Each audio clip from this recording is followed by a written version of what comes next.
Command Toga, SRS runway, all thrust is loose. Main on thrust set.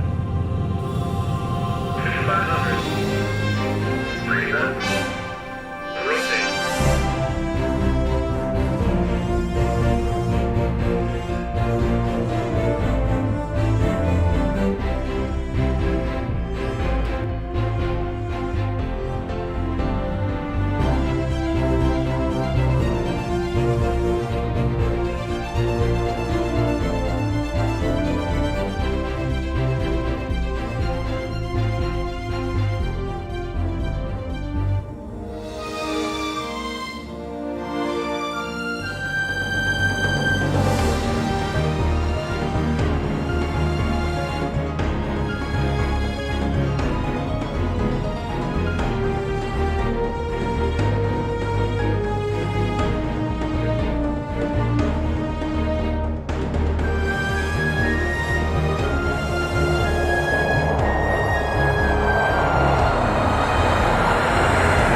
What is up, everybody? Welcome back to another live stream coming at you from North Texas. Currently undergoing some remodeling here at the V1 HQ, so if there is some noise in the background, I do apologize for that ahead of time, but I've been hiding. I can't hide any longer. We need to get back streaming. This PMDG 737, I've been seeing so many pictures in the Discord. You guys are driving me nuts with all these amazing screenshots y'all are posting. So I said, hey, you know what? Let's get back in, do one more flight. This week's been kind of busy for me. I got my buddy's wedding, been doing some stuff yesterday, and then tomorrow is his wedding. So I've been in and out, running around. Haven't had too much time to sit down and hang out with y'all. So we're going to do that today. We got one leg headed up to San Jose, California. Again, this is a flight I used to take as a young kid. I'd go see my grandparents who lived out there in the Bay Area, and I'd fly from Phoenix on Southwest out there, even on the old Classic, so kind of dating myself a little bit. But anyway, it's going to be a lot of fun. There's one thing that sticks out in my mind. That's approach coming in over San Jose into over the buildings there, getting ready to land. So that's going to be fun. I want to see that today out the window view of this lovely 737. Of course, we had to rock the Arizona 1 livery because, I mean, come on, look at that. That is a beautiful looking livery. It's got some dirt on it. I love the flap textures. If you haven't checked this livery out, make sure you pick it up on Flight Sim TO.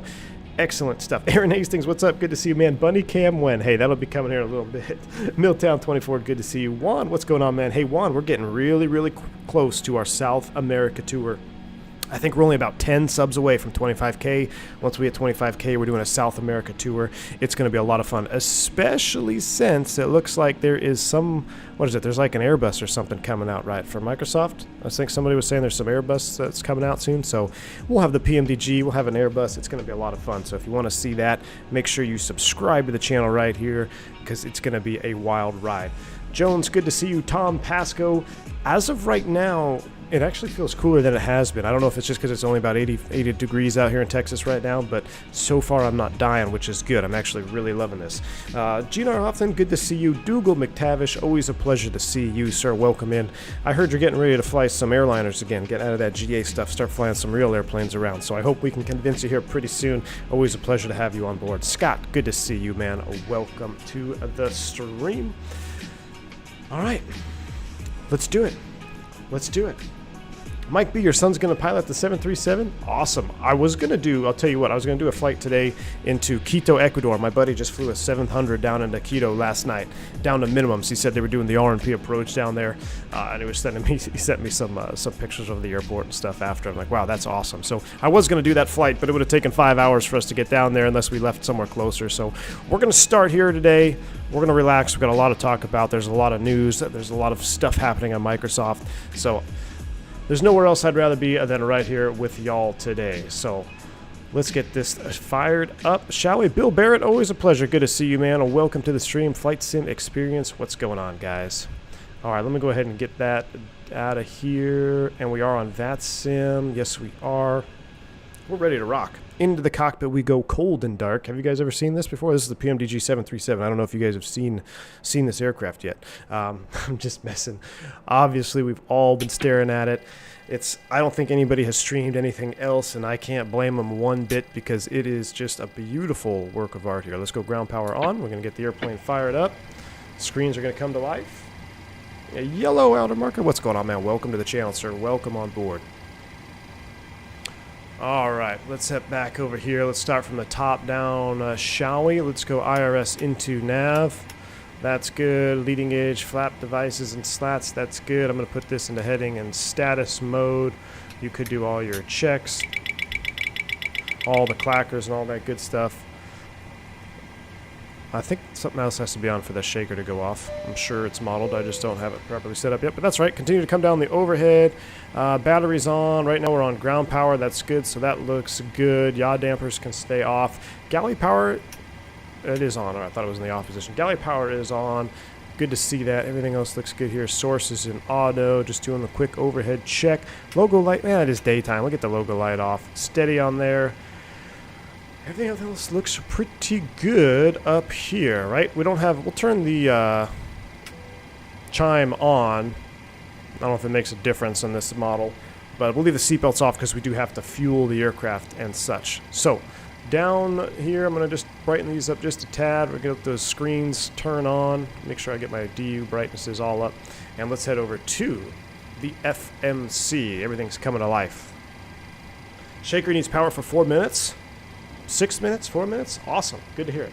Shepard, what's up, man? Thank you for the 6 months of the support, man. Says, howdy, everyone. Glad to catch a live stream, even if it's at work. Cody, always a pleasure to have you on board. Always a pleasure to have everybody on board, even if you're tuning in from work. That's one thing I like it when you guys tune in and say, hey, I'm at work right now. I don't want to get caught and whatnot. Always nice to see the dedication, Cody. Thanks for your continued support, man. Welcome aboard. All right, Phoenix is the ref airport. From there, we're going to go Pihonix. America's friendliest airport, if y'all didn't know. This is America's friendliest airport. To San Jose y Maneta. And it would have been wise of me if I had my flight plan out. Boom, here we go. Rusty says flight deck to sim is in an Airbus. If he went in a Boeing, cats and dogs living together. Rusty, you're right, man.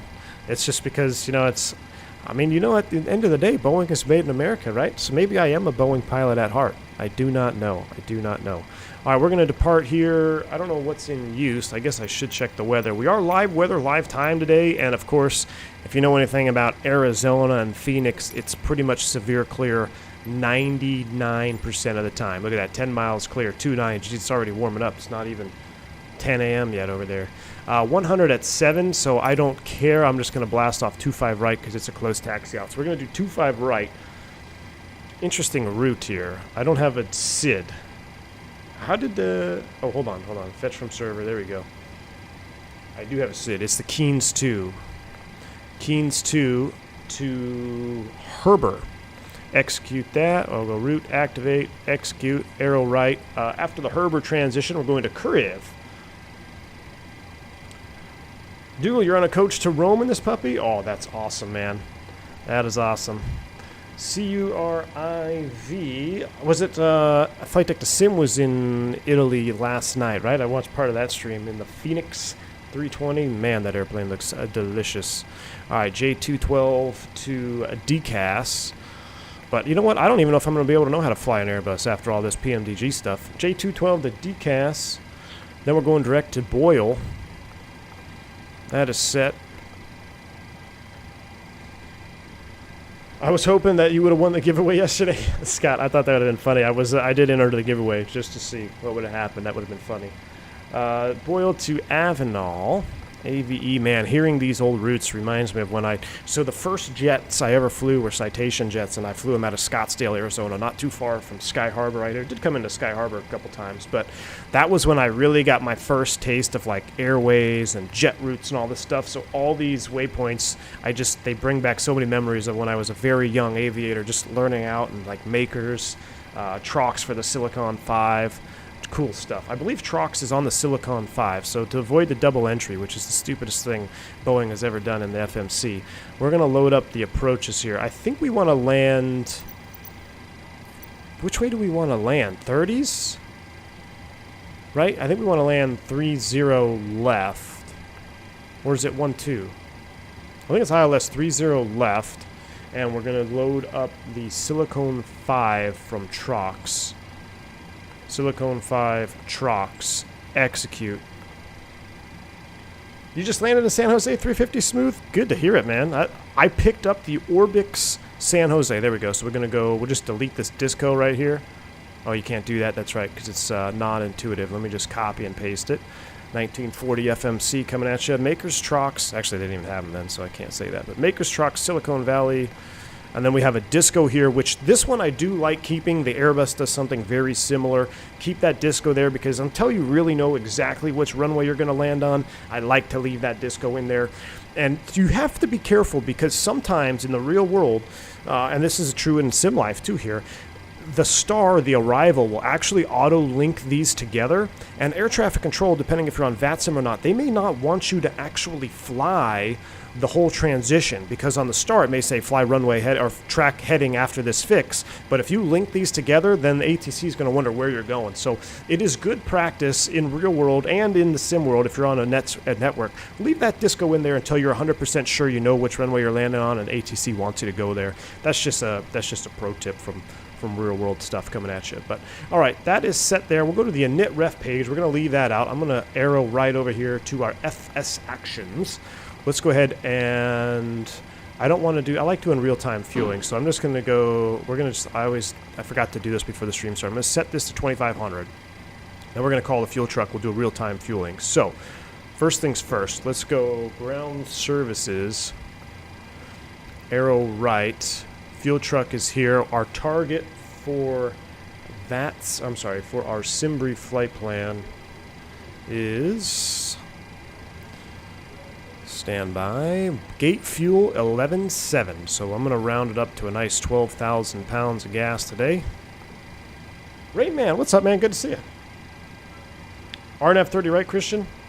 Okay, I think I'm going to land 30 to the left, but we'll go from there. That's fine. 12,000. And I need to request the fuel truck.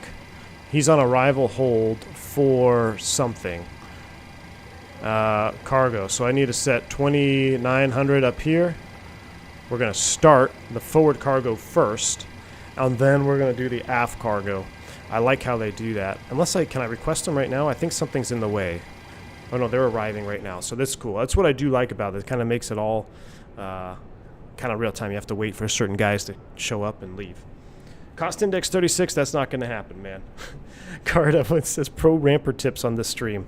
Hey, I do my best, man. Another pro ramper tip I want to get at you guys real quick here in the Yoke cam. I'm going to pull this up here while we're just starting to load. So you'll see I wrapped my Yoke in something, and it's basically tennis grips. Somebody suggested it in the Discord. It feels 100 times better, in my personal opinion. And this just comes off. It's not sticky. You can just unwrap it. There's only one little sticky part. That's where you secure it. But it's grips for tennis rackets, and it's got a real nice rubberized feel to it. Makes it feel much more beefy. So that's another pro ramper tip coming at you, Carter. Thanks for reminding me. Andre Henry, no Phoenix yet? No, sir. That is not I do not have I'm not on the beta team or anything, so I am not part of that. We'll discuss that later on as well. But all right, so that's boarding. Last thing I want to do, let's get the people on board, right? So we're gonna do, oh no, return, ground services. Where are my packs page? Here we go. I forget what full is in all economy. I'm gonna hit 150. It says, there we go, reduced to capacity. Boom. We're gonna start boarding 148 people. This airplane is going to get hot, so I'm gonna go ahead and get the APU up right now. So we're gonna go aft pump on and APU start, just because it's going to get hot on here. So we're going to get the APU fired up. We'll get some conditioning. Again, we got the potable water truck and the lav sucker right next to each other. Again, that's 10 for 10, one of my favorite things. I love seeing that.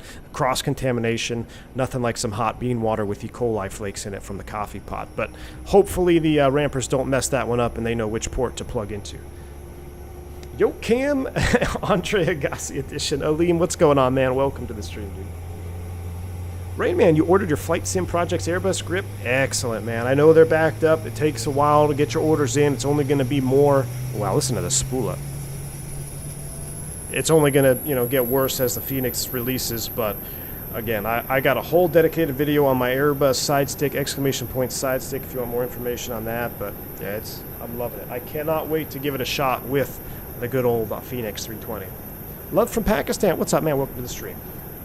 Is that tennis grip tape? It is indeed, Andre, and I love it, man. At first I was like, I don't know how I'm going to like it, but I absolutely love it. And ironically, the little 3-pack I got from Wilson or whatever, I only used two of them because you use one on each side. One strip fits perfectly because you want to stop wrapping just before that trigger bump on the yoke, and it's perfect. One strip is absolutely perfect for each side. That's why the bathroom faucet had blue water. Yeah, Scott, if the bathroom faucet's got blue water, you got problems, my friend. Indeed. All right, APU is on bus. Let's go ahead and turn that on. I don't think you have to do off, but I'm going to do off there. And can I get... I'm sure there's a way to get packs on at the gate here with APU bleed. We'll just run one pack at the gate. I don't know if they run two or whatnot, but I'm going to run one pack here just so we have some conditioning come into the cabin. You can hear the air now coming in. Awesome.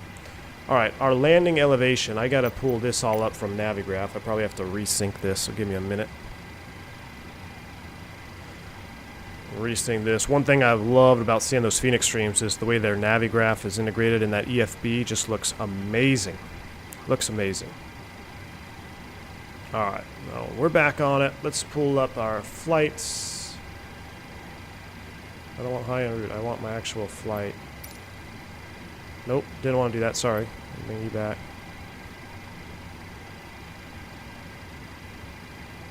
Flight plan from SimBrief. Gabe needs a good payware, freeware Phoenix. I agree. I got the Orbix San Jose, which is really nice, but yeah, there's no Phoenix, which sucks. Alright, that's loading in. That doesn't look like the route. That's the Guardia. Unload that one. New flight from SimBrief. Phoenix to San Jose, please. There we go. That looks better. I know San Jose is pretty close to sea level, but let's just, since we're up here, let's pull up the charts. What's up, Alexandra? Good to see me. The packs are in. I got one pack in. They are off. One pack's in auto now. There we go. Oh no, it wasn't auto. It's just weird. It's weird how you look at the angle. It was in auto. I got a pack on. I guess theoretically I could put it in. Can you put it on high? I don't know how that works in the Boeing. I know the Airbus you have to have dual bleeds before you can run any pack in high. Or by default it's high if you're down to one pack. Or one bleed source I should say. Then the pack will automatically be in high flow. It'd be cool to check that out in the Phoenix too. Got so much I want to do on that Phoenix. We'll talk about that a little bit later like I said. Field elevation, about 38 feet. We'll round it to the nearest 50. Let's call it 50 feet right there. And our cruise altitude today is 380. 380 is also set. We'll get rid of that for now. I'll move this over so you don't have to look at it. Let's go ahead and finish this loading over here. Still boarding there. That's good. We'll go next page. This has been done, so we'll get rid of the forward carts and the forward loader. Our aft, we need 2950 in the aft. We'll start that. They're disconnecting. That's good. That means we're boarding passengers, and we are still on arrival hold for the fuel truck. So things are coming together. We're on ATC, our VATSIM. There is no ATC though, so we're going to squawk 2000 down here. Let's get this dialed in. 2000 on the transponder is set right now. We're in transponder mode only, and we need to be on 122.8 for a Unicom. Hey, it's almost like we've done this before. 22.8 is set. And I guess I'll set the EFIS FCU or whatever they call MCP, excuse me. MCP. The MCP, we don't have ATC like I said, will be 380 on our top altitude. Fubar, I agree with you, man. I totally agree with you. It looks very, very immersive indeed. XP Mr. X Phoenix is really good. Definitely need one from Microsoft. Yeah, I love it in, I love the one in X-Plane. I do, really good. Alright, 380 is set. We don't know our V speeds yet. We're going to be departing off 25 right, so we'll just dial in a runway-ish heading here of 257 is set. Nothing else to do there. And we clear that out, clear the caution. Let's take another look down here, see how we're doing on the loading of bags. Almost done. As soon as we get that bags done, we can start fueling, and then that's all we need. And then we'll be on our way. Here comes a fuel truck, or getting in position, looks like. Just to let you know, when it comes to Airbus, anybody can fly, but when it comes to teaching the Airbus, you are the man, hands down. Captain Rico, man, I appreciate that, dude. Thank you. That means a lot. This channel started, for a lot of you that don't know, this channel started on Airbus check ride videos and Airbus tips and trick videos over 3 years ago. That's been insane. I was thinking about this the other night, actually. So I've got a little girl. She's almost 3. And I started this channel before she was even born. And I also have another girl now who's 1. And it just to think that we've been doing this and we've had this community building since then, it's been one hell of a ride. And I absolutely love it. So, but yeah, thank you, Captain Rico. I appreciate that, man. I cannot wait to get into teaching mode again with the Airbus, because couldn't be more perfect timing. Next month, I'm actually going in for my 6-month captain recurrence. So I got to do recurrent training. I got to get in the sim. I got to do upset recovery. I got to do all this stuff in real life. I got to do another oral, right? I got to have oral exams for systems knowledge and stuff. So I'm going to be studying very hard in real life. And what better timing to do it than with you guys in the Phoenix? So I think it's going to be really exciting. It's going to be a great time indeed. Yeah, Blue Mac, early 2019. All right, fuel truck is starting to board. And we're almost done there, and we're almost done with passengers. I love it when a plan comes together. Let's just enjoy some of this view here. We'll get rid of the lav sucker here in just a minute. Yeah, early 2019, Blue Mac. Crazy, man.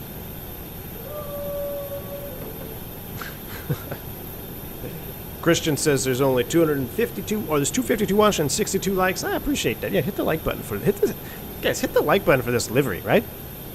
I mean, Arizona 1, that's one thing I got to shout out to Southwest. They have done a fantastic job with their marketing, with livery creation, and kind of keeping some of the old, even when they go to a new livery, it's like they never abandon what they once had. They kind of bring a little bit of it in, even if it's from the colors on the tail or just, it's really well done. They've done a great job, and I love their state liveries. I love their retro livery. Just cool. It's good on Southwest for that. Good on Big Ern. How different is the rotation between NEO and CEO? I keep seeing people use the flyby-wire get caught off guard by the Phoenix. There is a different rotation. That's very wise of you to bring that up, Richland Music. So here's the thing. In real life, the whole purpose of setting trim for takeoff is to try to make the rotations feel the same across the board, right? Whether you're 19, 20, 21, or a NEO. That's why we set the trim, because we have to go through that fly-by-wire blending mode as you rotate, and the airplane goes from a direct relationship of side stick deflection and elevator control to a full-fledged G-load and roll rate demand fly-by-wire system. So there is that moment there during rotation where it can be a little bit off, Now, this would depend on, you know, the model of Neo, but the rotation theoretically is very similar. I will say this though, that Neo loves to jump off the ground, especially with flaps 2 takeoff. So Neo likes flaps 2 on departure, and it does lift off the ground abruptly, should I say, more so than say a very heavily loaded CEO. I'll dig into that on stream. We'll get out the book. I'll read it because I can't even begin to recite it from memory, but we'll actually kind of dig into that. And the flare landing is a little bit different in a Neo as well, technically, by definition. It has a little bit of a more automation in landing with the Neo. But we'll get into the book on that on an Airbus stream indeed. But I would love to see how it feels. We're gonna find out here soon enough. Have I seen the Lone Star 1 livery? Jeremy, I have, and in fact, I almost did the Lone Star livery on this flight. Almost did it, but I said, let's go with Arizona 1 today because we're leaving Sky Harbor. But I do love that one indeed, and I actually have it downloaded. All right, aft loader is done. We'll get rid of them. They are done boarding. That's even better. Let's get rid of the potable water, get rid of the lavatory. We're still waiting on gas, so we're going to leave the fuel pumps off. Basically, everything else is ready to go, except we need to be done fueling and get the seatbelt sign off. So I'm going to pre-plan pushback. I wanted to get rid of this pushback add-on because guys are having a lot of issues with it. And I think I will, now that I know the Phoenix has its own pushback plug-in, or its own built-in pushback. I'm going to be getting rid of this one because I think this does indeed cause a little bit of memory leak performance issues. We'll do a pushback onto that line there. That is set. We'll close that.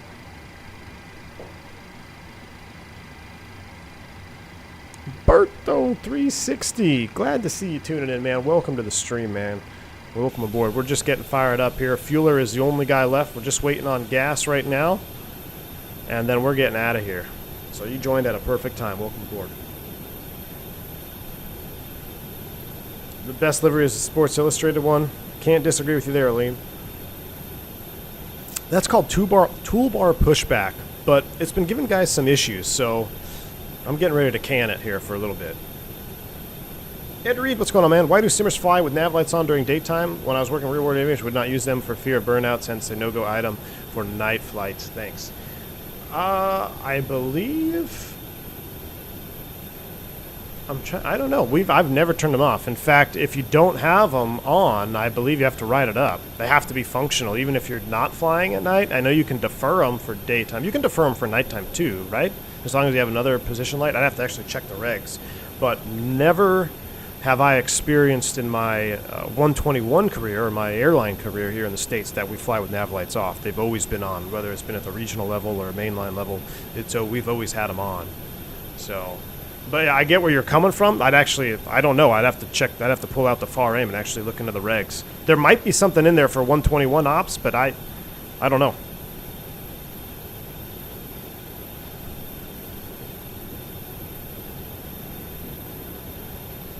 I think that jet doesn't fly with sim tires. Well, I think there's two. I saw a Google of one that had it on, so I guess I left them on. Nothing I could really do about it, right? Anyway.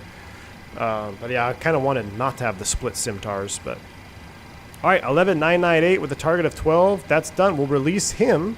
He's detaching. We'll release the ground power. That leaves us with nothing left over there. So I'm going to do this. We're going to get a zero fuel weight, auto-populate, reserve of 3,000 pounds, 3.0, which is pretty low. Cost index, we're Southwest. We're doing 99. Cruise flight level 380 is set. Execute. N1, we're not derating. We're going full Toga, so we're going to leave that as is. We'll do a flaps 5 departure.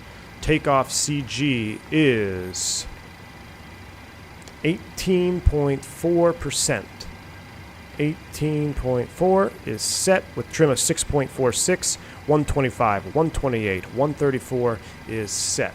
Up to the MCP, or 134 in the IAS window is set, and our trim of, what did I say? 6.4. I think it's a legal thing with Part 121, not sure on the reg. Yeah, I'd have to check. I've never heard of turning them off in the daytime for commercial operations. I know when you're flying just like your own 172, you don't need them. Yeah, you want to save them. You don't want to burn them out.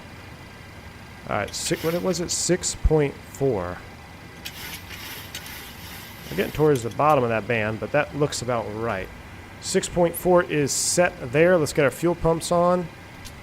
Nothing in the center. Yaw damper can come on. We get the left pack off. Bleed off for now. Window heat is coming on. Probe heat's off. This is on for pushback. Anti-collision light is on. We got a forward entry door, and then we are Audi. R8. So back, doors, close. Boom. Better pushback. Cockpit to ground. Traffic, Southwest 2411, we're taxiing 7 left via Delta, Delta 7, Echo, Echo 4. 7 left. Phoenix. You're killing me with the 7 left.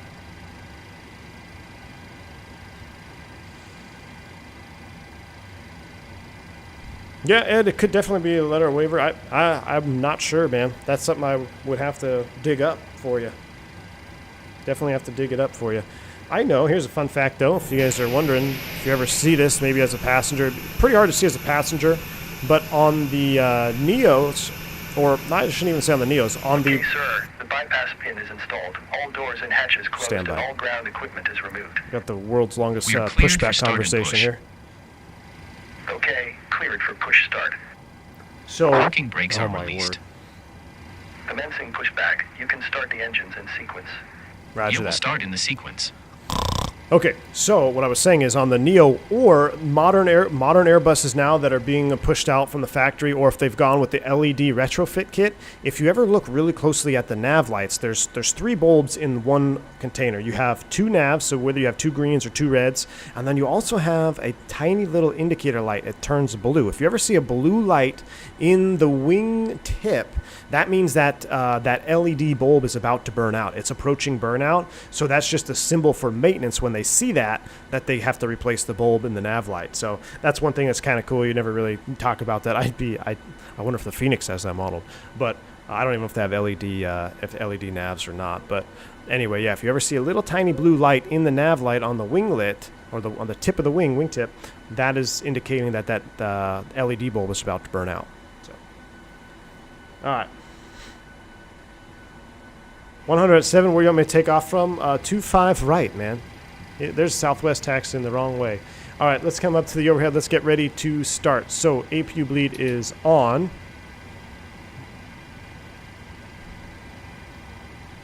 Packs are off. Everything fuel is on. We have bleed pressure. Clear the caution. Turn in 2. Enjoy the startup sounds.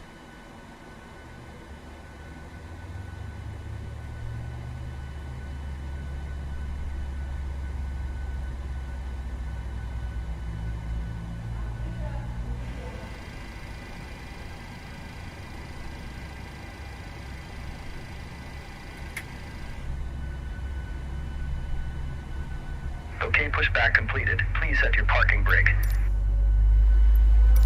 Parking brake set. Ground. You may disconnect. Okay, sir. Cleared to disconnect. Pin has been removed. See you at the side. Have a good flight. Holding position waiting for the visual. Thank you and goodbye. All right. I just get a crack out of that pushback convo every time. All right, sounds like we got a good start on 2. Not quite. We still got the starter valve open. There it goes. And turn in 1. Starter valve open. Waiting for max motoring. We'll watch this one here and then we'll go to the wing view.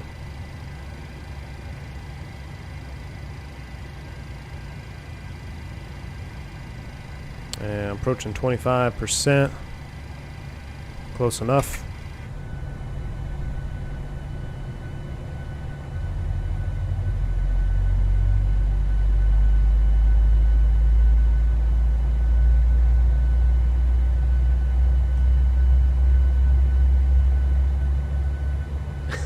Rams fan, we have a saying at Phoenix, it's always take off into the sun because ATC hates us and looking into the sun.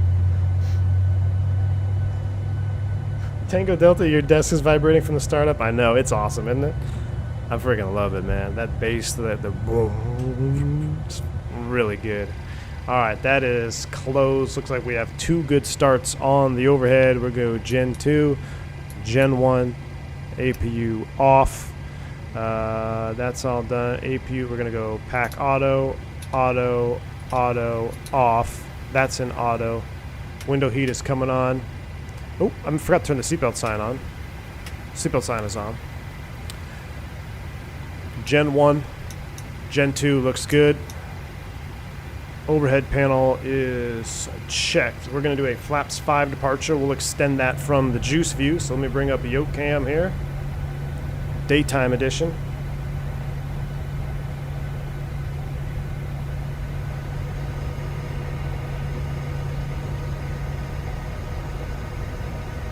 Phoenix traffic, Southwest 2411, line up and take off, runway 7 left, cruise to departure.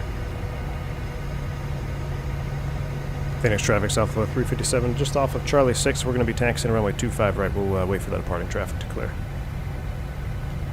All right, we got 2 good starts. Flaps are 5. TCAS needs to come on to just put it TARA. We don't have any ATC on or anything like that anyway. TARA traffic mode is on. We should have terrain on as well. Let's get Flight Director 1, Flight Director 2 is on. We'll stand by on the auto throttle. Let's do a config check. That looks good. Let's go up top, turn the taxi light on, and we'll let's get out of here.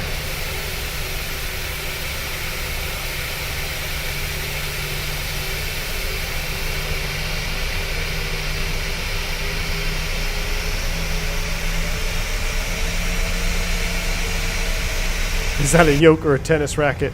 Hey man, it feels so much better.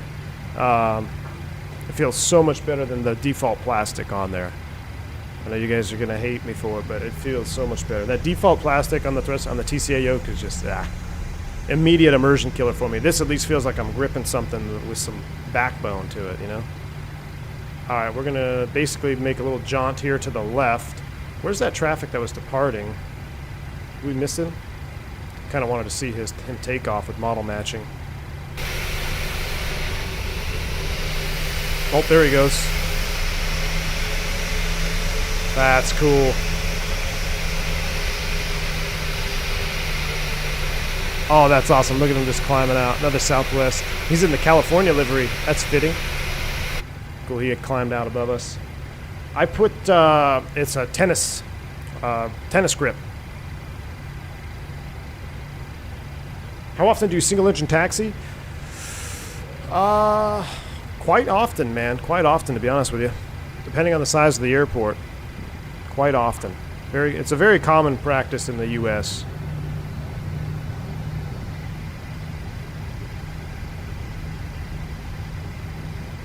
Cam T, I got them off of Etsy.com from 3D Sim Mods.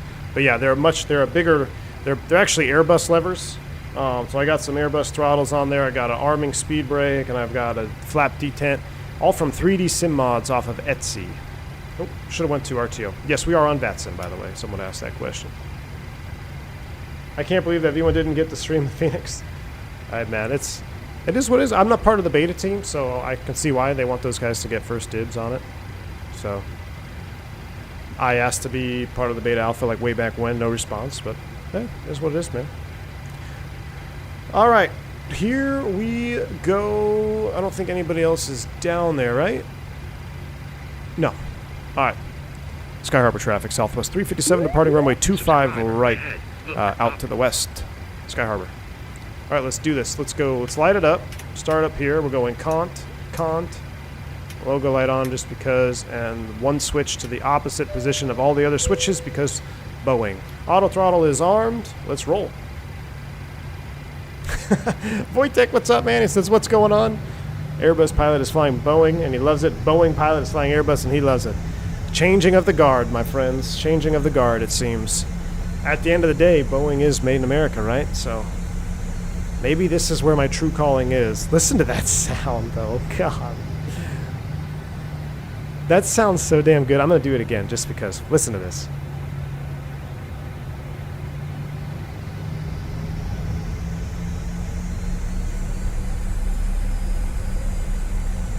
Hit the like button for that. That's 100% certified juice right there, my friends. Hit the like button for that. All right, terrain is on. Everything else is set. We did our config check. Flaps 5, green light. I'm ready to go to Sky Harbor, or San Jose. LNAV, VNAV.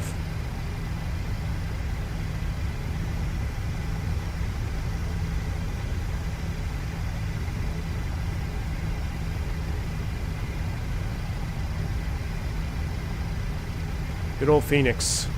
Bright as hell all the time. Subscriber. Alright, members in chat, you know the deal. We're going to go full Toga out of here, spool them up. 50% Toga's in chat. What do we got for likes? Do I have to hold y'all hostage for likes for takeoff? Ooh, we're 148. Can you guys give me 160? Give me 160 likes. I'm going to hit the Toga button. We're out of here. Give me 160 likes. You can do it. I have faith in you. Toga's in chat. Here we go. Spool them up 50. Sky Harbor traffic, Southwest 357 departing 25 right.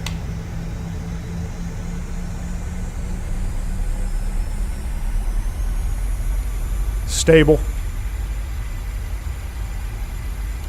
Toga. Gosh, that's awesome. I mean, the engines are working so hard. All right, N1 Toga.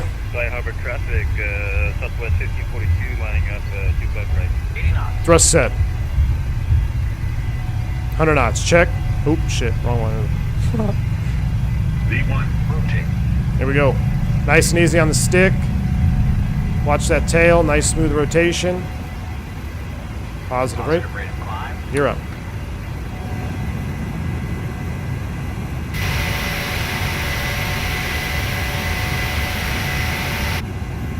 Alright, let's fly the airplane. Alright, arm, VNAV speed. Approaching, there's acceleration altitude. Oh, wait, not yet. There we go. Trim it down a little bit. Oh, spool them up 40, is that what it is? Wow, look at this. I'm just going to kind of let the nose fall. We're probably not going to be right on the departure, but that's okay. I want to look at this. I want to enjoy this view here. That used to be Bank 1 Ballpark. It's gone through 46 different names. I don't know what it's called now. Went to many games there as a kid. Man, good old Phoenix.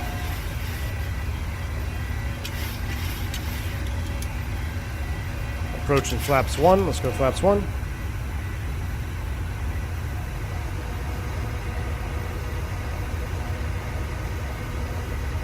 I love that flap noise. And there is our flaps up speed. Flaps 0.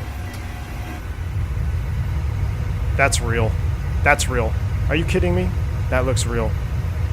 That's 100% real right there, folks.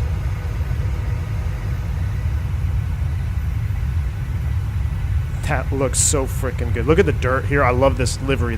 Whoever did this, 10 for 10 on the just dirtying up the flaps just a little bit there, not too over dramatic. I mean, this is what it looks like. You ever departed out of Phoenix, guys? I mean, it is 100% on it there. Sky Harbor traffic, Southwest 1542, taking out. Look up. Big Ern would be proud. Absolutely. I love Big Ern, man. I hope I see him out on the line one day, just in real life. I definitely want to give him a shout. There you go, Big Ern. This one's for you, buddy. Thanks for all the new subscribe, guys. Appreciate it. I think we're closing in on that 25K mark. That's going to be a lot of fun. I'm going to keep hand flying this for right now. Let me turn the sim sounds down a little bit because I know you guys are probably tired of being blasted. So let me turn it down a little bit here. Hopefully that's a little bit better. I'm not 100% on the flight directors, but we're enjoying the departure here. Hand flying it. Mr. Ramper Sync Heading Bug. Hey, I'll get there when I get there, Christian. This is ramp tips, all right? Did we hit 25K yet? We're awfully close, Juan. And if you guys are interested at 25K, we've done tours this whole channel's career. Every milestone, I do a little tour, whether we go to Europe, Asia. At 25K, we're going to South America tour. So we're going to fly all over South America at 25K subs. We might do 1 or 2 flights in the U.S. just to, break it up. But I typically try not to break up the immersion of actually, all right, V1 is flown to South America, and we're going to stay in South America until we fly back. So Can't wait for that. A lot of great airports in South America to fly to. A lot of great airports. Very challenging airports, too. All right, wing lights off. Logo light can come off. Flying through the command bars. That's all right.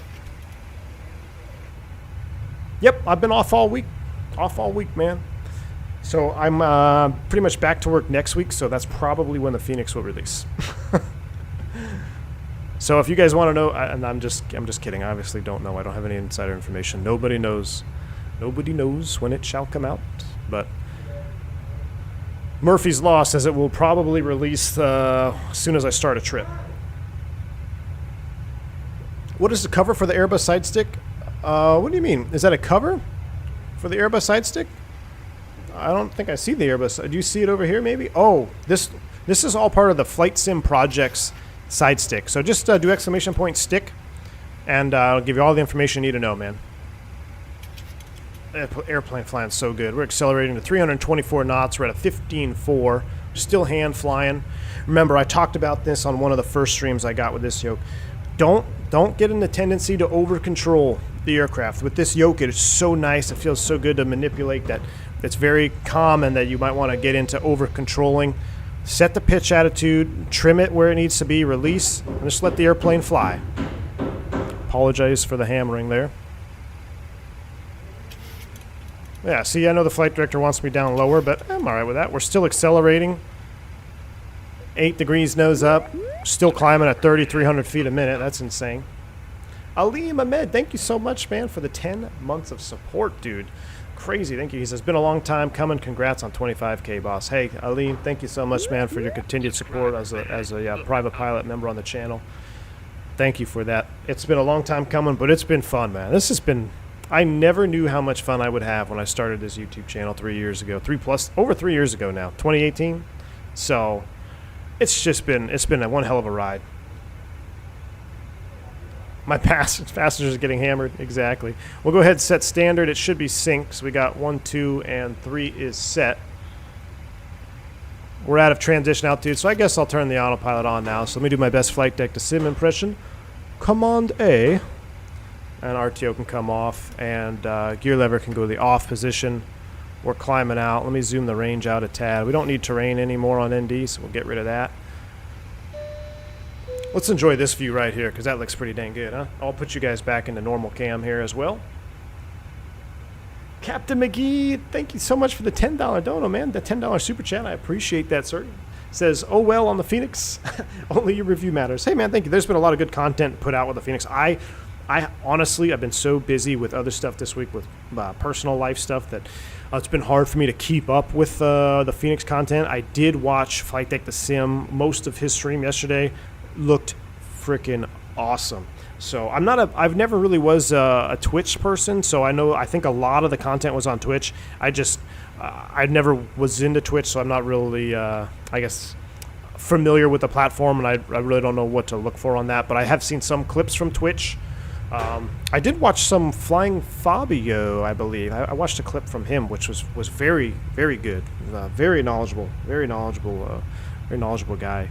But that's kind of it. I didn't watch too much. And in fact, I've purposely not listened to any engine startup sounds. I haven't heard any engine startup sounds because I want to listen to it first time with you guys on live here on this channel when we do get the Phoenix, because you guys know how much I love sounds. So when everybody's been telling me they're really good, but I still have not heard a startup sequence yet on the Phoenix. So I can't wait to do that with you guys here live.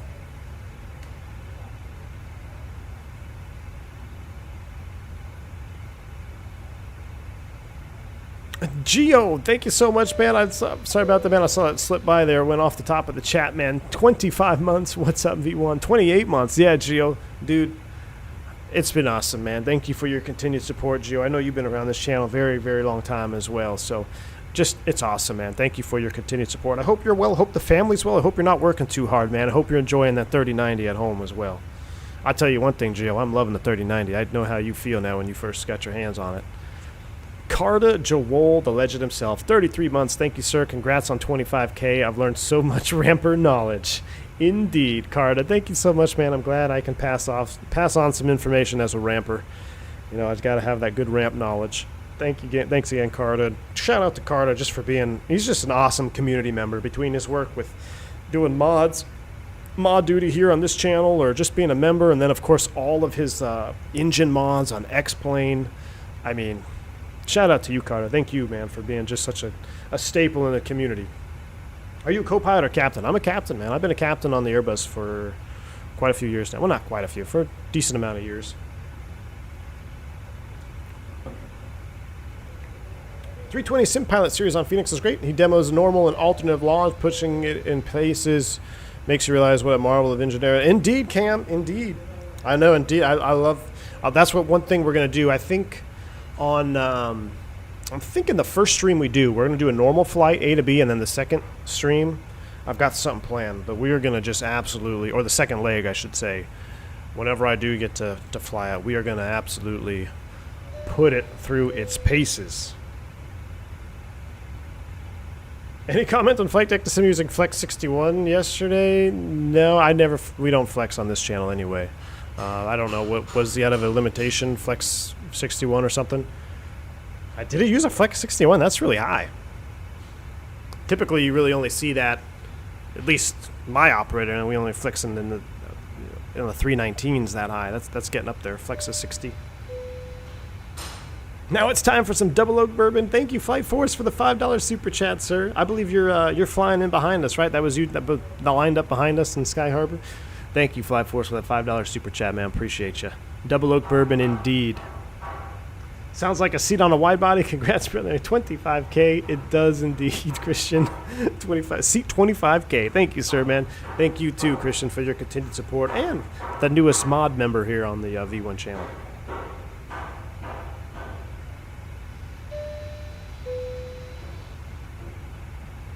Gio, you're still home till out 3 weeks, and we'll make a pit stop at Fly with Rookie's house to stream. Awesome, dude. Awesome. No flex zone. Exactly, Andre. Thank you, Sergey. 20 months commercial pilot membership. Shout out to you, man. Thank you so much. 25 months as a member. Very much appreciative of that. All right, we'll get a few more engine views here, and then we're going to step outside. I'll turn the sim down even more. Ooh, look at that. Let me turn the sim down just a little bit, though. Ooh, that's a lot of bit. I'm going to do it right about there for now. And then, the best part, we're going to get some country music on. I know you guys love that. A little country music on Southwest Airlines. Ooh, yeah, let's sit here for a minute. Chris, 11, 20 months support. Oof. I want to see a stream with a complete hydraulics and electrical failure. Got a story about that, Chris. Chris, thank you so much, man, for your continued support. I appreciate you, man. Very awesome, very awesome. John, I know, I told him too as well. I even super chatted him, whatever. I was like, Force Toga. I saw that option on the EFB. I was like, oh, this is awesome. Force Toga. Yeah, that's going to be a staple. I mean, I'm going to like not make, that's never going to come off on my my Phoenix. But a lot of banging in the background. I do apologize for that. Just pretend it's like, you know, the flight attendant's trying to get the galley carts through the aisle or something. They're just banging elbows as they're going down the aisle. As long as it's good country and not the modern crap, I agree, man. I agree. I prefer Western, but I guess country will do. It's going to be what Epidemic Sound Studios has. This is none of my personal choices. It's just whatever it will give us. But anyway, going back to Chris, your comment, Mr. Levin, about complete hydraulic and electrical failure. So just, what was it, 2 days ago, I was jump seating home. I was actually coming back home, and I was in the Airbus jump seat. I was on a 321, and there was two of us up there. There was a captain in the middle jump seat, and I was in the jump seat next to the coat rack there. Wow, that's going to get annoying. Perfect timing, I guess, to stream today, huh? Oh, well. But anyway, I was talking to the gentleman in the jump seater next to me, and he currently on the 787, check airman, all that stuff. Very experienced. I think he's 62 or whatever, but he's been flying for over 30 years in the airlines now. Incredible amount of experience under his belt. And he was telling me he had got, the one time he felt betrayed by the Airbus, and he said it wasn't the Airbus really, it was just a lemon, but it did, I guess the engineers betrayed him, or the ground service crew. They took off out of somewhere on the East Coast, and they were going to Miami. And shortly after takeoff, generator 1 pops offline. Like, okay. And that's, as crazy as that may sound to civilians, a generator 1 come offline in flight, it happens, right? You have 3 of them. You got 2 generators and you got an APU. So drop 1, not a big deal. It's kind of like you raise an eyebrow, like, that's weird, but it happens, right? Well, about 10 minutes after that, and just so you don't know, after 1 falls off, you got to start the APU. So you have 2 gens online. So generator 1 popped off. They started the APU. Generator 2 is online as a backup. So you still got 2 generators to continue on your flight to your destination. Well, about 10, 15 minutes after that first generator popped offline, the second engine generator popped off. It's like, okay, now you got dual gen failure down to APU only. All right, so now it starts to get a little bit more hectic, right? Your ECAM starts populating. You only got APU generator. Engines are fine, right? Remember, the generators and the engines are completely different. The engines are self-sustaining, but it's the engines that drive the power to have the generators turning and creating electrical power for the aircraft.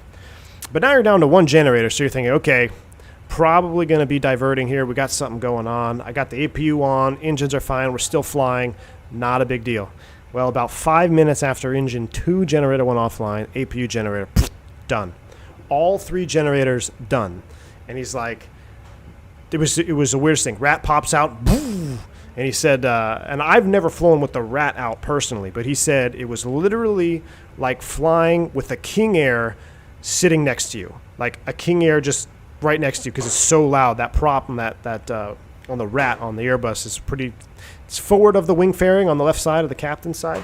And he said that's why Boeing actually did a good job with the 787, because they put the rat in the back of the airplane so it's not loud for the crew if you ever have to fly on the rat. So anyway, he's flying. He's got the rat out. Now they're in complete electrical emergency. And he said one of the best parts about it, though, is like because all the screens went blank, there was no ECAM to do. So you're like, all right, well, it's day VFR, luckily. And they ended up doing a diversion, and they flew into Orlando VFR. They diverted the aircraft. But complete generator failure. The reason was they serviced all 3 generators with the wrong, was it hydraulic fluid or something? Not necessarily, it wasn't the oil. There was actually some hydraulic fluid that was supposed to be for the gearing or whatever. Wrong fluid, and all 3 generators failed within 1 hour of each other. Obviously a big mistake on whoever serviced the generators. But he still said that even after all that, he said the airplane flew great. It did what exactly it was supposed to do. You're in direct law, right? Because you don't have any generator power, so you have a direct relationship between the side stick and elevator deflection.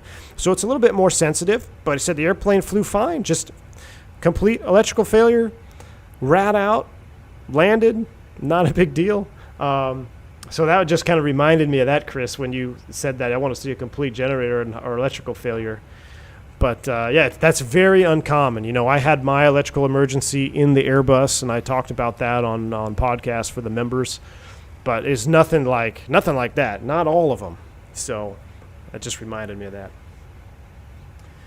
Shaq Oatmeal, what is going on, sir? Good to see you here, buddy. Hope you're having a wonderful day. What is that? Wonderful Wednesday afternoon. Did I take the trash cans out? I hope I did. It's Wednesday. Miss V1 might not like me for that if I forgot. Oh, well. Anwar, what's up, man? Says V1, I can't wait to listen to your review on the Phoenix 320. Awesome, man. You guarantee it'll be coming at you as soon as I get my hands on it, man. As soon as I get my hands on it. Sounds like, yeah, definitely an expensive mistake, and I can pretty much assure you somebody lost their job. Rainman, exactly. That's one of the never events. Wrong fluid, not the plane's fault. Yeah. That's never supposed to happen. But never say never. That's why anything in aviation, you never say never or always or 100% of the time, because there is always a chance that something is you've never thought of, right? Mike's Basement, what's up, man? Welcome to the stream. Been watching a lot of Phoenix streams. I'm really excited. Heck yeah, man. You and me both, dude.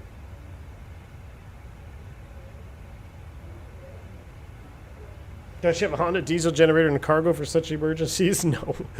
Oh, man.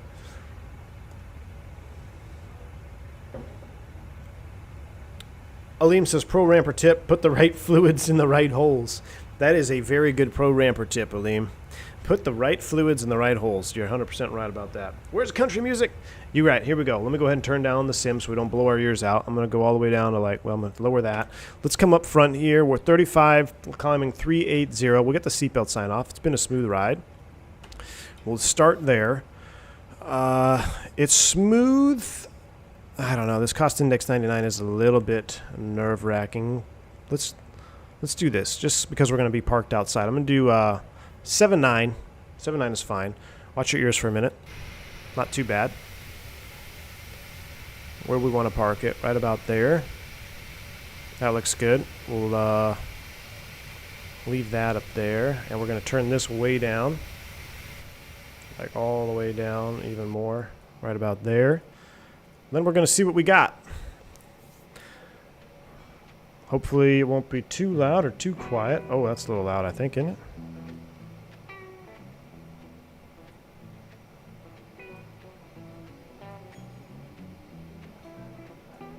There we go. That's some Southwest music for you.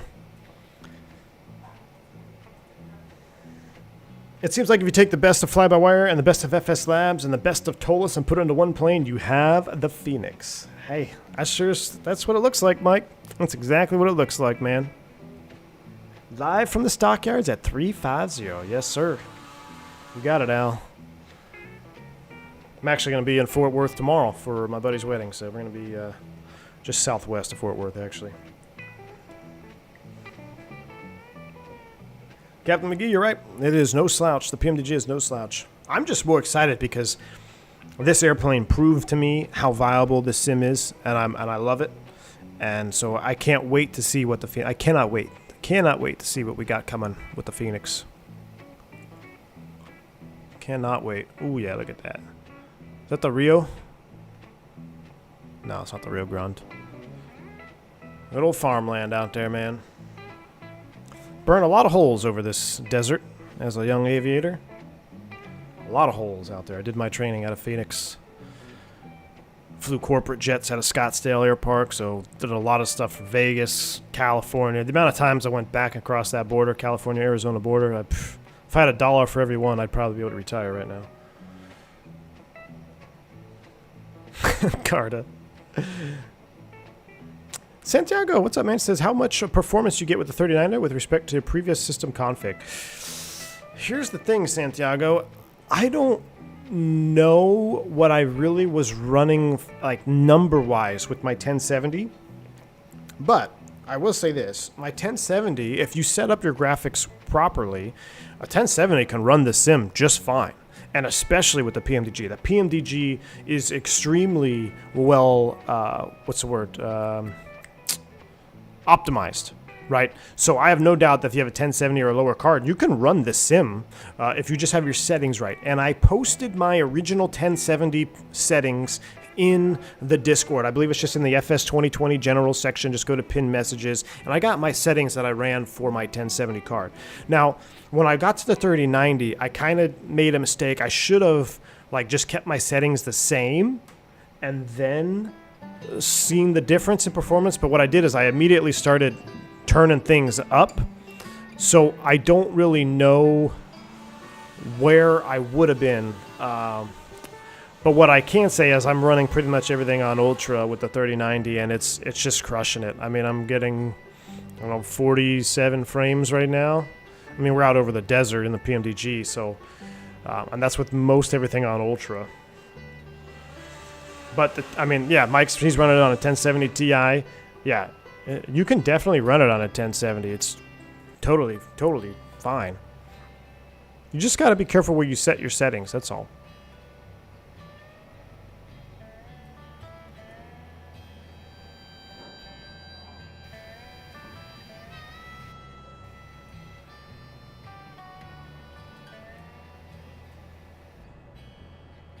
Let's check our TCAS, Christian said. I am right behind you. Let me see.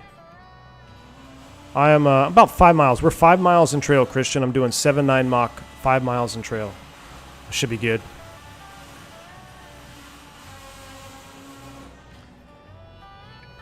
Why did Phoenix give the plane to a 20-year-old to test it out? I for Captain. They're, from what I understand, they're all on the beta team. They're all part of the Phoenix team. So, I mean, these are people that have spent real time developing and working for Phoenix. So I understand you want to get it to your guys first. I understand that. That's obviously a fair trade-off. So it's all internal. Everybody who has it has been an internal worker of the Phoenix. Or does that make sense? Eternal part of the Phoenix team, I guess. So, but we'll be seeing it here soon enough. We'll be seeing it soon enough, my friends. As long as I don't speed up. All right. Alfie Douglas, thank you, man, for the continued support. 17 months. He says, PMDG making me drink all that Microsoft Flight Sim Kool-Aid. Oh, yeah. Thank you so much, Alfie, for your continued support. But yeah, this is... The Kool-Aid is real, man. The Kool-Aid is real. Do you shave in the background, or is someone trimming the grass? Mike, so my office is under full remodel right now. This has been something that's kind of been in the works for a little while, but we're like the full-blown tear-down redo phase right now. So they're tearing stuff up. I think they're going to do some painting. And eventually they're replacing the doors. So I wouldn't be surprised if at some point someone comes knocking on my door and like, hey, we're going to pull your door off the hinges, which will be interesting. But yeah, they're going to replace the doors. But I couldn't just not stream anymore. I had to get back to you guys. Phoenix looks tropical. Am I going to do a flight with the AirTran livery? Austin. So I really, really wanted to fly the AirTran livery, but that AirTran livery was actually redistributed incorrectly. Somebody stole it from somebody from P3D, I believe, and then they took down the file. So I as soon as we can get an AirTran livery, if you guys know somebody who knows somebody working on an AirTran livery, I would love to fly an old AirTran livery. Because I have a very memorable flight as a kid on an AirTran 7.3 as well. Well, not as a kid, but when I was a young aviator, I took AirTran from Orlando back to Atlanta. It was just a memorable. So I wanted to relive that, tell you guys about that experience. But yeah, as soon as I get a livery for it, we'll fly AirTran. Absolutely. This is Southwest Arizona 1, Mr. Nice Guy. Chris, you don't like them? They look like an explosion in a clown factory? Oh, that's brutal, man. This is Arizona 1, man. You got to be proud to be an Arizona. You live in Florida, everyone? No, I do not live in Florida. I used to. I lived in Florida for a little while. I lived in Daytona for a little bit. But no, I don't live in Florida. I live in Texas. Chris Rund, welcome, sir. Welcome. We're live at 380 from the stockyards, man. Welcome to the stream, dude.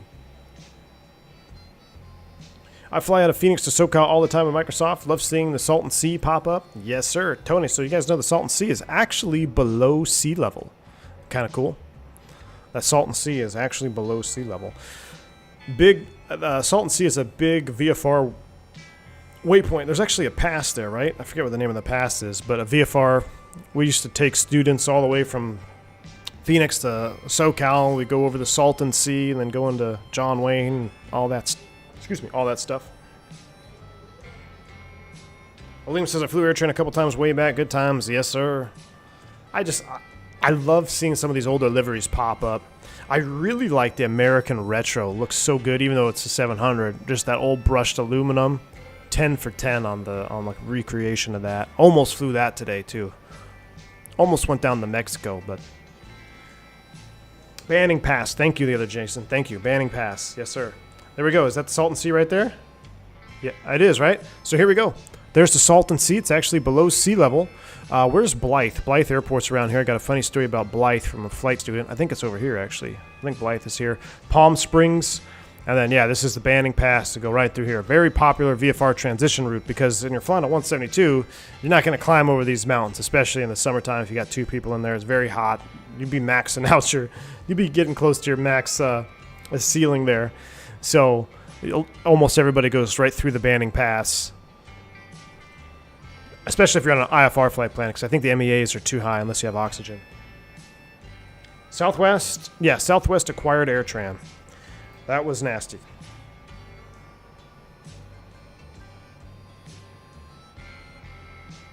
Jeff says when you get the Phoenix, any donations over $10 gets the name a circuit breaker and you have to pull it. Hey, Jeff. Done. Jeff L. Done. However, let's see. I like that. I like that, Jeff. Done. It'll be done here. Ed Reed, it's almost dried up now? Jeez. Yeah, the mountains are pretty high out here.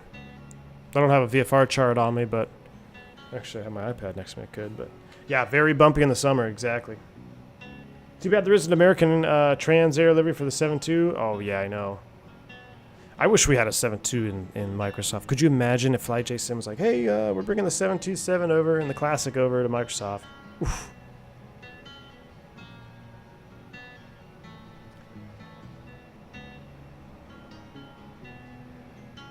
Did I see the plane crash the 7.3? I did, IFR Captain in China, the 7.3. I said that as soon as I saw that airplane going straight down. I said there's only two ways that airplane went straight down. Somebody at the controls or structural failure of the empennage somewhere in there, whether it's a vertical stab or a horizontal stab. The only time I've ever seen an airplane straight down, the only times I've ever seen it, and I've studied crashes before, it's been either intentional or, like I said, structural failure. Now, it being in China, I think, unfortunately, I don't know if we'll ever get the full truth. I really don't. I really don't know if we'll ever get the full truth of that. But from what I've gathered, it does seem that the CVR says that they could tell it was somebody at the controls. I don't know. Hi, Edwin. Greetings from Norway. Welcome, sir. Welcome. I bet Norway is a lot cooler than it is in Texas today, man. Welcome on board the stream, sir.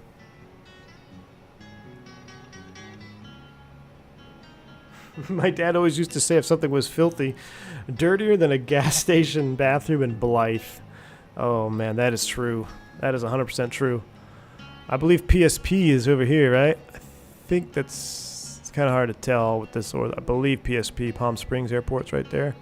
Fun little RNP going in there. And then Blythe is back here somewhere. Pretty sure we flew over it. I guess we could pick up the VFR map. This is kind of a cool shot. I like this angle here. As kids, did you guys ever like grab your toy airplane by the... I'm like pointing at my screen like you could see me. Jeez. So like you ever grab like the airplane by the tail and you just fly it around? I feel like this is the view that I had as a kid, like playing with toy airplanes. Because you hold the airplane, I would hold it in my left hand, like right here on the tail, and like fly it around. It's just like the childhood cam right here. Do you only fly in America with Southwest, or do you go other countries? Southwest goes to Hawaii. Well, it's not another country. They do South America, right? I don't know. I fly the Airbus for Southwest, so. 7.2, 707 study level for Microsoft. The more than anything, a legacy C-130 would make your day. Ooh, I would love all of those, Rain Man. Yes, on all accounts. Andre Henry says, fun fact for this area, Mount Whitney is the highest point in the continental U.S. and Death Valley is the lowest point. Both are within 100 miles of each other. Wow. I did not know that, Andre. That's awesome, man. Thanks for dropping the knowledge bomb. Yeah, Death Valley is wicked hot, guys. Death Valley. Jeremy, sorry, I saw a comment up there. It said, what do you think about the recent news about the passenger landing that Cessna? Was that the 208, the Caravan? I watched that on Blanco Lirio's channel. I watched that whole recap. Awesome job. I mean, incredible that he got it down. Incredible. Just heard a rumor Southwest switches to Airbus. What, you didn't hear it? They already are.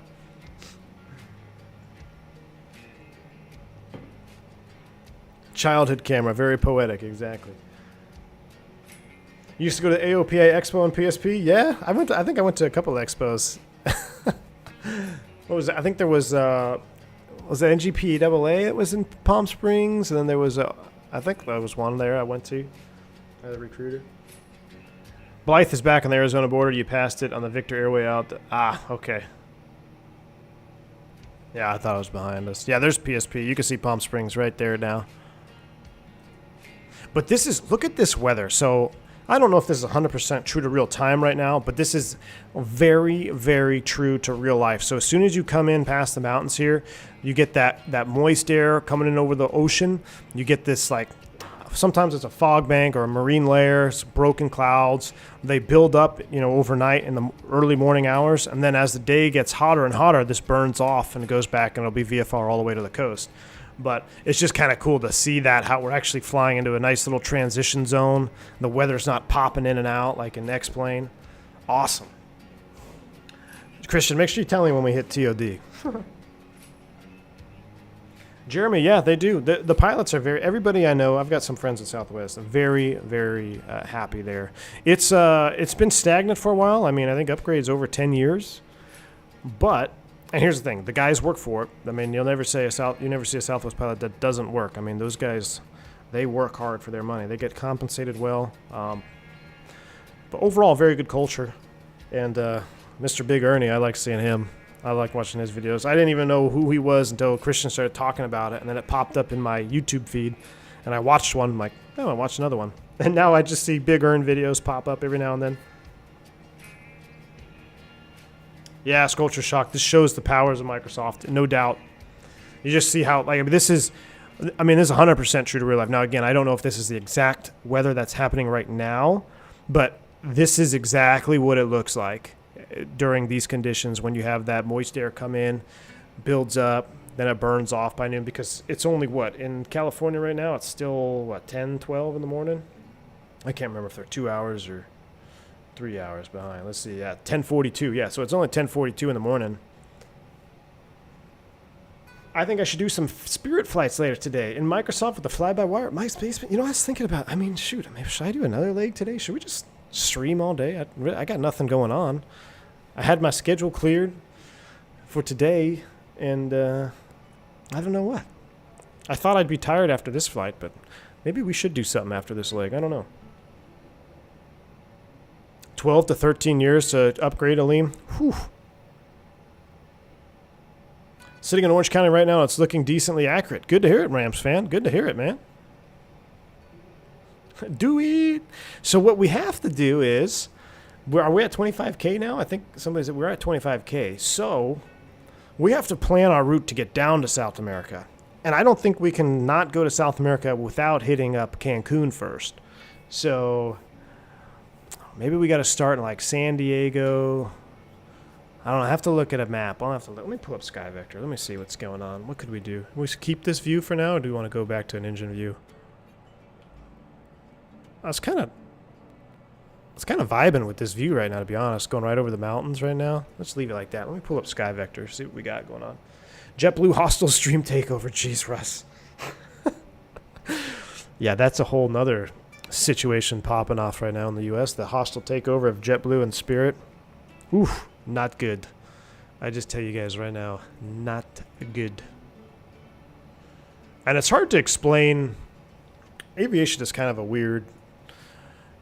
It's kind of weird to explain, inner workings of the aviation community if you're not in it. Because, from a passenger standpoint, you're like, oh, yeah, JetBlue by Spirit's awesome. JetBlue is awesome to fly for or fly on as a passenger. But if you know how the pilots are treated and how the company is run, you'd have a very, very different opinion. So, and same could be said for low-cost carriers. Like, I have friends at Spirit Airlines. Very, very happy. Arguably one of the best contracts to work under in the United States. Passenger standpoint, probably the opposite of that, right? So it's unless you're in the industry, it can be very difficult to kind of explain situations like that. But yeah, the whole hostile takeover thing is interesting indeed. Yeah, Southwest has Airbus in the fleet, man. Let's fly Aero Mexico. Ooh. Houston to Cancun. How long is that? Let me see. Hobby to MMUN. Or we would go from like San Diego to Cabo and then cut over. That's 668 miles. That's kind of far. Maybe we might have to skip Cancun. Where's MROC? MROC is down here. But then we could go from Cancun to MROC. And then from MROC, we cut across. And then we could fly into... Oh, man, it's going to be fun. I'm going to have to look at this out. We're basically going to fly all the way down the southern or the western coast of South America. And then we're going to cut across and we're going to go up the eastern coast. Definitely going to go back into Rio. That was awesome. Let's fly Avianca. Ooh. Lauderdale to Cancun. Ooh, now we're talking. I haven't flown out of Lauderdale in a while. Ooh, that's only 477 miles. Okay, that's definitely an option. We can do Lauderdale, Cancun. Or we could start out with, there we go. It'll either be Lauderdale, Cancun, or San Diego to Cabo, because then from Cabo you can cut across to Cancun. Fort Lauderdale's a little bit shorter though. We'll keep that in mind. What else is going on? Let's check out, see what our airplane is doing. Cozumel, ooh. V-Spirit flight on the Mad Dog. Ouch. All right, 250380. We're still holding 79 between that traffic in front of us. All right, one thing I can't do is lyrics. So we're going to change this song.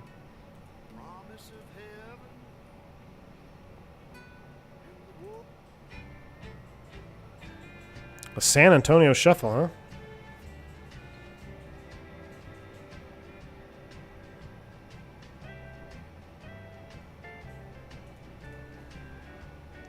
New York to Columbia.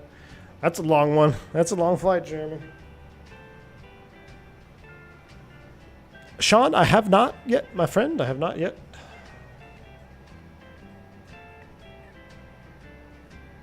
Obviously, a lot of people...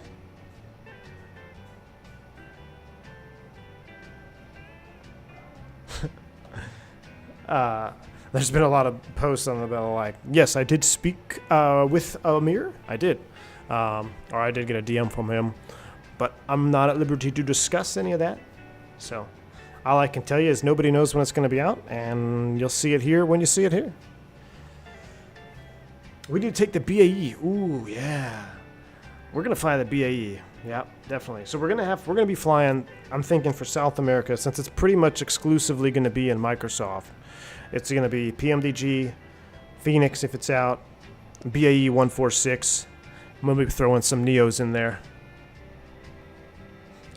The San Antonio Shuffle sounds like a SkyWest FO trying to make it to the bus in time after a few too many bourbons at the hotel. Oh, man.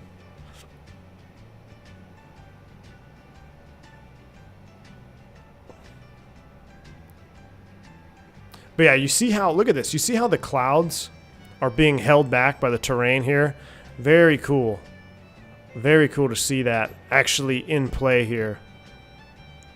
Ooh, there's a fancy word. I'm going to change this song. I'm not vibing on that one. Nope. What is it? Orographical lifting? Is that when you get thunderstorms produced from terrain? Orographical convection? I think that's a technical term. Obviously, the air mass, the atmosphere is not unstable enough for it to produce actual thunderstorms, just enough to hold back some of that cloud layer. Alex says, "Man, V1 not getting, it's like getting access to the Bat Cave, but Superman is only the one giving the tour." Alex, you're funny. We use the new yoke on the older buses? Absolutely. You mean like the A300, A310? Absolutely. John says, so next month I have to buy the Phoenix, Mad Dog, and 146. Exactly, John. We won't tell the wife. We'll keep that here between you and everyone else in chat.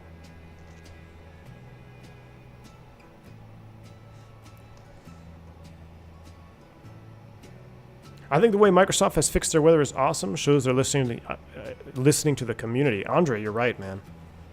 You're right. Now I wish they would just listen and fix their user interface. Honestly, with the recorder that I have, flight recorder, I'm obviously, I wish there was a native replay that worked like X-Plane does. I don't think that's going to happen. So, but right now I've got flight recorder, which I'm okay with. So the replay thing, I can understand now, kind of going by the wayside on my priority list. Weather is pretty decent now. Really, it's just the way you bind controls. The binding of controls in Microsoft and the user interface, it definitely takes some getting used to. I think if they can work on that, especially like if I jump in an airplane, I want it to know which profile to use. Adiabatic cooling, or is that just fog? No, that's I think that's for fog, right? You investing in any more peripherals in the near future? Is my wallet catching a break? Tom, it's catching a break momentarily, but not long, my friend. Not long. There is something very special coming to the channel, which I probably, arguably most excited about. But I got to keep it under wraps. So that will be coming, Tom. So just be ready. Just be ready. Yep, INI 310 will come out for Microsoft. It's going to be awesome.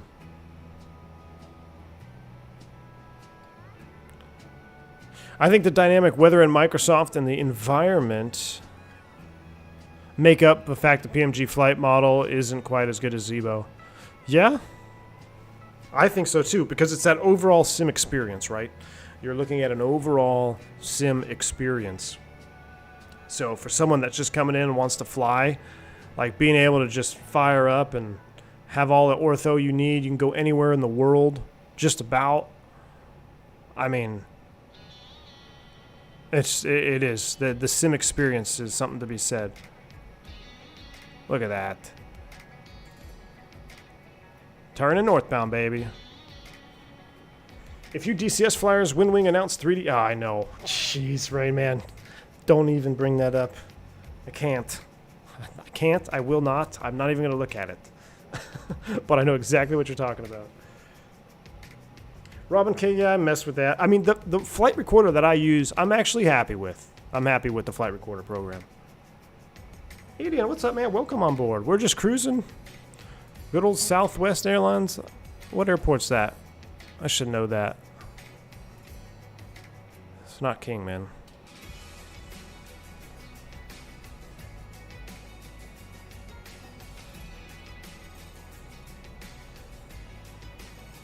Palmdale. PMD, baby. That looks awesome.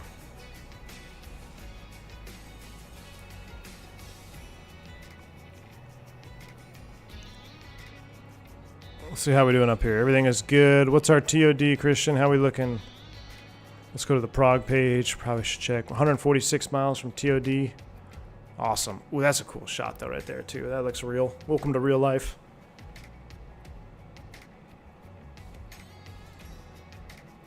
Mike's Basement, Honeycomb Bridge. Really? Okay. PMDG, GNR. Clever. I see what you did there. Thanks, Mike's. I will have to look that up. Yeah, to get the lights working. I remember having to run something for X-Plane, so it's probably pretty similar.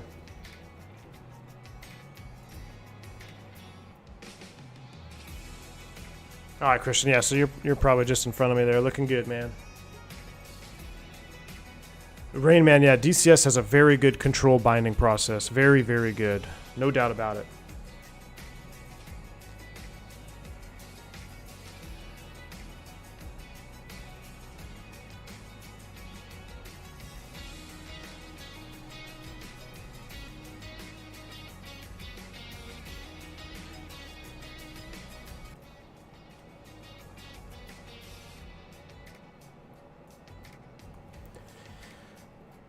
The new fluid simulation that just got introduced is going to change how aerodynamics work, but it depends on third-party devs to implement it. Yeah, is that the CFD? I remember people talking about the CFD here for Microsoft. That is very interesting indeed. Like I said, guys, I think this sim is going places. I really do. I really think this sim is going. I mean, just look at this. Look at the terrain, holding back the fog layer there, and low clouds. This sim is going to be going places, folks. I was really on the X-Plane 11 train for a very, very long time, even after Microsoft came out. The fly-by-wire kept me in the game, although I had very little skin in the game, but it kept me there. And now, with all these airplanes coming in, it's going to be hard to go back. It's going to be very hard to go back.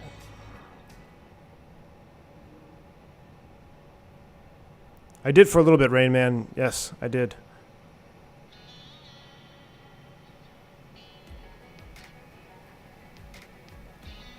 You're socked in LA? Really, Cam? In real life? You really socked in real life? That would be incredible, because LA is just is right back there. Oh, see, I can't do lyrics.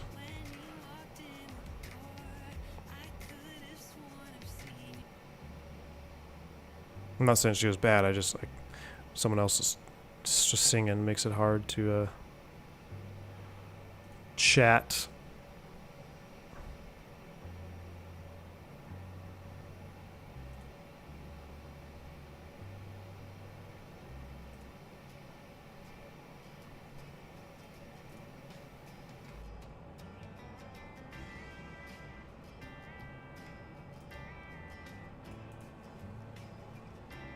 Low clouds and fog. Awesome, Cam. So that's real then. They're looking at real weather live time, man. That's awesome.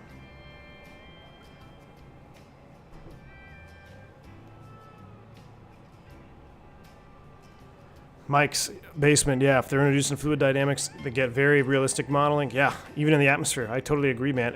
I'm very curious about it. I've only watched a little bit on it. I read a little bit about it, what they're trying to do. I think it was from a couple months ago. But it definitely has piqued my interest. I'll tell you that. I heard someone on the flight deck to sim stream saying Phoenix this week, or is that wishful thinking? I do not know, Crow. I honestly do not know. I have no information on that. I'm just like y'all. Jeremy said, did I see your comments way back there? I didn't. Sorry, man. About being create a disco at the beginning of your flight plan and everything. I confirmed with the pilot yesterday. Let me pull it up, Jeremy. Thanks. I remember having that issue.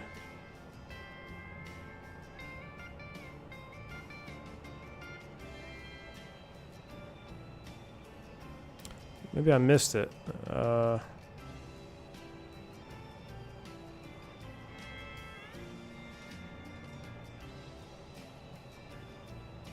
I'm getting hungry now. Jeremy, I didn't see it, man. Let me know what he said. I'm curious.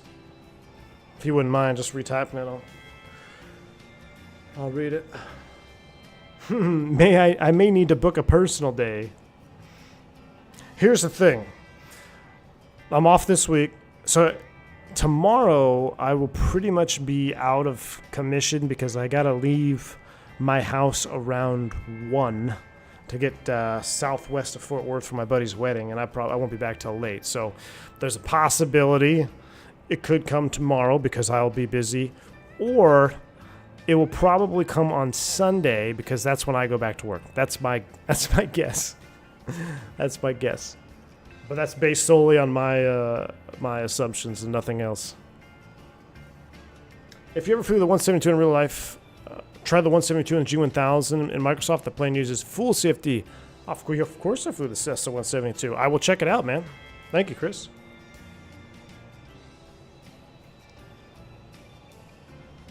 Fabio hasn't gotten the Phoenix to flip yet, so at least it's probably right around the corner. Yeah. What was that? Because had something to do with the spoilers or flaps 40? I did see the clip of that. That was pretty funny. You have to use heading select mode because the box will not let you insert a disco at the beginning of departure. You tried it yesterday in a real world flight. That's awesome, Jeremy. That's cool that you actually got to mess with it. That's interesting. That's very cool. So you got to use heading select mode. Well, thank you for the info, man. Now we know. So I guess we didn't do anything incorrectly when we departed out of LaGuardia. We just got to keep it in heading mode. Very cool. I feel like I'm about to duel somebody here. All right, now we're getting into the farmland of California. I mean, if this doesn't sound like Southwest, I don't know what does. Let's go to the more traditional view here. Tank angle. Whoa! Tank angle. As a spectator, I like the spooling sounds, but as far as the engine buzz, to be honest, it a bit me, maybe emoji lol. Berto, first off, that scared the crap out of me. That was really loud in my headset. Banking a check right back at you, sir. Thank you so much for that $5 dono, man. Very much appreciative of that. He says, as a spectator, I like the spooling sounds. It may be a bit off, maybe, is that what I meant to say? I have to check, Berto. So a lot of like I said, I only watched a little bit of Flight Deck to Sim yesterday, and I haven't really heard much of sounds. I've heard some sounds in cruise and stuff, and I didn't really watch any Twitch stuff. So I, other than what was already in cruise, and I guess you couldn't rewind it unless they release a VOD or something. So I didn't see that yet, but I'll have to check, Berto. Thanks again for the dono, man. Appreciate you. I can't wait to just start it up and hear it start up for the first time, because I haven't heard any startup sounds yet.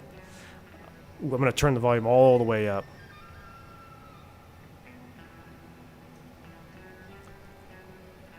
I wonder if the fairground visual is feasible for San Jose. The fairground visual?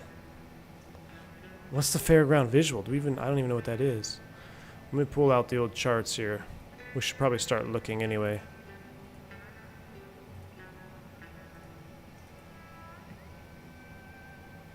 Short version, is Microsoft currently using approximating simulating effects of air on wings and control surfaces? CFD makes it more accurate and closer to reality. I wonder if that has to do with sometimes you feel like you're on, I hate to use the word rails because that was very much FSX and P3D, but sometimes it feels like you have to destabilize the airplane, right? Like it feels like it's set, almost like you're in a control wheel steering mode. Not even that, I don't know. But it's hard to explain, but that might be what I'm thinking. I think we're on the Silicon 5, right? Yeah, we're on the Silicon 5.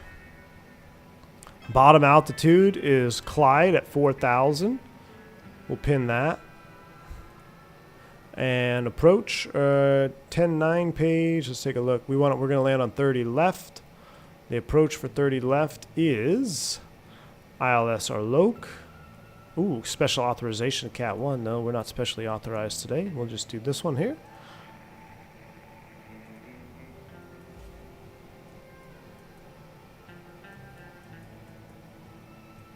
$30 left looks good to me. We got our charts all dialed up, ready to go.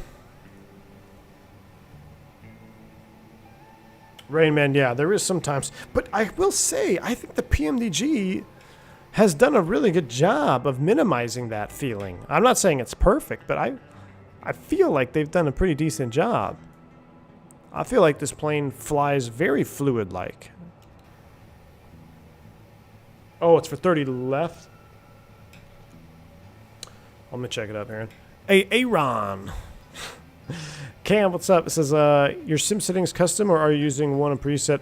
Cam, I started with the Ultra preset, and then, so Q8 Pilot did a video on Sim Update 9, and I basically have exactly what he set up. He goes through his settings, and he shows you all of his settings.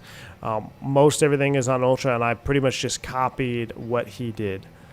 So if you want to see exactly how I set it up and what some of the sliders actually do or mean, that's the video to check out. It's Q8 Pilot Sim Update 9 video, and that's exactly what I am rocking as far as settings go.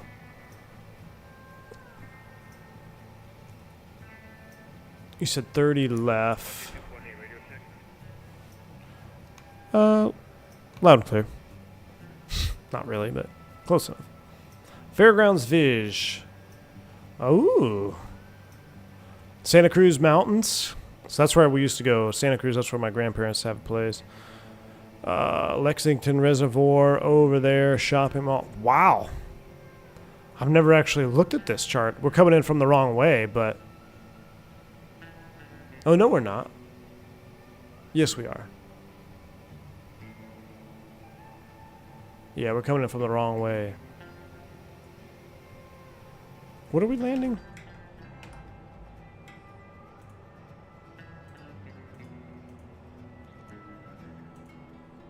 Yeah, we're landing 30 left, but yeah, we're coming in from this side anyway. That would be an interesting approach to fly from the north, though. Absolutely. 64 miles from top of descent. We'll go just a little bit more. Ah, dang it. I hate it when I do that. And then we will prep for our descent.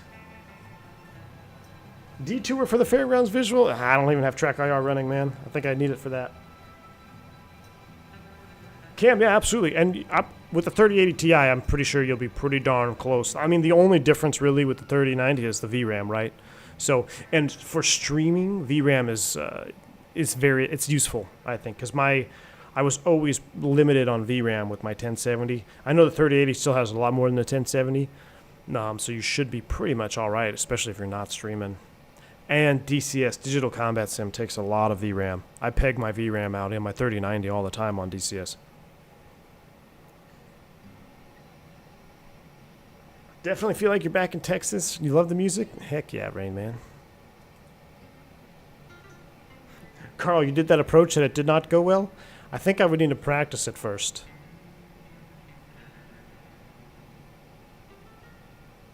Josh says, V1, does the physics of a desktop simulator really matter? I thought desktop simulators are better used for learning procedural stuff. Absolutely, Josh. That's you're correct. I mean, as far as learning how to fly the airplane, physical feel of the airplane, no, it doesn't really do it justice. I don't care how good your sim is. because you can't feel, in real life you have G load, you've got the moment, you can feel the inertia of the airplane, you can feel all that stuff. So the best we can do is get close, but you're absolutely right. It is a huge procedural thing, huge procedural trainer in the sim. Now you can get close. I will say the TCA Boeing yoke gets me very close, but it's also very wrong in one instance, and that's the fact that you can't trim away control pressure. And that's just a limitation of a desktop sim. We don't have any force feedback. So, you know, as someone who's flown yoke-driven aircraft, when you pitch, I don't know, wherever, let's just say you pitch 10 degrees and you trim to release, you know mentally, if you've done enough times, you know how long you hold down the trim button, and then you let go. But in the sim, you can't feel that pressure coming off the control column. So you let go, it springs to zero, and now you're nosediving and descending at 1,000 feet per minute. You know, so that's the one thing that's weird about flying with the TCA yoke, because it is so good everywhere else. It kind of messes with your mind a little bit, but that's only going to matter to someone who's flown real airplanes. Because if you've never flown an airplane, you're not used to trimming control pressures off the control column, then you're not even going to know what that feels like to begin with. So it's all your own perception and what your own experience level is, but you can get close. That's why I still say Airbus is probably one of the best airplanes to simulate on a desktop, because in real life, I mean, you are moving fly-by-wire control surfaces, so you roll it in with the stick. The only thing you're missing on your desktop sim is the actual feeling of the airplane rolling, because there are no control pressures on the Airbus side stick. So if you have a good flight model, you can really replicate hand flying the Airbus, especially when you go and put some time and some money into the controls to replicate the airplane, which I've done with the FSprojects stick, ! Stick. If you want to check that video out, I kind of explain in detail why I like this setup for it. But yeah, it's huge procedural trainer. Go poke around in the panel states. What do you want to see in panel states? Oh, you're talking to someone else, sorry. You saw a review of a yoke using force feedback? Mike Spaceman, what yoke was that? Because that's something I want to check out, man. Alright. Last song, and then we're going to start down. Oh yeah, look at that beautiful bank angle. Bank angle check. Oh, it's got lyrics. I guess that means we're done. Nope. Well, that's the non-version. Alright, what's this? One more? Alright, this is it. After this song, we are getting ready for our descent. I guess we can come out of the window. We've been in the window all day. I don't know, I like the window. I think the window looks pretty dang good. Do have a little bit of that bug, though.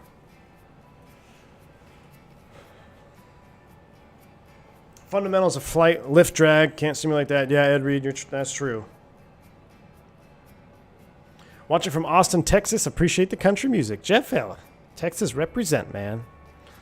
Should have flown the Lone Star 1, huh? Maybe we should fire up the 7.3. I have it downloaded. We can do second leg. What's the short leg from LA? We'll go LA, San Diego. Or no, San Jose, San Diego, and the Lone Star 1. Ooh, we could do that. I'm feeling like I just don't want to stop flying this airplane. It was called the Brunner. Oh, the Brenner? Yeah. You know what? I think I did see maybe an Austin video on X-Plane about the Brenner yoke. Brenner yoke, yeah.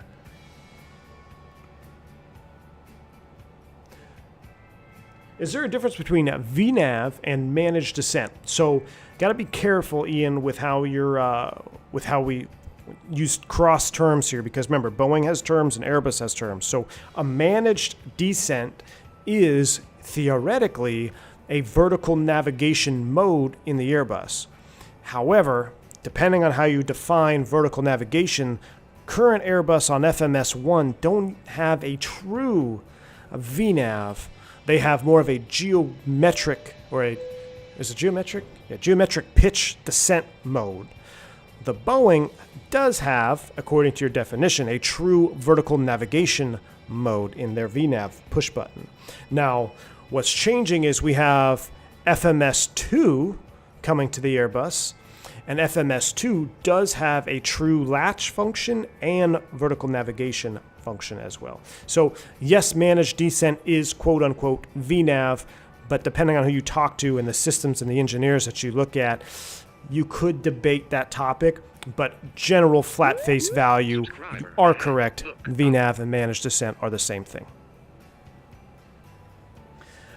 Thanks for the new subscribe, Space FS. Appreciate you. Berto, 33 months. He says another leg captain. All right. Berto, done deal, man. We're going to do it. I'm going to, what do we got till top of descent here? 14 miles. What did I say the bottom was?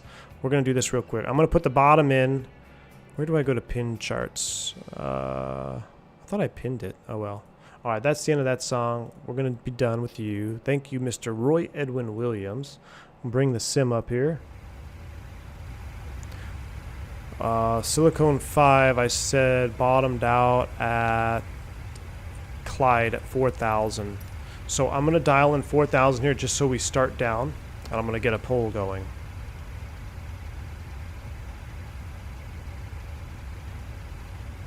$4,000 is set. 250, we're an MCP, speed, VNAV, we're looking good. All right. Yeah, this is the view where I start getting excited. You know, as a kid, this is it. I was almost there, almost in time for landing. Gonna go see my grandparents, spend the summers there. Here we go. That Brunner yoke will run you 1,500 clean. Ooh.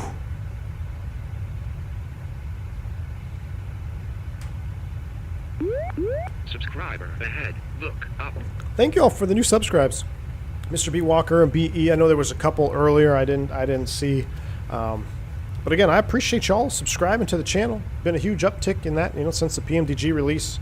More content on this channel now on Microsoft. So if you guys love this stuff, especially if you want to learn everything Airbus, make sure you are subscribed because I cannot wait to bring you some more videos on that.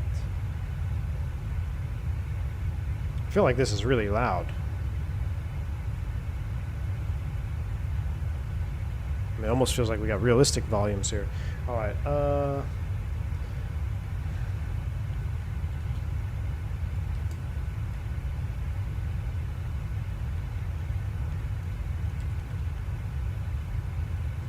Where we at?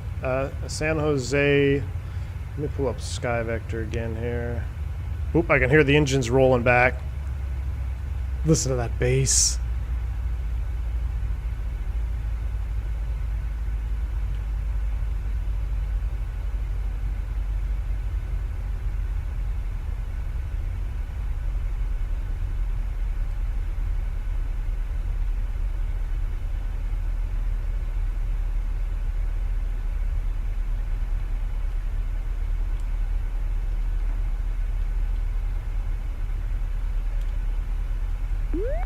Subscriber ahead. Look up. Let's see, where are we going? I could go maybe. That's too far.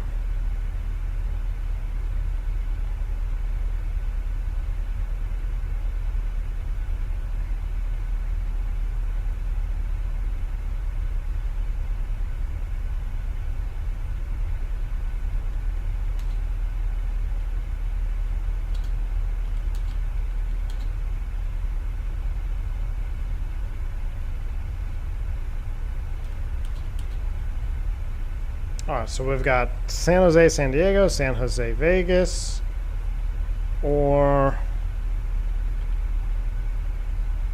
LAX is always a good option, always heavy on frames.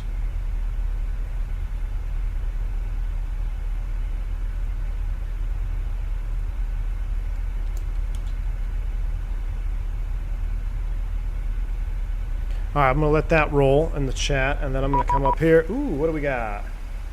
Oakland Center, 32-2. We can do it.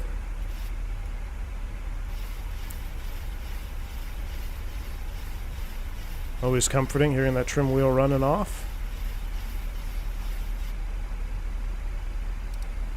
Oakland Center, good afternoon. Southwest 357, 30.8, descending via the Silicon 5. Southwest 357, Oakland Center, squawk 4354. I had him low. Squawk 4351, Southwest 357. Squawk 4354. 4354, Southwest 357.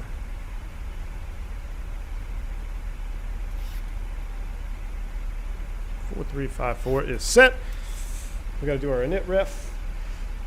Berto, thank you for the $5 super chat, sir. 357 radar contact, flight level 287, descend by a Silicon 5, northbound transition, 7 altimeter 3008, and I might need to vector you for space. Copy that. We'll descend via Silicon 5 northbound transition, and we'll be standing by for Southwest 357. All right, so he's ready to go. Berto, thank you for the $5 super chat. It says the spool back was with the base was 10 for 10. Thumbs up.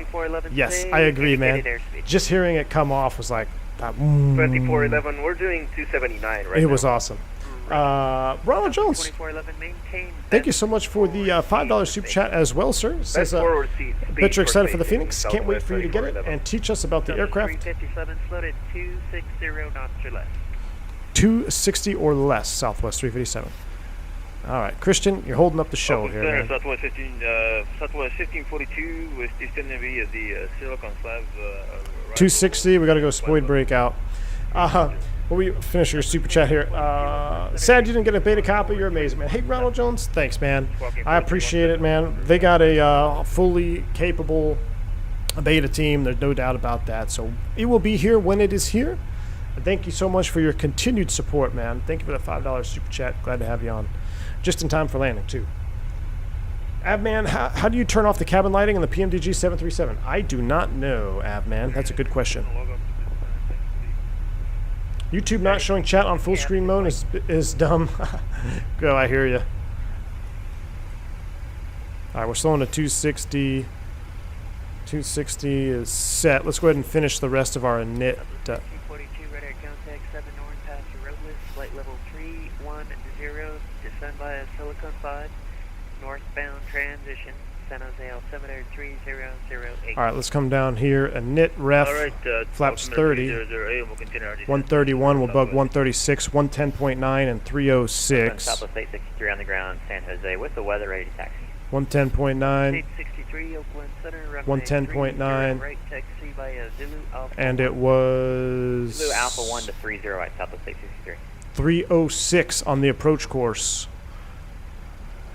Gotta love it. 1930 approach course is set. 306. 306. 306 is set. Both sides. 4,000 for the bottom of the arrival. And we don't need to do anything else right now. We're still in ARN with LNAV VNAV speed. We're below path, which is fine. Silicone is at or above 200, so we should be just fine. There's Christian right there. I believe he's in the southwest in front of us. We'll get our terrain mode on for landing. We'll do a flaps 2 auto brake and auto brake 2 flaps 30 landing. All right, so we're pretty much set up.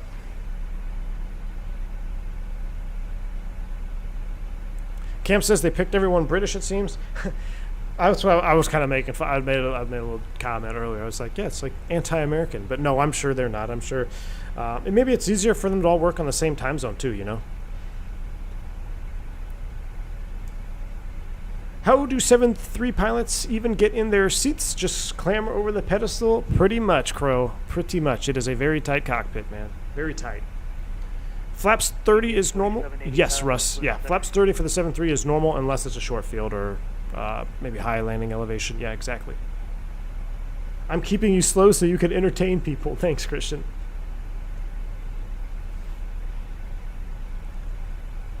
Thank you, sir. Looks like we are getting a VNAV path. Yeah, we're leveling because we have a restriction at or above 200. Airplane is following the VNAV there. It's VNAV path. Left pilot, Southwest 3411. Essentially, this was essentially a out constraint star. Left approach, number 2 behind your company. Roger that, number 2, ILS 30 left for Southwest 357. All right, that is good. Yep, between 19 and 15 for Valley, so we're doing good. We're looking real good up front. Enjoy a few more engine views here. UPS 4785 Oakland Center, squawk 4244. John, yeah, the seats slide back. Yeah, they do slide back quite a bit. There's a handle above the windscreen to lift yourself in. Yep, indeed. So I'll say this. I'm sure you Boeing drivers are going to love this. But So that jump seat, I was telling you the other day when I was jump seating home, I had, so the guy next to me in the jump seat next to me, 787 Captain, Czech Airman, 30-plus year career in the airlines.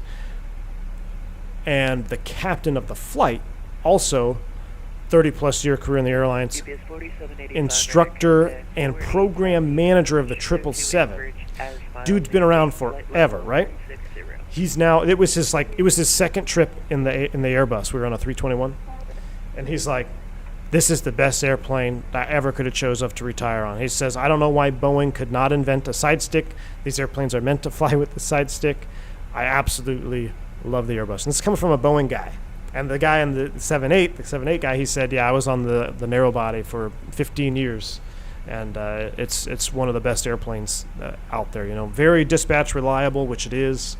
And just from a working office standpoint, you know, not you know, I'm a flight simmer and I want to touch more buttons standpoint, but from an office standpoint where you go, you do 5 legs a day for 4 days, the Airbus 10 for 10 hands down is the way to go. It makes your job so much more enjoyable, and then you get so much more situational awareness too. I think that's my thing. I think your situational awareness is heightened in the Airbus because, you know, you have fly-by-wire, you have more room, you can just, it's more comfortable all around. All right, we got 3008 set once and twice, and that side is synced. Yes, it is. So 3008 is set. We're out of transition. We're still coming down. We're looking real good.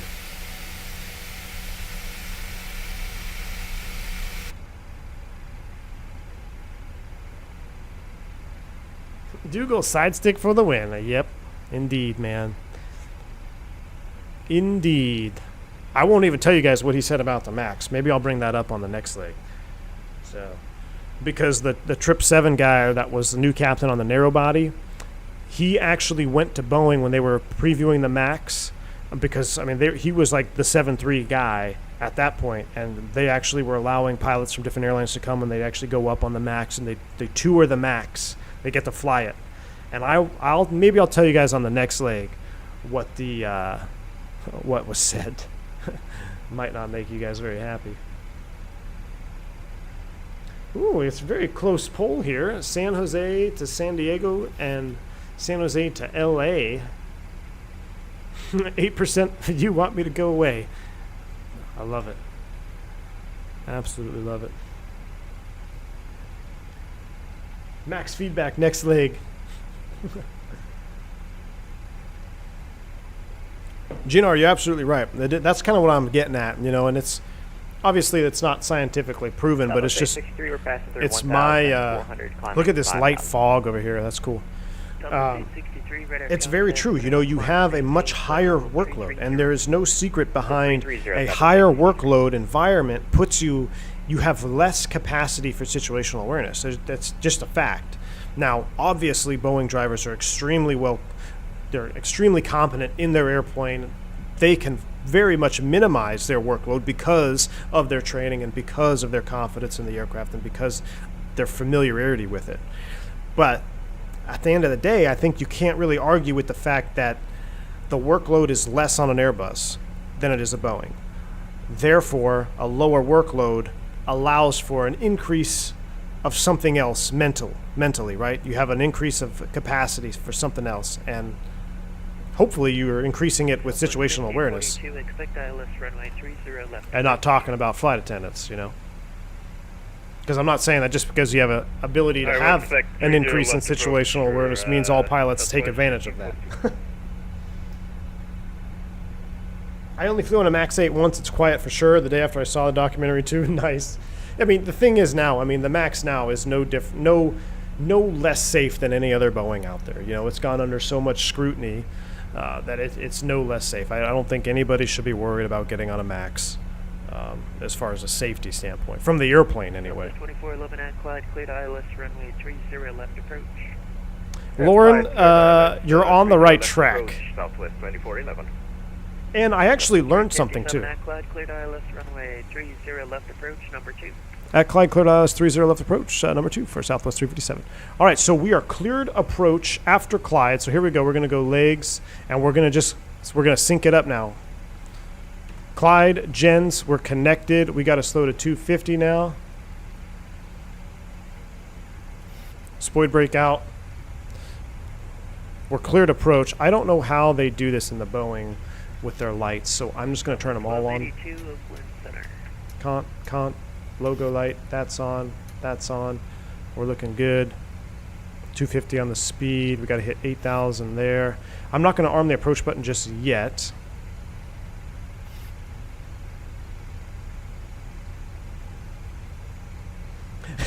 John, I hear you, man. Started simming in the 320, got my head around normal ops, and then you go to the 7.3 and it took you a day to get off the block. Yeah. Very common, man. Very common. Oakland Center, hello, Southwest 1282, descending out of 340. All right, we're 9-2. 1282 Oakland Center, We're squad looking 4, good. 224. We're looking good. The courses are set. 4224 Southwest. I'm going to actually see if I can dial back to 210 here. Just because I feel like we're gaining a little bit on that company up there. So I'm going to just give myself a little extra breathing room. Yep, nav frequencies are tuned. Radar contact 5 West Paso Robles, flight level 340. Would like to see Las Vegas, but only if we do one of the scenic RNAV approaches. altimeter 30. RNAV visual.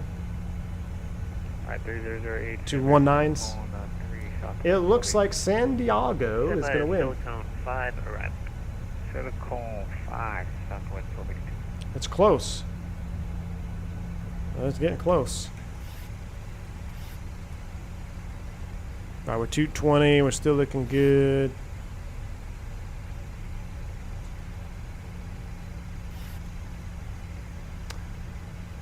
Monterey off the left, yeah. That is Monterey. So this Santa Cruz, this is cool. I get really excited here because this brings me back, man. Totally brings me back to being a kid. Let me get flight recorder ready. Yeah, Monterey Bay, Carmel, Santa Cruz Mountains. So my grandparents actually had a place like in, well, I still do. Oakland My Center, grandmother Everett did, 41. I'm having some trouble with one of my engines. Can I give request vectors to Oakland? All right, so that's Everett good. 41 heading 270 is a vector direct to Oakland. You are clear direct to the Oakland airport. Roger You got a bounce after landing? All right, Christian. 41, thank you. No problem. Let me know if you would like a different altitude. Carmel, very Yeah, I beautiful. probably want Yeah. to descend pretty soon for Everett 41. Guy's pretty loud. Everett 41, Roger. Descend pilot's discretion. Maintain 6,000. Oakland altimeter 30. Still not picking up the DME yet. I think we're a little far out. 270, maintain, descend and maintain. We got 6,000, ISJC is tuned, 41. 306. Still waiting on the DME to come over. We still got the speed brake. Oh, I guess I don't need the speed brake out anymore. We'll stow that. Speed brake is stowed. Tyler Smith says, V1, I almost wonder if you think the Air France incident would have happened had that aircraft been an Airbus wide body rather than a 777. Air France incident. Is that the one after takeoff? You're not talking about the one that stalled out, because that was an Airbus, right? Air France incident. I have to. I'm drawing a blank on which one you're referring to.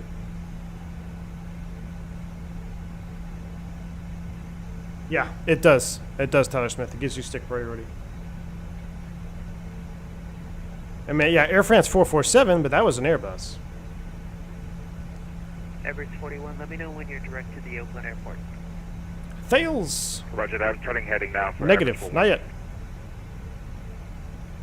Salim says, we hope you will make a video of comparison between the Phoenix versus Tolas. Oh, yeah. You know what's coming. You know what's coming.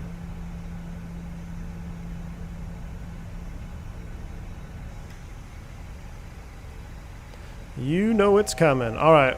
We are leveling at 4. I guess theoretically we could set the final approach fix altitude because we are cleared approach for the ILS 30 left. Delta 2411, wind 330. Which is 2700. 30 left, clear to land.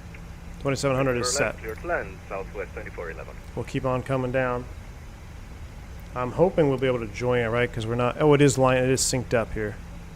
I'm going to keep it in nav mode for now. Oop, we just picked up our DME. We're 19.8. So this is kind of a real-world technique. Again, even though you get cleared for approach, this happens a lot when you're coming into these airports that have really long arrivals. LA is notorious. They clear you for approach, 50 miles from the airport. You don't just want to start trying to track the localizer because the aircraft will have a tendency to hunt. It won't really lock in that signal. So I'm going to wait until we're at least past Clyde here. I'm also going to start dialing back to 210. Oakland Center, Everest 41. Feel free to give me vectors. It's going to take a minute for me to slow down and descend for Everest 41. We're on the VNAV path. We're looking good. Right about 15 miles or so is when I'll arm it up. It seems to be pretty good then. But yeah, if you just arm the approach and capture the localizer 20 plus miles out, the aircraft can start to oscillate a little bit.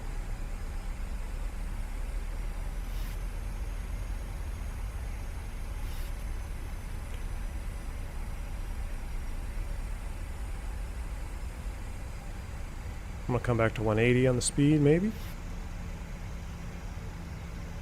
And there's 16, there's 15.9. Let's go ahead and hit approach.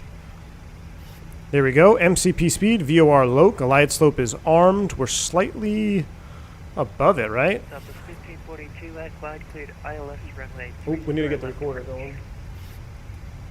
Because I want to record coming in over the city. Southwest 1542. Trim wheel is running. All right, let's go ahead and select flaps 5. Southwest 863, Quantum maintain flight level 390. 390, Southwest 863.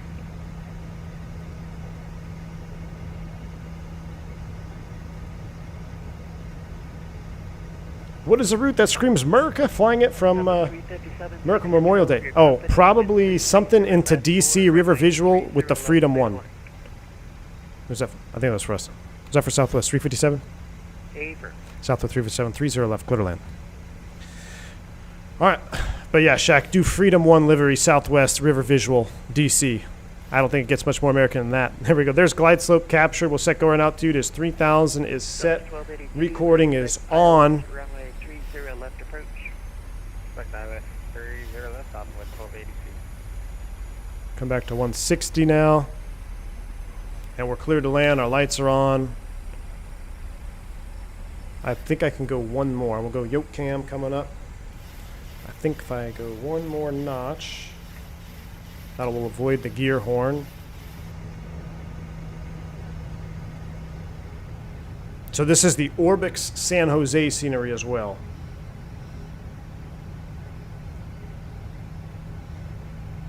I can't wait to watch that on replay because that's the view I remember as a kid. Just out that window right as we go over these buildings here in San Jose. Such nostalgia for me. All right, we are looking good. We got plenty of space between the aircraft in front of us. We're approaching 2,000 feet above touchdown. That's what I use in the Airbus. We're going to go ahead and start it here in the Boeing. Gears coming down. We'll keep the speed coming back. We'll just bug our ref. We said we are 131, so we'll bug 136.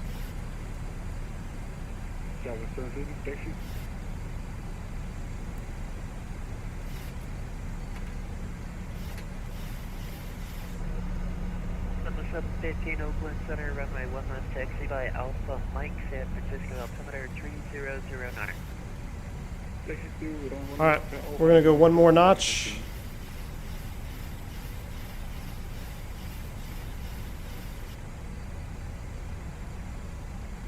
I gotta be careful not to go into full here.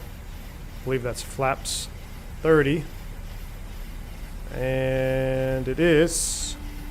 Speed brake is armed. Autopilot is off. Oh, that's the wrong button. Autopilot disconnected. I'm gonna take over manual thrust because why not? Average 41, expect sectors, visual approach, runway All right, right. my aircraft. Subscriber ahead. Look up. Thank you, Dougal, for that. Toxin Live. Hey, Captain, do you have the MP3 for the new sub? I do not, man. I do not. That's a custom sound made here for the channel. Thank you so much for the $10 super chat, man. But that sound is actually, it was designed by Jeremy Harvey for this channel, so appreciate you, man. Thank you for the support, though. Right and via Kilo Yankee to the ramp, Southwest. Oh, there we go.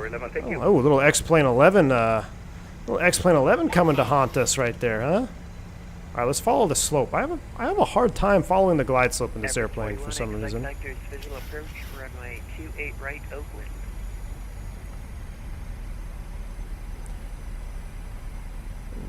That's that light marine layer burning off. Replay is running. Replay is running.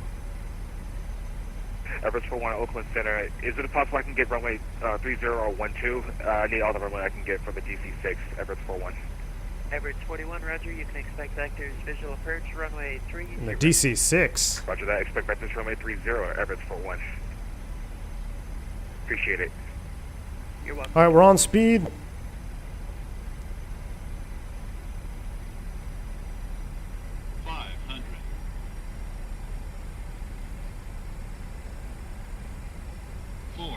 Alright, remember, no Airbus flare. No Airbus flare.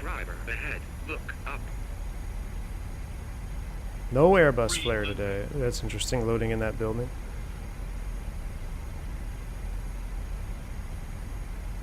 A little bit low already. See, I got a bad habit there of getting low. There we go, now we're on it. Big displaced threshold here. Now I'm just going to yell at me. On the pappies now, we're looking good. Just keep flying her down. 50, 30, 20, 10. Pit check, close. Hold the attitude. Ooh, that felt decent. Maybe a little firm. Maybe a little bit of a hop. That might have been a little firm. I didn't get the full hold the attitude, so that's probably why. Reverse is green. We got auto brakes. We're looking good. Manual braking. We'll go to the next one. 70 knots. Ladies and gentlemen, welcome to San Jose y Maneta. Southwest 357, exit right when able, cross runway 30 right, taxi via Yankee to the ramp. All right, right turn, clear across 30 right, Yankee to the ramp. Thanks for the ATC, Southwest 357. All right, go ahead and stop the recording. We're going to go ahead and taxi across 30 right. Should obviously clear right. Clear right. And we're going to not reconfigure the airplane until we get to the other side here, until we're terminal side. Mara Epor, is this your home airport? Nice, man. ILS runway 30 left approach. Flag clear 30 left up and forward. All right, we are back, so we'll go ahead and stow that. Flaps are coming up. We'll reconfigure that after landing. But oh, look at that flap texture juice right there. Fellow 104 Oakland Center. Look at that flap texture juice. Oh.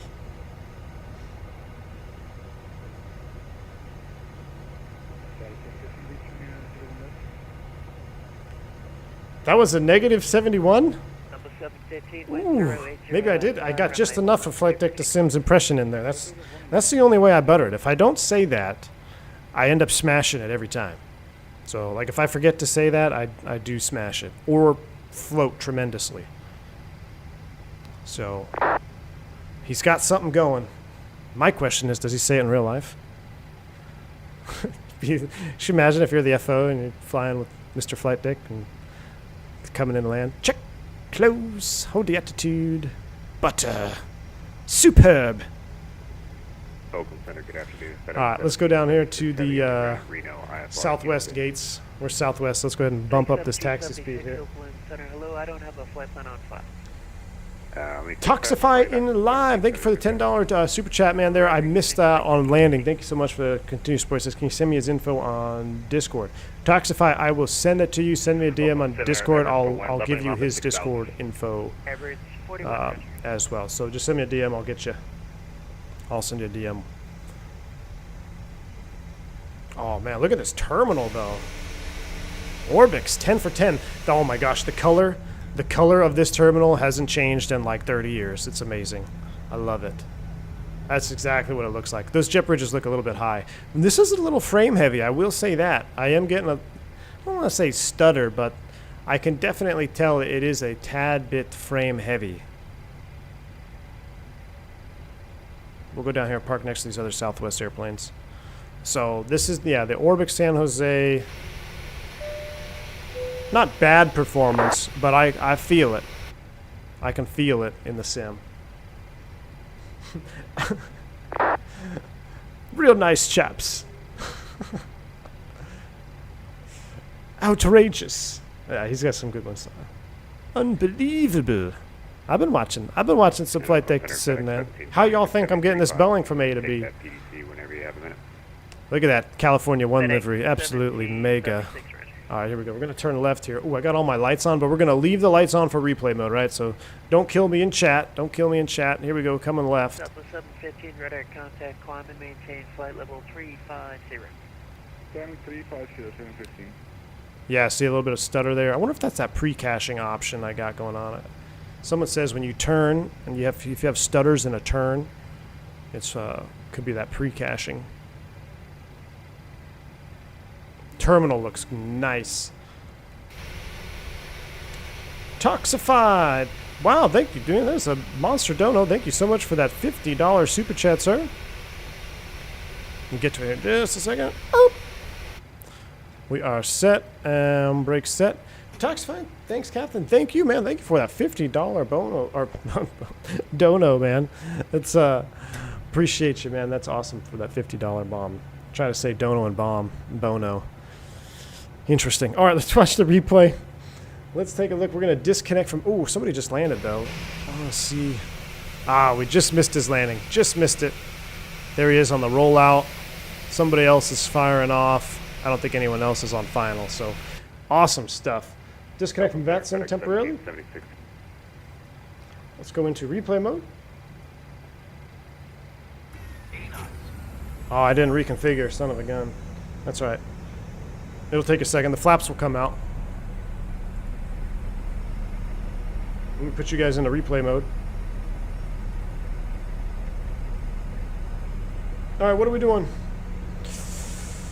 Ooh, San Diego has won the pole. All right, I guess we're going to San Diego. Should be a short flight, only 300 miles. I think it'll be fun.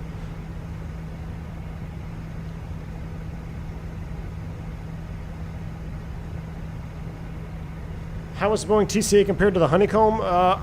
I really like it, man. I really like it for the Boeing. I really do.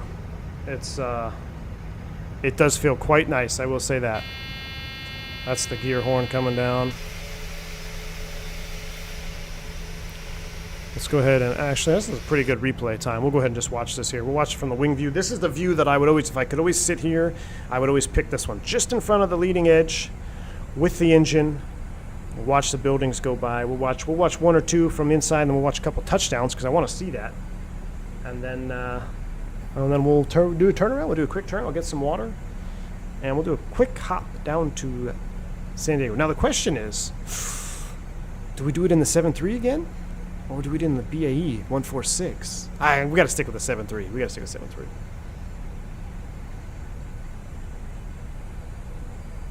Spam risk calling me.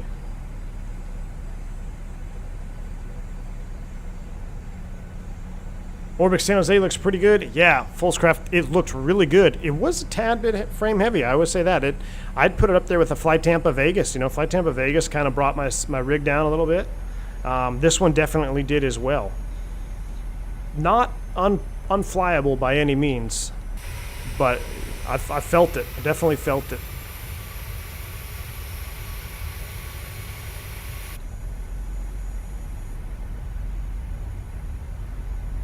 I'm scared, Ray, man. I'm scared to put that poll in chat because I don't know if I'm ready to fly the BAE yet. You know, I'm so in love with this airplane. So look at these flap textures.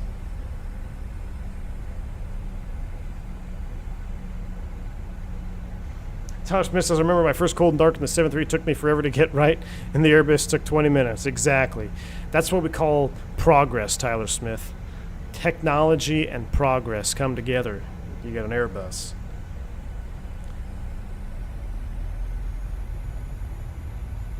Santa Barbara. Southwest doesn't go into Santa Barbara, do they? They do. Oh my gosh. Santa Barbara was where I did my first ever jet landing, right? I think so. Ooh, SBA? Should we do SBA? That's got to be a super short flight though, right? Look at that. There we go. See the buildings down there? Right there. I don't know why, but I just remember seeing this all the time. Not all the time, but every flight in. There's actually, maybe it was 30 right what we would land on. That highway there. I forget the name of that highway.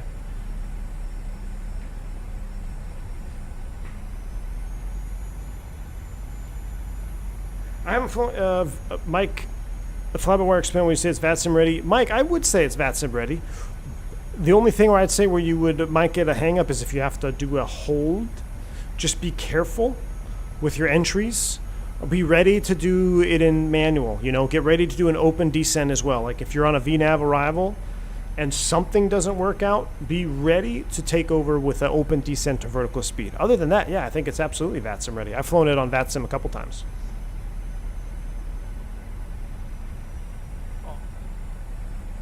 Oh, that was the juice. That was absolute 100% juice, folks. Oh, I didn't have the flaps all the way down. Dang it. All right, let's pause it. Let's rewind it. Right here. Resume. Let's watch it from right here. Look at that flap. Oh my word, that looks so good. That looks real. It really does. Ronald James, thank you. I got the alerts are muted here for the replay. Thank you so much for the $2 super chat, man. He says, where'd you get the side stick? It is in the TCA. Exclamation point stick, Ronald Jones. It'll get you all the information you need to know. I also have a link in the description, the Flight Sim Project side stick. Gino says, silky smooth landing. See, have we actually landed yet? I know, man. These are the ones you chase after right here. These super butters.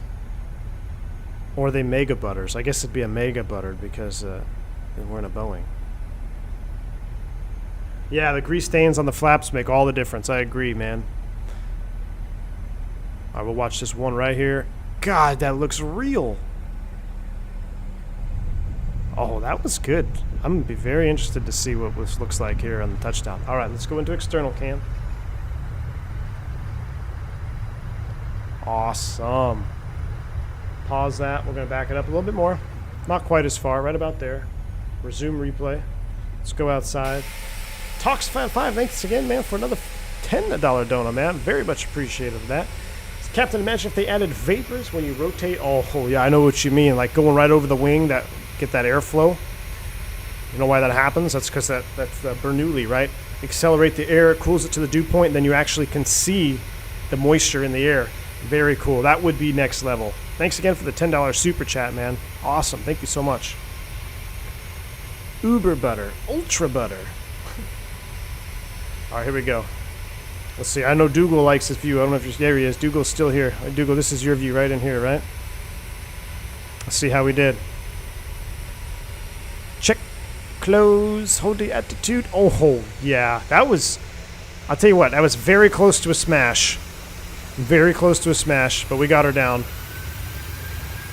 Right on center line, 10 for 10. Boeing Yoke, man. I will tell you this, that Boeing Yoke is has got it going on.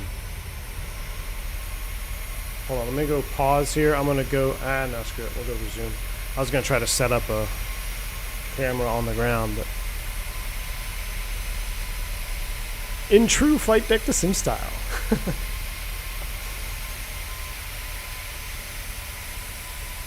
All ranked at 737 out of 10. Ooh, that was definitely a butter. Look at that. I will say, I don't want to take all the credit here because this yoke, the yoke is very, very good for getting a nice pitch attitude and holding it for landing. You know, with the honeycomb, you really felt, it honestly felt like you were flying an aircraft out of trim when you were landing with the honeycomb. This, with that pitch axis, is just next level smooth. You can really just kind of set it and hold the pitch attitude. Really makes a difference.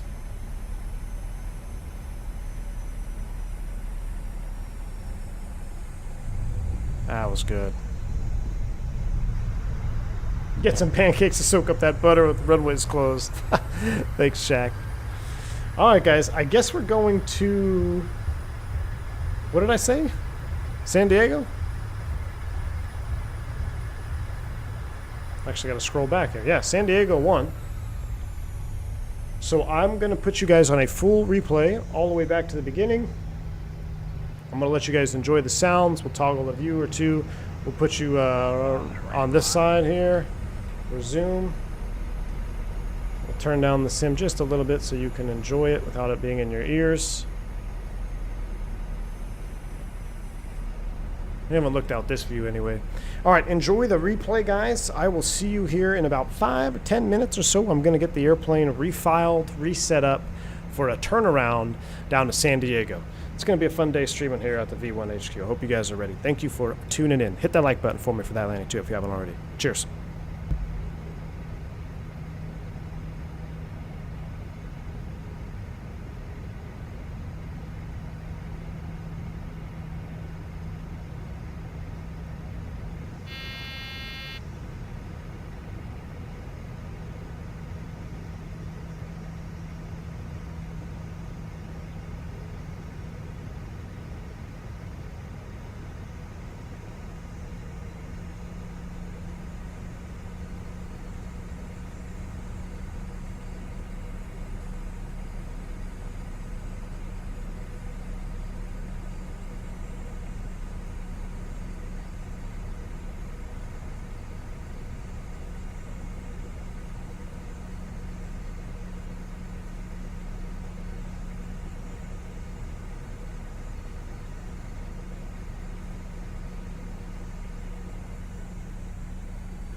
check. We are back. What is up, guys? Here we go. Second leg. Oh, you know what? I forgot to change.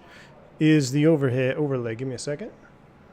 Give me a quick second. Let me move that over. Let's see here. That replay was toolbar pushback is what you're looking at. Toolbar pushback. All right, we're going from San Jose to San Diego. Same call sign, continuation of that. Let me go ahead and go off and on. Hopefully that will reload. I think it did. San Jose, San Diego is set. Cool. All right. It does not look like a 146. It's not the Lone Star, Jeff. I know. I thought I you know what? I have it downloaded, but I didn't put it in the ops center yet. So I figured we'd go a little bit old school today. We'll go with this one. This one is pretty much the classic color a lot of you are familiar with before the recent change of liveries for Southwest. This one I still think looks really good. What is this? Canyon Blue? Leo, like this is what most people think of when they think of Southwest, unless you're super young. But this is also a very nice livery indeed. I think this one has some dirt as well. What I like about this one is I like the red flap track fairings. That's so Southwest. I mean, red or orange, whatever color it is, but that's very iconic to me of Southwest.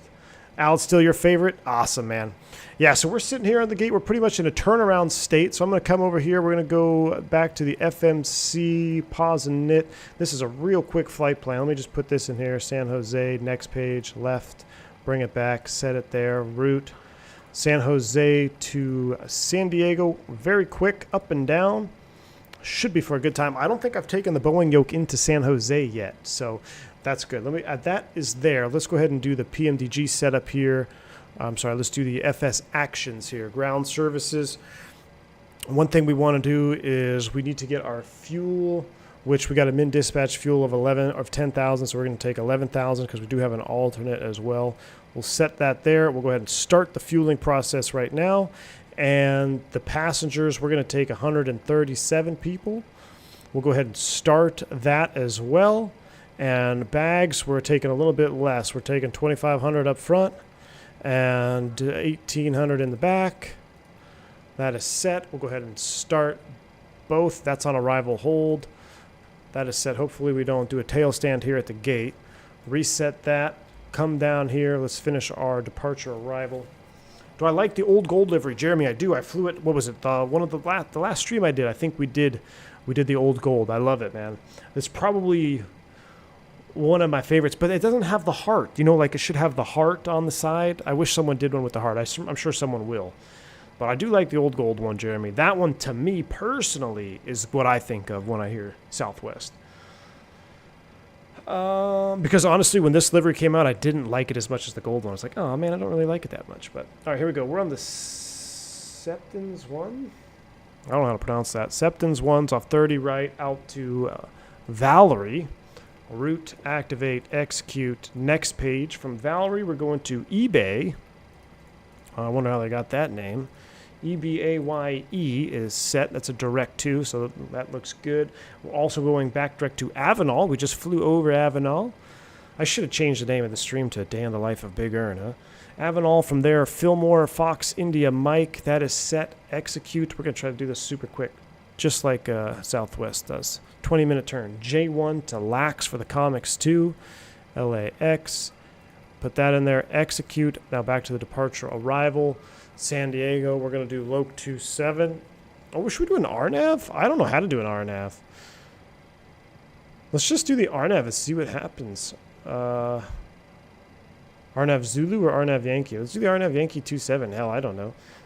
Something different for me. Comics 2 off LAX. I don't believe we're going to use the Lindy transition. We'll execute that. That is in there. So now we just go to the init ref. We'll leave that there. Arrow right. They're fueling, boarding. We're waiting for forward cargo. We're boarding passengers, and we are refueling. So everything is coming alive. We're going to go ahead and get the APU fired up here as well. Get the APU on. Quick turn. 20-minute gate turn, Southwest does. 20-minute turn. Look at this airport, though. Airport is, I mean, This terminal is awesome. It's supposed to be like a wing or something, I remember. Someone said something about that. Love it. I even like the classic Southwest. In fact, I like the liveries from past to present are pretty... Yeah, I like them all. And I like how they at least keep one of each, you know? Like there's still a gold one flying around. You still have one of these flying around. Absolutely right, Berto.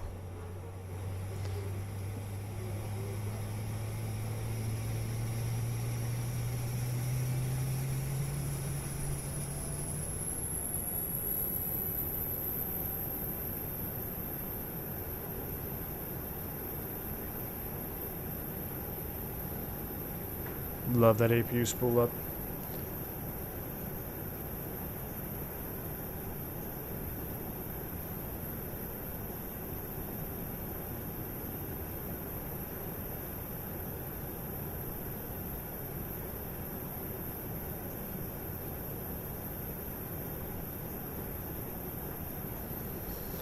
I was watching Chicago Midway live stream yesterday. It looked like Southwest put a tail stand for the turnaround. Sometimes they might, I'm sure. All right, we're going to go APU on bus. That's on. We're going to get a pack on with the APU bleed on as well. We're also going to get the chimes on, and the seatbelt sign will be off because we're still fueling. That's good. I'm going to put this on APU gen up top. Galley power is on. MCP looks good. TCAS is off. Do we have any ATC? Oakland Center. Oh, I got a PDC. San Jose, eBay, comments maintain 5,000. We'll dial in 5,000 here. Squawk 4324. 4. Wait, what? Yeah, 4324. We're in transponder mode. That is good. And we're going to have to call them up on 32.2 for push and start, I guess. 32.2.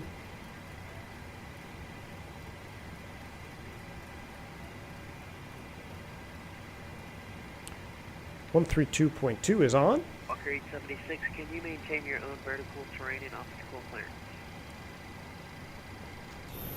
Yes, we can. Walker 876. Whoa. Walker 876. Ah. One of those guys. You know what? We actually model match so well, it doesn't even look that bad. Doesn't even look that bad. Oakland Center, Southwest 1008, the departed Reno, passing 7,800, claiming 15,000. Swarm. This is actually the potable water truck. Potable water. Could we have flight level 320 for cruise? Set our barrel 3008. 3008 is set. What do we got over here? Fueling is done. We'll go ahead and release the fuel truck. He's done. We'll release the potable water truck. He's done. Still boarding. And these guys are done, so we'll release, and then this will start here soon. As soon as the truck gets away. So as soon as the truck leaves, we should see the other arrival cart come in here and start boarding up the front. Yeah, new livery. I don't know, it's stupid people. I mean, it's either an accident or just 5-year-olds. I really don't care. I mean, they think it's like gonna affect me or the stream. Like, I'll just disconnect, dude. I don't need that sim. So joke's on you. Jeremy says, is it? Oh yeah, it's hard to get a butter landing. Oh, Jeremy, butter is the last thing on your mind at Midway. I think the last time I ever flew in there was a 190, an Embraer, and I did a charter flight into there, and it was no joke. Okay, like, hey, put her down and firm, and the end of that runway comes up so quick, it is wild. Well, what is the usable length? I forget. It's pretty short. It's up there with short runways. Jeff L., a dynamic livery, indeed.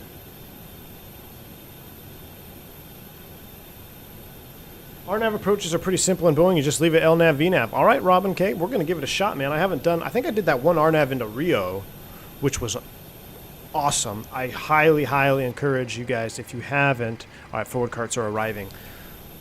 Go find that goal stream I did. And just fast forward to the second leg, the landing in Rio. We did that circling R&P. at this point in my sim career, it is still 10 for 10, the most scenic approach I've ever done. Most beautiful approach I've ever done in any flight sim ever. So I'm hoping we can change that, maybe.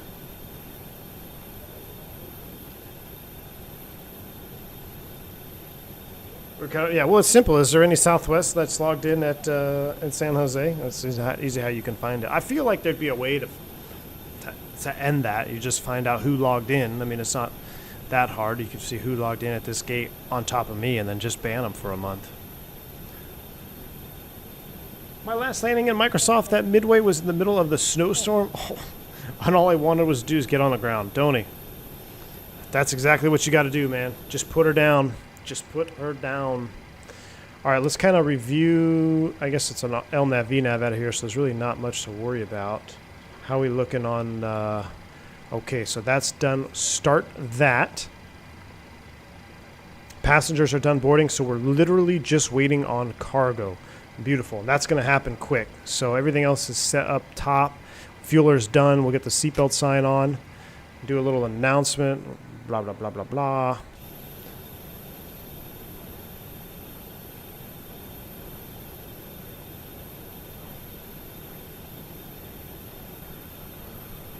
Looks like he's pushing back. Cool deal. So in this particular case, maybe it was just an accident.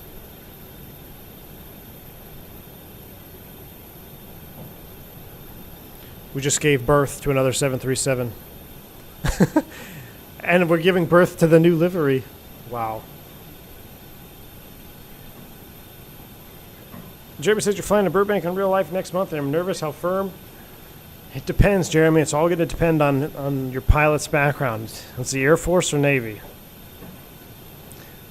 That's all you got to worry about, man. If he's Navy, then you might want to worry a little bit. But no, you'll be fine, man. You'll be absolutely fine. Southwest hasn't gone off the runway in a couple months anyway.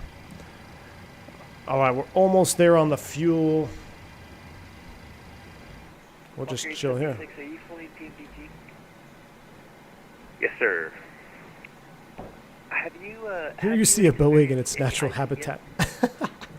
No, I usually fly with it So turned that's off where because liveries other come planes from. didn't react to it well, so I just have it turned off for everything, pretty much. What do you mean they haven't reacted to it well?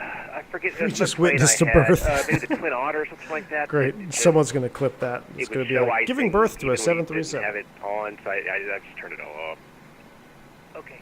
I was just wondering if you were able to see it on your leading edges, but Be nice to the Navy. Now, Ed Reed, no disrespect, my friend. I'm just saying. When it comes to landing a 737 in Burbank, you know Nothing on the if he was in the leading edges Navy or if he's in the Air Force. All right, I think we should be pretty close. Almost done. 1,000 pounds to go. Chocks are still on. I guess I'll go TCAS into transponder mode. not the engine tally, but TA only. I don't know what you call it. Traffic on. Terrain mode on. On the engine, We'll but stand by on no everything icing else. On that, I thought that was pretty cool. Nice view, though. I like the canyon blue engines. I need to turn it back I like on this. just so I can see all the cool stuff. Yeah, I want to know if it shows up on the leading edge. In SimBrief, where do liveries for other planes come from? You mean in VATSIM? So the liveries that you see from other traffic, this is currently AIG. So just Google AIG and you can learn about it. But this is AIG VATSIM traffic, or I should say AIG model matching. Got to catch that 3-wire. Exactly, Rain Man. That's the DC, right? I'm talking about the 737. AMR Abed says, hello, I just stumbled on your channel and I must acknowledge it. My respect to you, good sir. Well, thank you so much, man. I appreciate that. Thank you for stopping by. Glad to have you stopping by and checking out the channel. Hey, man, I know stick shift. I know how to do stick shift. Yeah, Ricardo, it does seem like it was a mistake. Absolutely. I'm fighting AIG right now. Finally trying to get it working. They sure don't make it easy. No, they do not, Mr. Other Jason. Dougal, take it easy, man. I'm glad you enjoyed the stream, Dougal. I hope you have a wonderful rest of your day, man. I hope you're enjoying being back in the tube liner life, my friend. Have a good rest of your evening, sir. Thank you for tuning in today. All right, we're done, folks. That's it. How long have we been on the gate? We're going to pull chocks. United 1575 Heavy, descend by Pirate 2 arrival, San Francisco altimeter 3. We are looking good. 82% load level. Here we go. 0 fuel weight. Double tapped. Reserve of 3. Cost index 88 today. Flight plan at 330 is set. Execute. No flex. Takeoff. Flaps 5. Check. Speeds 20, 23, 32. Toga set. Flex is 17. Oh, I'm sorry. CG is 17.9. I'm starting to rattle off my Airbus calls. 6.38 on the trim wheel. Dial that sucker back. Walker 876, I don't see any observed traffic between you and the car. Ethan, I'm right there with you, man. Radar service is terminated. Frequency change approved. Call me back when you're canceling IFR or misapproach on this frequency. What was it? Alright, we 6.38. calm and we'll be back when we can plan far on the ground or in the air. 1376. Close enough. That is good. And let's get the beacon light on, yaw damper on, fuel pumps are on, hydraulics on for pushback, packs off, bleeds off. Oh, I never set my cruise altitude. 1930 called. They want you to set your cruise altitude manually. 330 is set. Landing elevation, we'll call it 50 feet. Everything else is done on the overhead. Window heat is coming on. Pushback, here we go. Pre-plan. We're just going to go straight back like they do in San Jose. And I'll request Cockpit to ground. This is ground. Stand by. doors, close, pull the jet bridge. Subscriber ahead. Oh no, it's attaching the jet bridge. We don't want that. Go away. There we go. Jetway's going away. We're ready. 5,000 is set. Speed is 132. Is set. We'll do everything else after start.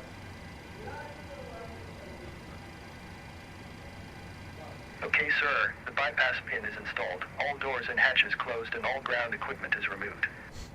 Milltown, what's up, man? Push. Okay, cleared for push start. All right, here we go. Push start. Released. Did you derate the takeoff? Nah, never. Pushback. You can start the engine. I don't know about you guys, but I'm not worried about maintenance on this airplane. I haven't tried it yet, Crow. I haven't tried it yet, but I've been wanting to. I've absolutely been wanting to. I saw Blue Games did that the other day. So we'll have to check it out. All right, APU bleed is on. All our doors are lights out up here. That's good. We got bleed pressure. Turn 2. What time did we start? What time did we get on the gate? I think we might have done a 20-minute turn. Ooh, yeah. All right, I'll be quiet for the startup.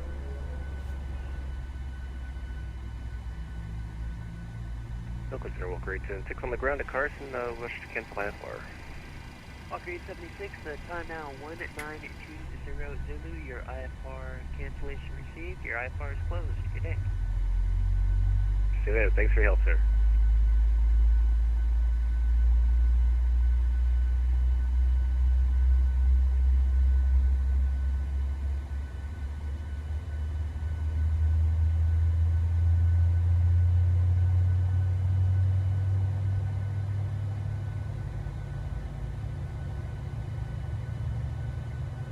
Southwest 1008, descend by Bodega 3, arrival San Francisco, altimeter 3008. Descend via Bodega 3 arrival, and I've got the altimeter, Southwest 1008. Okay, pushback completed. Please set your parking brake. Parking brake set. Ground. You may disconnect. Okay, sir. Clear to disconnect. Pin has been removed. See you at the side. Have a good flight. Holding position waiting for the visual. Thank you and goodbye.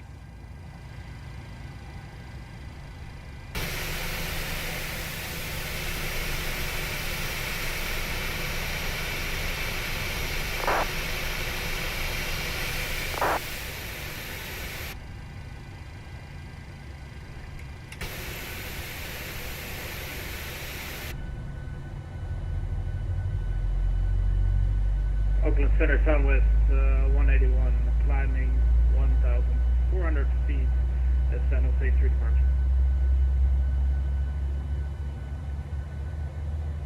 Southwest 181, Oakland Center, Roger, radar contact, on to maintain flight Yeah, Mike was muted. Sorry. I said 10 for 10. Look at that on the takeoff. My bad. Had a mic muted Did I there. miss something? Is there... who gave you a takeoff point? I got you back. We back, Tony Johns. Thanks, you guys. It was definitely muted. All right, so we got 2 good starts. We're going to minimize that screen. We're going to go up to the overhead. Here we go. Gen 2, Gen 1, APU bleed, off, auto, PAX auto, boom, no, boom. nobody, but I saw departure frequency is 13. Overhead is So I set. assumed that after departure. We're doing a flaps 5 again. Here we go. 181 Roger. I sent you a PDC. Just a heads up, the PDC is a clearance only, so for taxi and takeoff, just give me a call for next one.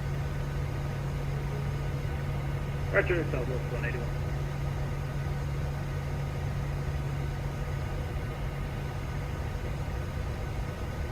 Southwest 181, continue right turn, clear direct avenue. Damn, those flap sounds are good. Not as good as the classics.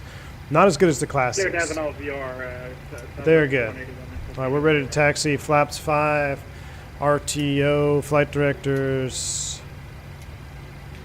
takeoff config check. American 269 Airlines, flight level 450. Next 269, What gate did we just push off from? 23. San Jose ground, Southwest 357, off gate 23, ready taxi. 357 Oakland Center, runway 30 right, taxi by Zulu, correction, taxi by Zulu Alpha 1, San Jose altimeter 3007. Zulu Alpha 1, 30 rise, Southwest 357. All right, Zulu Alpha 1 all the way down there. Why is that on? Unable 230 at Milpitas. X269 radar contact, clear to Anchorage as filed, maintain flight level 450. Cleared as filed, maintain flight level 450, American 269. Here we go, Southwest taxi. Let's go, let's go, let's go. The berth 73 didn't even ask for takeoff clearance. I thought I heard something going. Oh yeah, APU off, thanks. I was going for maximum APU thrust today. APU's off. Thank you. All right, we got 10.9 on the fuel. Our minimum is 10. That is good. Flight directors 1 and 2, LNAV, VNAV. We did our config check. Auto throttle is armed. Dude, I'm basically a 737 pilot now, you know? Like I am just I'm ready. I am absolutely ready to go. Just call me Airbus to Boeing Sim because I'm ready for a type.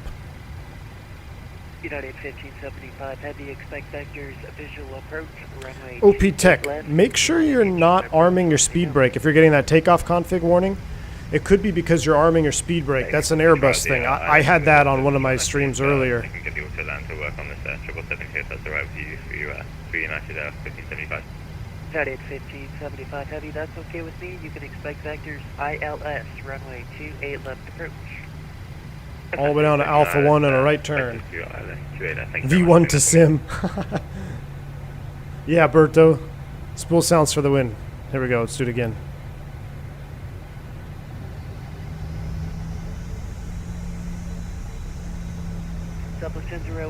That's how I taxi all the time in the Neos, because the Neos sound so good when you spool them up from idle. So I'm literally just taxiing to the runway, spooling them up, bringing them to idle, spool them up. Probably burn way more gas than I need to be. Looks like we got a Southwest over there at the little hard stand. Probably getting some maintenance. 50 knot taxi, I know. We gotta pick it up. Vidic, what's up, man? How you get the wing views to work? Check out XP72's wing view video. XP72 wing view. Just look it up on YouTube. It is, or it might be exclamation point wing view. I think I have a command for it. Exclamation point wing view, and you're good to go. Rain Man, absolutely, man. Hit me up in the Discord, man. Send me a DM. Defeats the purpose of the Neos cam. I know. I'm pretty sure that's why scheduling is like, oh, we can't put this guy in a Neo. He's going to just burn the fuel anyway. Give him a CEO. It's just so fun, man. Especially if you're super heavy and you actually really need the thrust to get rolling. and you're following somebody like American, and they're taxiing at 2 knots. Yeah. All right, we're ready to go, right? LNAV, VNAV. V2 speed is set. Oh, that was interesting. V2 speed is set. Auto throttle is on. Are you ready for departure? That's affirmative, Southwest 357. Southwest 357 with 350 at 8, runway 30 right, clear for takeoff. 30 right. 30 right, clear for takeoff. Southwest 357. All right, they're all on, I think. Where's Alpha 1? One more. All the way at the end. I think the Alpha... I hope Alpha 1 is at the end. That's Alpha. I should have looked. Make sure you look at your 10-9 charts, folks. Oh yeah, that's not Alpha 1. I went past Alpha 1. That's alright, he cleared us for takeoff. We're going from here. Turn and burn. Rolling coal, baby. Here we go. Let's go roll some coal here. We're not even going to slow down. That's how Southwest takes the runway. Get those yogas in chat, folks. Here we go. 30 right. Finals clear. Cleared for takeoff. Enjoy the sounds.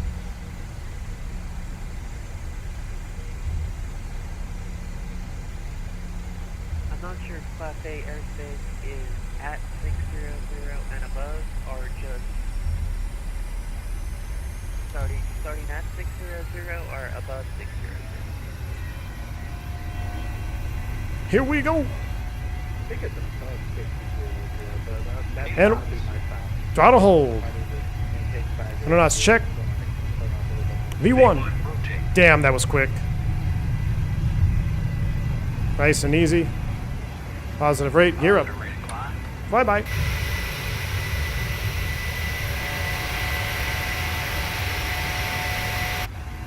That's how we do it at Southwest, folks. Oh, look at that terminal. That's awesome. Oh, my goodness. Well, right in the command bars. This thing is an absolute rocket ship. Look at this thing. Look at this. I'm on the flight directors. I feel like I'm going vertical. That's 20 degrees. I don't think I turned this to TARA.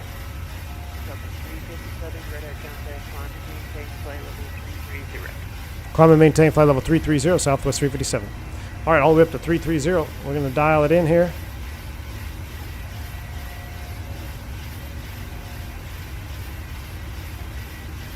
So we don't have to follow the restrictions at this point. Let's go flaps up. Cam, we're at 80% load, but it's not very hot, and we're sea level. We were rocking. Mark Rain, I don't know. I have to double check. I did get that master caution on the... That's off. That's off. Let me just double check. Cabin is pressurizing. Not quite sure. Maybe because the APU hadn't spooled down yet. Would that do it? Oh, he gave us we're just going to go level change to 330. Well, Pacific, good afternoon. Cactus 339 Mike, sorry for the late entry on the arrival here into Monterey, but we're currently descending down into Salinas VOR for the yard. N1 250 on the speed. Monterey. Wow. We are a bit high, so we might have to take a, I don't know, a hold for the time.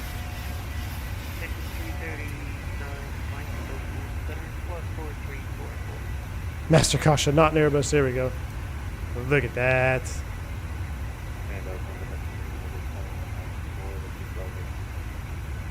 What a beautiful departure out of here.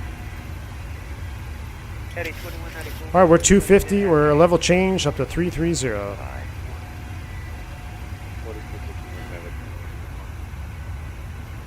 Do you yawn now on takeoffs in the Bus V1? Never. Never, Cam.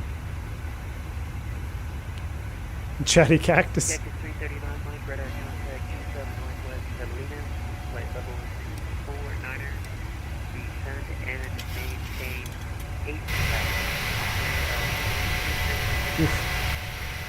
Okay, down to 8,000, we got the ultimate report. Again, we Look at that, just that scattered fog. Depending on the high test Thanks again, Cactus 339 Mike. We're at a 10,000 feet. 339 Mike, okay, let me know if you need it, and say again your approach request. Yeah, Roger, we're looking at RNAV 28 left Zulu depending on the weather. I haven't checked since I've gotten back. Cactus 339 Mike, Roger. Monitor is reporting. Flew through the flight director there a little bit. That's okay. We're recovering. No clouds below 12,000. Lower that nose a little bit. 6.8 altimeter is 3010. Okay, perfect. Thanks for the weather report, and we'll give you a call. Damn, that looks good. Salinas. Thanks again, Cactus 339 Mike. Push altitude intervention to cancel all altitude restrictions to the MCP out for VNAV. All right. Yeah, that's my son dinking around on the new piano we just got. Nice. Nice. We're already doing 250 though, so I guess. He's only 5 and he's just dinking around on it. That's pretty good. Better than I'll ever do. Chatty today. Right.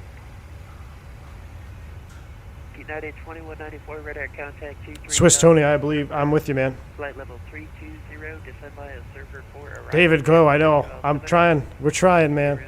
008. It would look absolutely stunning. It's social hour on San Jose Center. United 2194, Yeah. speed is your discretion. You can expect ILS. All right, let's get back to it here. But yeah, see, don't overcorrect. Just put the airplane where you want it. Trim it out. See where you're going. I missed my turn there a little bit because I'm looking at the wing view. But we pretty much got our speed dialed in. Hold Salinas as published. Descend to maintain 8,000. You can expect RNAV Zulu, runway 28 left approach. Okay, we'll hold Salinas and we'll expect the RNAV 28 left Zulu approach. Let's go back to VNAV speed. So it's MCP speed. And we're going up to 330.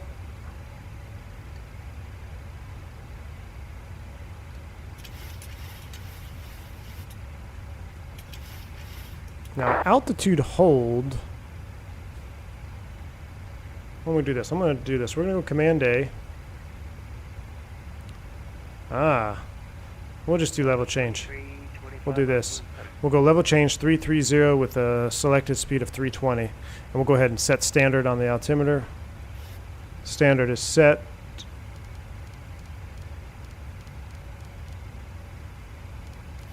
Two 9er 2 on both. 5, 4, 3, 2, 6, 4. There we go. 2 is set. We're climbing out. Short flight. Thank you, David. I appreciate it, man. Peter, Phoenix topic? Yeah, we've discussed it a couple times here. Definitely looking forward to it, man. Camp says, have you tried a flight into Corfu or somewhere there now in Microsoft? Senior should be amazing. I haven't done Corfu. I have not, but that would be amazing, right? Some of those places over that we flew on the Euro tour, maybe in Greek. Yeah, I really should check it out, Cam. Absolutely. That's what I'm really pumped about for on the South America tour that we're doing now. Is it's going to be, I mean, there's some airports in South America. I know we've gone through a few already on this channel, but there's several more that we haven't even looked at that are just as stunning. So that's one of the best parts about this sim, you know, is it's like you can go anywhere in the world basically and have good scenery. And some of those places in South America are 10 for 10. Oh, sorry, I saw the Yoke cam on. My bad, guys. Tony, it feels like it right now. I don't want to jinx it, but I think it is. I can't tell if it's on or if it's just because it's not super hot yet. But I will tell you this. At this point, on the last stream I did, I was completely soaked. It was 95 degrees Fahrenheit in my room where I'm streaming. It's definitely not there now. It's probably low 80s. Ah, yes, we got to bring up the max. All right. I just want to make sure I don't miss anything here. We'll get it right when we get to cruise. We're almost there. At 33, we have a low cruise altitude. Short flight, too, so we'll let them run. We'll let them up. We are pressurizing. Everything else looks good. I felt like I went real quick on the overhead, but everything is okay up here. Gens are good. Beautiful, beautiful. As soon as we get to cruise altitude, we'll talk about max. What I was told firsthand from somebody who went and demoed the Max, converting freedom units to Celsius.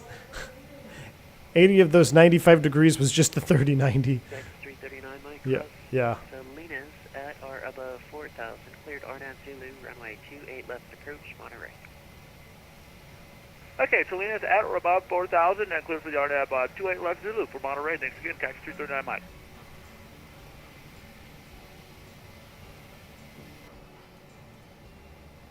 It's always fun when V1 drives the big green tractor. As an Airbus guy, does that overhead scare you? No, Rain Man, it doesn't scare me. It's ridiculous. It's ridiculous. I mean, this hasn't changed since the inception of the Boeing 737. The fact that everybody wanted to just keep it on a type, it's just, money talks. Just follow the money. Money really, you can answer a lot of questions in life when you follow the money. And these airlines didn't want to retype guys. They have to do more training. So they literally kept the most outdated overhead panel they could because they didn't want to do additional training. It's not scary. It's just, it's unnecessary. It's so unnecessary. In fact, that guy that was flying back with the captain that had just gotten into the narrow body, because he could have gone to any airplane, right? Super senior, 30 plus years, coming off the 777. He got off the wide body because he couldn't sleep anymore. He developed some sleep issues doing the international stuff. So he stepped off. He's like, well, I could do the Boeing because he was also on the Boeing. Like I said, he was like the program head for the 7.3 program. That's why he went to Boeing factory for the MAX demo. But he said, you know what, I'm too old to be turning on my own generators. It's absolutely ridiculous. So that's why he went to the bus. And he was, you can imagine, it was his second trip on it. And he absolutely was just jonesing at everything. He's like, oh, this is nice. This is so nice. And yada, yada. And one thing he also brought up, he said the visibility is much, he says it's much nicer to taxi in the Airbus than it is in the Boeing because the cockpit does sit a little bit higher. Now, obviously, it's way lower than a wide body or 777 that he was on, but he remembered being on the 7.3. He's like, yeah, sometimes at night, especially in a 7.3 low level, if it's raining or something, you can definitely, it's a little harder to taxi sometimes. I'm going to close him down. Let's enjoy the coast view, huh? See ya, San Jose. How do you reestablish VNAV? What do you mean reestablish? You can press the VNAV button, but remember you have to be navving. You can't go into VNAV if you're in a heading mode because you don't have anything to track to actually show your VNAV, if that makes sense. Descend and maintain 7,000 southwest. Yeah, Liam, it is tiny. 10-08. It's just a big box of circuit breakers.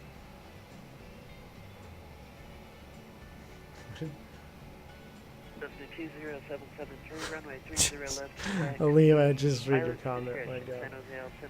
Hello, Osaka. How do you have the 737 Bravo throttle quadrant like that? But when they go on sale, it's like blue and red thingy. What do you mean? Blue and red.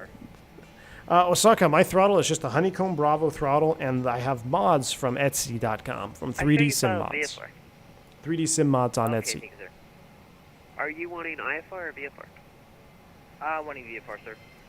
Crow, yeah. When you get in the 7.3, even just jump seating, it is tight. You realize, like, oh, it's a lot of work in here.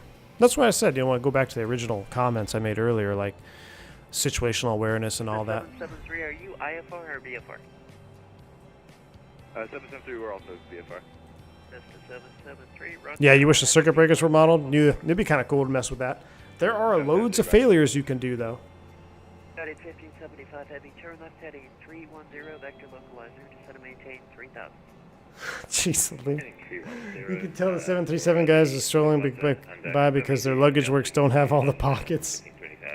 Oh my gosh. United 1575 Heavy, you are 11 southeast to Juliet, fly heading 310, descend and maintain 3,000. Mark Green, what's up? It says not entirely true because during climb it's in VNAV speed. Pitch for speed is not for the pass, so it doesn't matter if you're on heading. Really? So I can be in a VNAV profile on a heading mode? 310 and sending 3,000 feet to establishment of pleasure. I'm wondering if, like, I guess I understand it could be in the VNAV speed, pitch for path, but if If you're not navving to anything, how do you know what the path is? Let me see. I'm going to try it real quick. I'm going to try this for my own knowledge thing here. Hopefully I can do it before we get to 33,000. So I'm going to probably piss off ATC if he notices this. But let's just say we go... Let's just say I go to heading 123. Heading select. Yeah. Okay, so now I'm in N1. Can I arm VNav? I can. Interesting. Airport in sight, southwest 1008. Interesting. Yeah, that's something you can't do. That's something you can't do in the Airbus.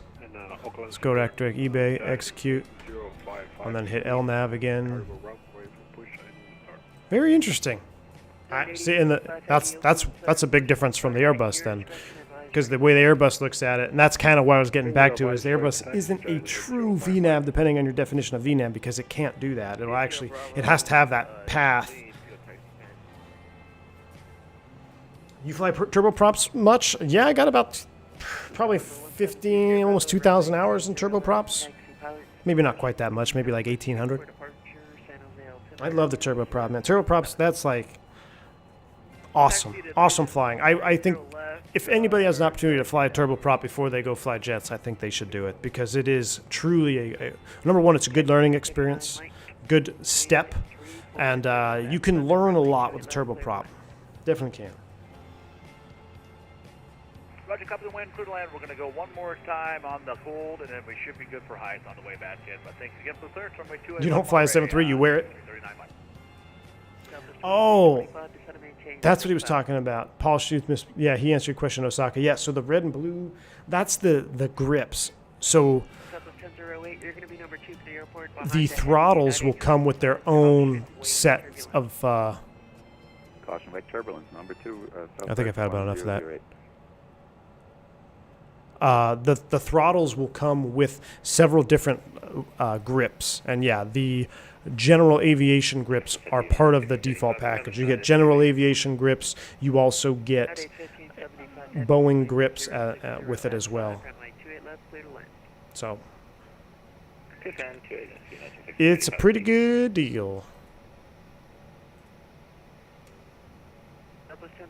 The United 777 is just outside the San Mateo Bridge. Are we at cruise yet? There we go, 330. We're leveled off here. All right, so let's talk about the MAX real quick. I know you guys were asking about that. Greetings from Hungary. Hun, what's up, man? I'm actually pretty hungry right now. No, thanks for tuning in, man. Awesome that you're tuning into the stream. Hope you're having a wonderful day. Let's go back to... Let's do... childhood cam. Traffic, no joy so far, southwest 10. Well, from this side. I feel like this V-pilot guy is really loud. Alright, so as you guys know, if you're just tuning in, I was on the jump seat the other day, and the captain that was flying the airplane recently, just on the narrow body, he came off the 777, but 30-plus year career, he was the 737 head guy. Like, he was a program manager, did all the training for it. So when the MAX came around, Boeing was offering pilots to come up, different companies, fly the MAX, actually take them on the MAX, and see what the airplane was all about and all that. So this is verbatim what he told me. So he's on the jump seat, I guess, or maybe he's in the cabin, because I don't know how they did it. I don't know if they all took him up and then they switched seats and flew around. But the engineer at Boeing told him, to his face, he's like, I hate this airplane. It never should have been built. And the reasoning behind that was, he's like, we have a baby 787 in the computer ready to go, ready to be manufactured. All we have to do is hit enter, and we can start cutting parts. And essentially, it's just maybe a narrow body of the 7.8. Takes all the new technology, takes the different stance so you can fit the Neo motors. I know they're not Neo motors, but the new engines on the Max motors. Oh. Copy that, Southwest 357. So, they have all this stuff ready to go for a 7.8, but he said, because no companies want to pay for additional training and additional type rating, they had to stuff all this new tech into an ancient design. And it's true, because if you look at the 737 MAX, from the glare shield and down, it's a 787. It really is. Like from the glare shield, from this part down, it's very much a 787. You get the 787 vibes. So, but that was, I mean, that was before anything happened, right? So just think of the foreshadowing on that. Is like, the lead engineer for the MAX is just like, this airplane should have never been built. We all hate it, And because of all the things they had to do to force it into the 737 because of money, because people wanted to keep the common type, airlines like Southwest, American, all the big players that have all these 73s, yeah, you can get a baby 787 that has all the new tech, everything ready to go, but it's a new type rating.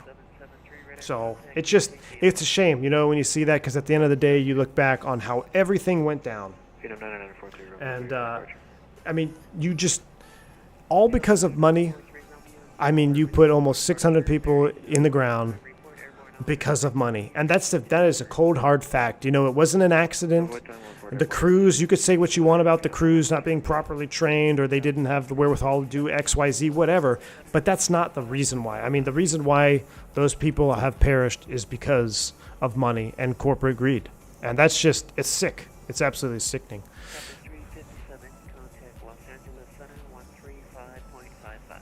3555, thanks for the ATC, Southwest 357. We'll talk to you next time. But yeah, I just, when I hear, and then, I was talking to him, like, well, how does the MAX fly, and all this stuff. And he's like, I mean, it's fine. He says it flies really nice, like as far as hand flying goes. But, yeah, I mean, it's just, it should not have went that way. What's your location?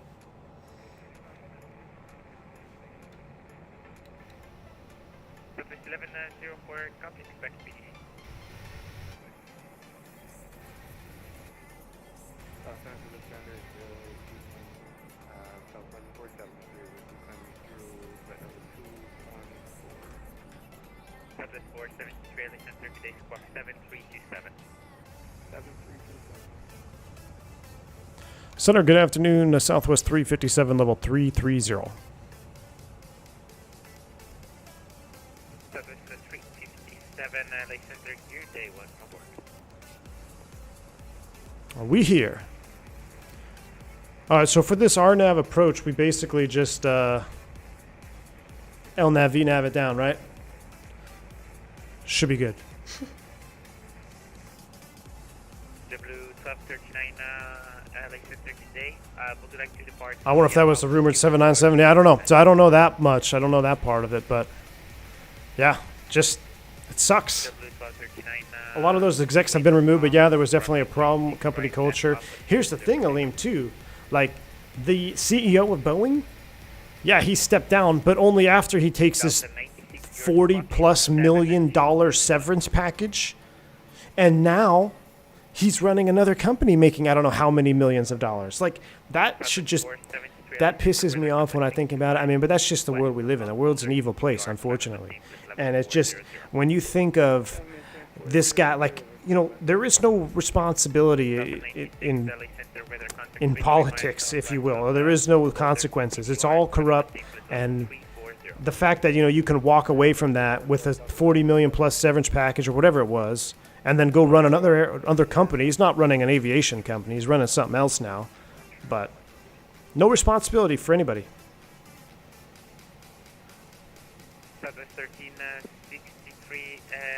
I agree, Tony. It's tough. You can't even, what Boeing used to be and what they became, just, it's crazy.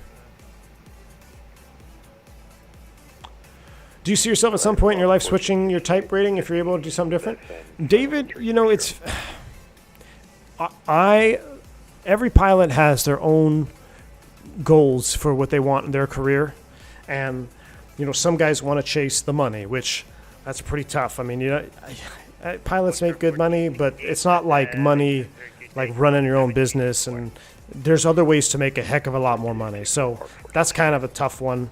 There's pilots that want to chase wide body flying, which that's totally fine. That's just your preference, right?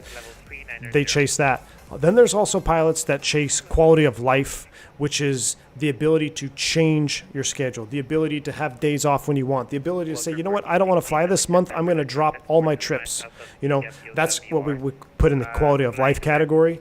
So I think you can kind of break all pilots up into those three categories: quality of life, money, and people that just love and want to be wide-body pilots. So that will kind of shape your career. Me personally, I am very much in the category of quality of life. Like, I want to work somewhere where I have good quality of life. I love flying. Don't get me wrong. Flying is the best part of the day. But at the end of that day, if I want to take some time off and spend time with my little girls, like, I want to be able to do it. Or let's say I want to work my butt off for this month, like get all this extra pay and then take the next month off so it equals out. I want to be able to do that. So to say, like, would I ever switch airplanes? I'll fly whatever airplane allows me to do that the best. So that's kind of where I'm at, David. And so right now, where I'm at on the Airbus, on the narrow body, that's allowing me to do that, you know? So it's kind of like a chain reaction of things. Yeah, you can bid to another airplane, but then now you got a cascading effect of everything else. So where's your seniority going to be on that airplane? Where's your base going to be on that airplane? So you got to put all those factors into line. A clean sheet design is coming. There's something in the works. There isn't much more than that which can be said. Interesting, Aline. Do I ever want to fly long haul, Chris? Honestly, no. I think I might make a lot of you guys sad, but no, I never had that drive to do long haul flying. I never have. Honestly, after like 4 or 5 hours in the cockpit, I'm like, oh my God. Let me go. I was talking to the 7-8 guy that was sitting next to me on the jump seat, and the other in the second jump seat, I was talking to him about the 7-8, the crew rest, because he was doing a Hawaii trip. He was going to Hawaii, and I was like, "So how is the crew bunk on the 7-8?" He's like, "It's pretty nice, you know." And it sleeps 2, I guess. It depends on how your airline configures them, but they got like it can sleep 2, I think, and then they have areas where they have lie flat seats if you want to watch a movie or stuff. So, I mean, it's not like you're sitting in the narrow body Airbus for 15 hours, but at the same time, it's like you're still on an airplane, you know? Rain Man, it really depends, man. It depends on what your seniority can hold, you know? I would say, in general, day trips go more senior. So if you're a junior on the list, you're probably going to get more of the 3 or 4 day trips. But that's where, you know, what airline do you work for? Does it have a contract that allows you to drop those 3 or 4 day trips and pick up day trips if they drop into the open time pod? So there's all these different little factors that you really got to look into, because it's very hard to just say, yeah, I fly mostly turns. Now, if I was number 1 in the company, which obviously I'm not, then yeah, you can literally, you just look at the bid pack and say, I want this trip, and this trip. That's it, because there's no one senior to you to take it from you, right? So that's where that seniority is everything. Seniority is absolutely everything in this career, at least in the States. I'm not quite sure how it works in other countries or in other parts of the world, but in the U.S., that seniority number is everything. What's the longest flight that you do? Paul, I think 7.5, almost 8 hours in a Neo to Lima, Peru. A long flight.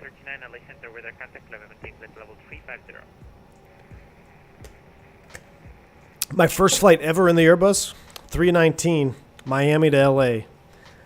200 knot headwind the whole way. We blocked almost 7 hours. So, I mean, I don't know if you would call that like a long haul. I guess you could kind of say long haul, but it sure felt like a long haul. I tell you what, it was like a red eye too. First flight ever in the Airbus, brand new FO.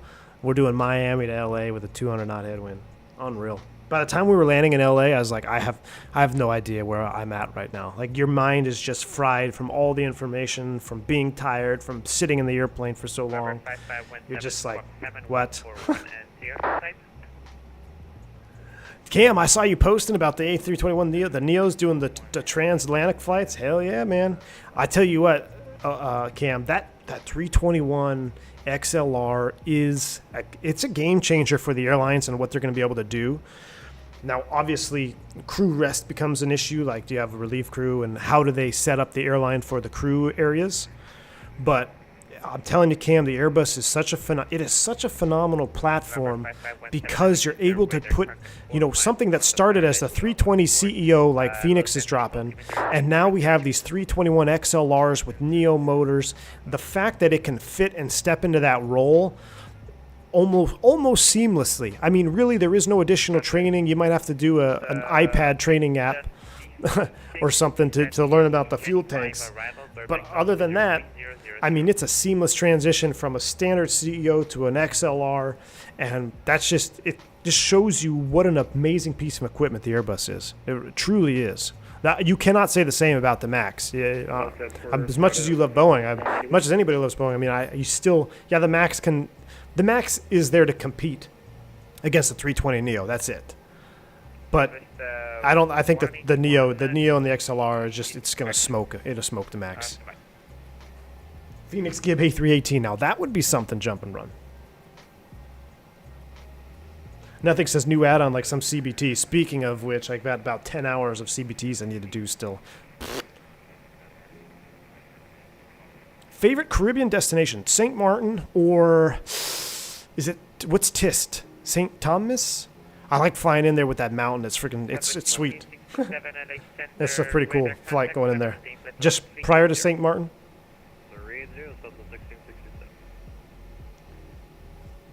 Oh boy. Tinder's back. We're going to get a Tinder delivery. That's what we do.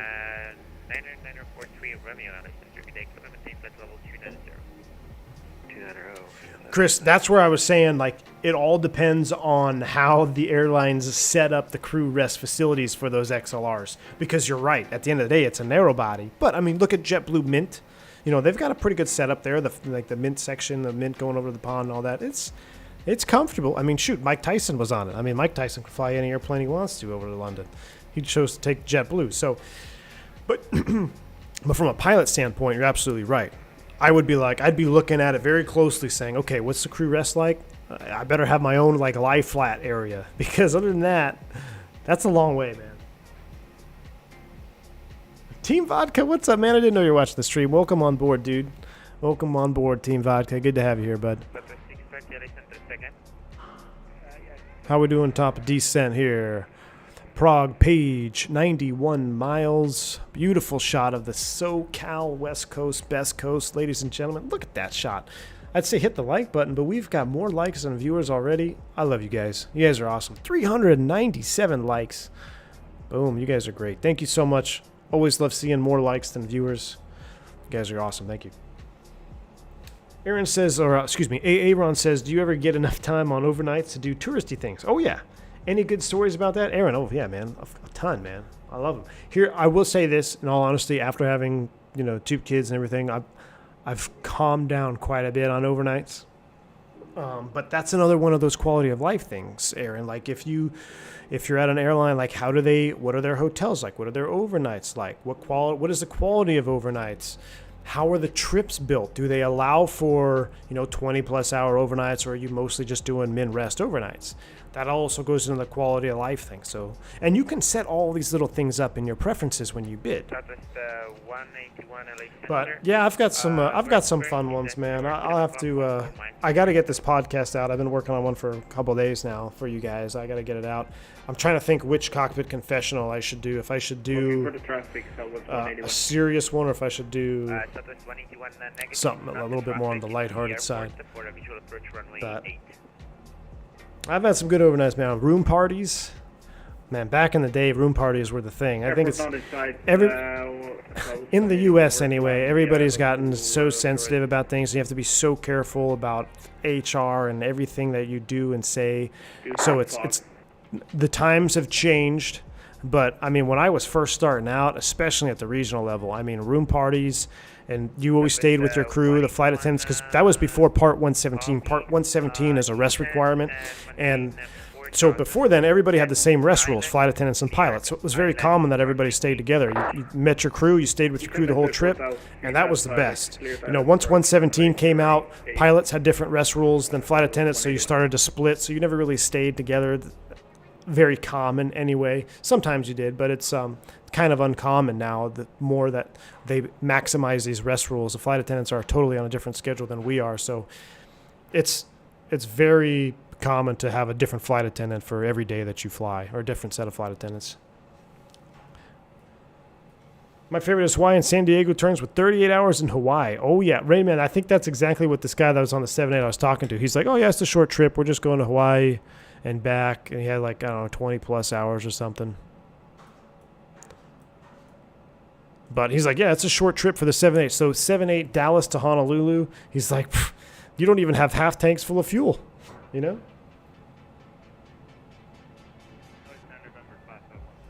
Aleem, do I get $1 Jaeger bombs or $20 Mai Tais? That's the real quality of life question. Only if you stay at a Southwest hotel. So this is a no joke. Southwest has a 3-2-1 rule.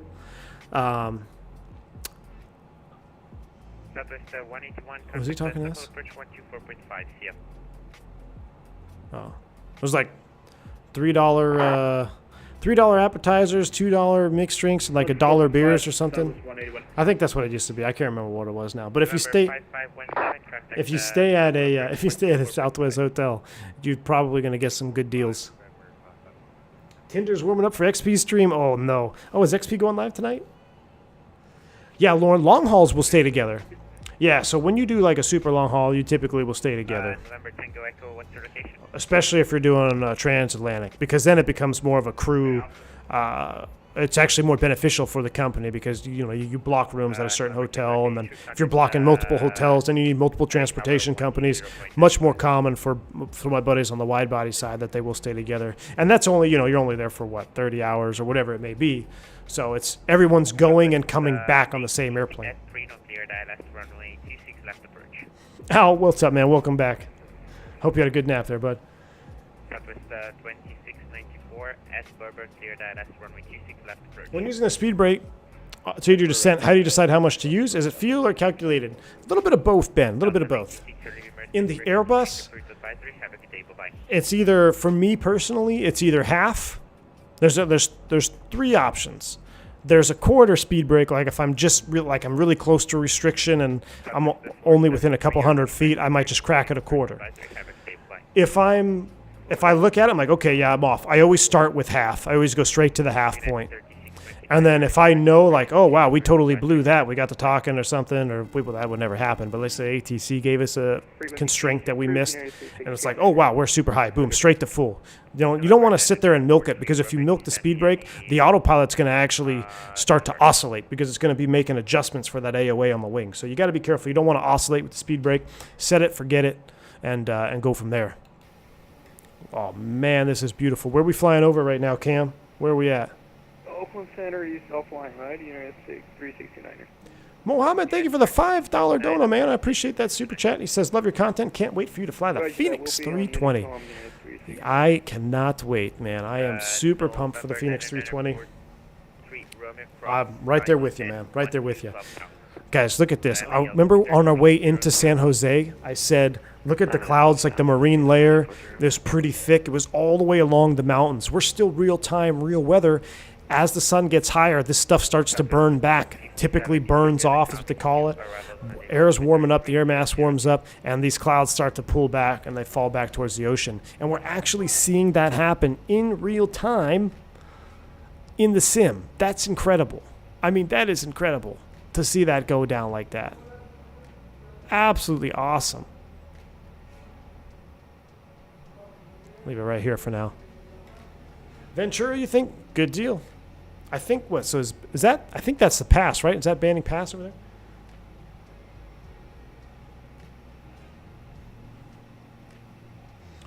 Wow, Americans having issues blocking hotels in London? Interesting.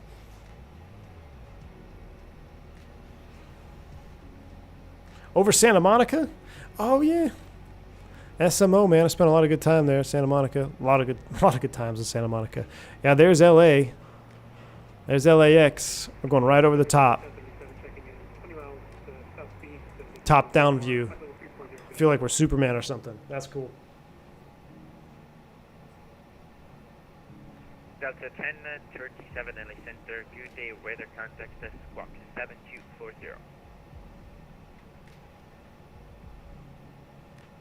Lufthansa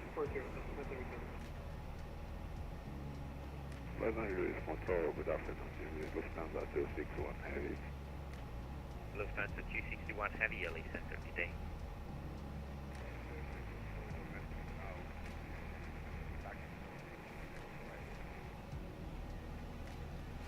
I gotta text Mrs. V1. She power went out, I guess, at the house. Roger. Continue taxi, runway 26 right via Bravo. Advise when you're ready for departure. Las Vegas altimeter 29997. Trevor says there was an argument in the Phoenix Discord server about rumors of whether or not you had the Phoenix early. It was hilarious. Oh no, was there? I've been getting so many messages and all that stuff. So, I think I might make a post here anyways to calm everybody down. So, but for all the clarification purposes, I was not part of the beta team or the alpha team. I reached out when they first announced the project and all that. Never heard anything back, so that's fine. It is what it is. But I was never part of the alpha or the beta team. And as far as I understand now, it's only those team members that were part of the project are able to stream and provide content and all that. Which, I mean, it makes sense. I mean, they put in real time and stuff to building the airplane, creating the airplane. So they should get first dibs on streaming it. I totally understand that.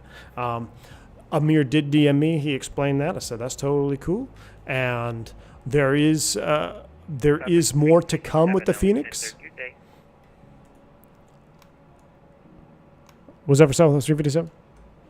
Southwest 357, descend via the Comics 2, arrival Sunday altimeter 3002. Descend via Comics 2, 3002 for Southwest 357. All right, send via Comics 2. I got talking there. Got to get this set up. But yeah, so there's still be more to come. I don't know how much liberty I am able to discuss, so that's all I'm really going to say about it.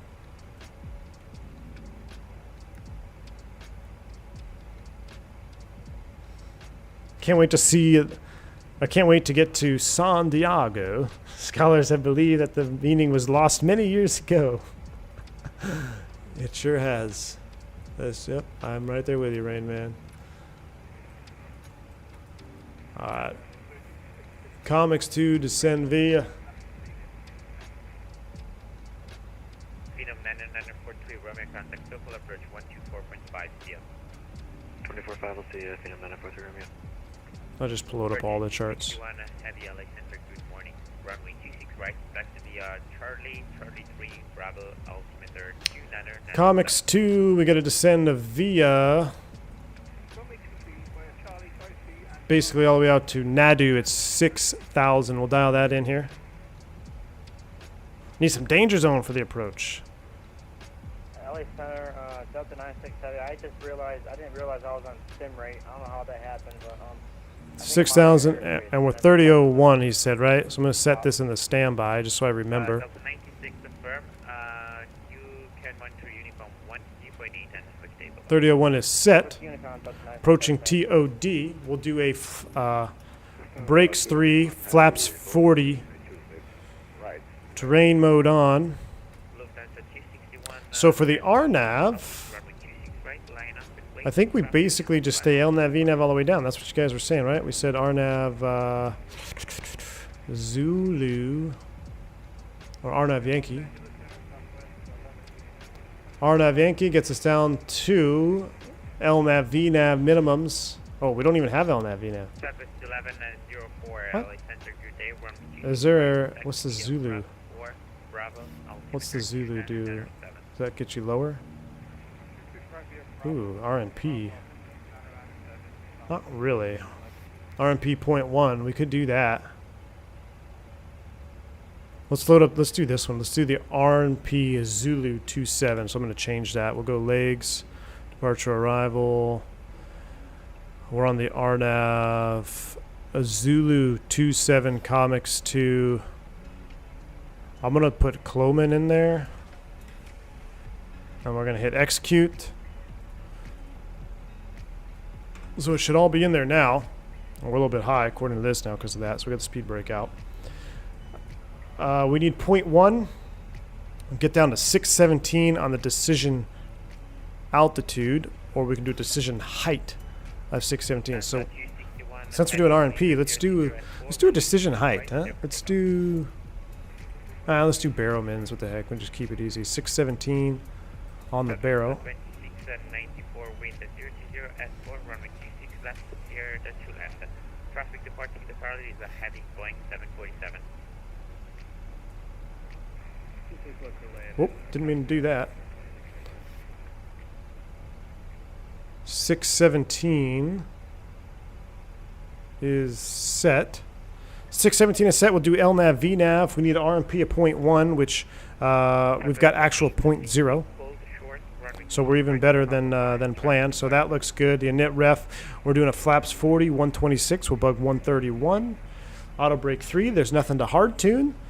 Godspeed. Here we go. That's all we need to do. Oh, look at that. 737 driver coming at you. Man, Canyon Blue looks nice, though, doesn't it?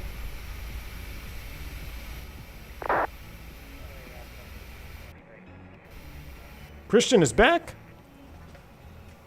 What are you doing? We're on our descent, man, for the RNP.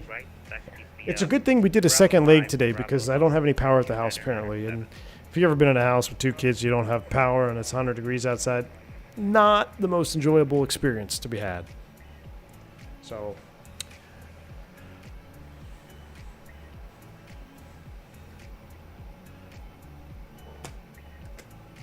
yeah, I always, no, Southwest always calling them, requesting the RNPs. Chomper Studios, I am not.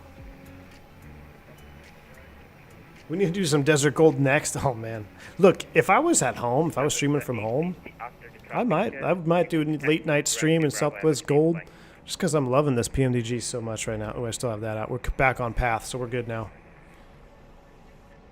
All right. We'll end the music there. That was good. Bring the sim up. Hello. Time to get serious now. Do we get the seatbelt sign back on?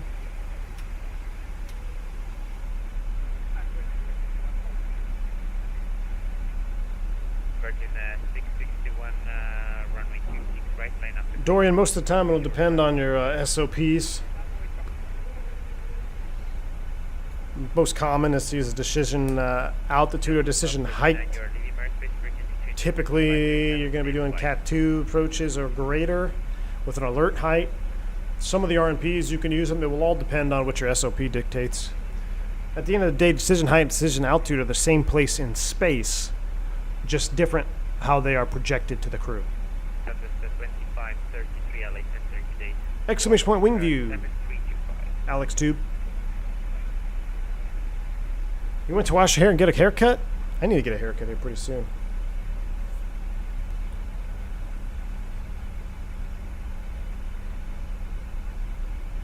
Good afternoon, Los Angeles. Center Frontier Flight 2127, 60,000. Frontier Flight 2127, elevation take level level 290. I wrote take record. This is Enrico Noya on the LA Center. Nice. There's a beautiful shot coming down here. Looking good, looking good. Hello, Center, American 2543, good afternoon. Flight level... Oh, you're about to see your house? Sorry, I'll go back to it. Thanks for the subscribe, Chris Panos. Thank you, man. Appreciate you. American 2543, late center. Good day, identity. The scratches on the leading edge right here. It's looks so damn good. LA information golf. Al W, I hear you, man. 25. Look at the reflection of this winglet on the top of the wing. Holy crap. Look at that. This sim continues to impress. And now the reflection is over here. You can actually see Southwest reflected. Damn. No power at home? Third leg to Vegas? No. I don't think so, Jones. I don't think so, man. The other Jason, you were able to pick it out? Nice. Ricardo, for takeoff? No.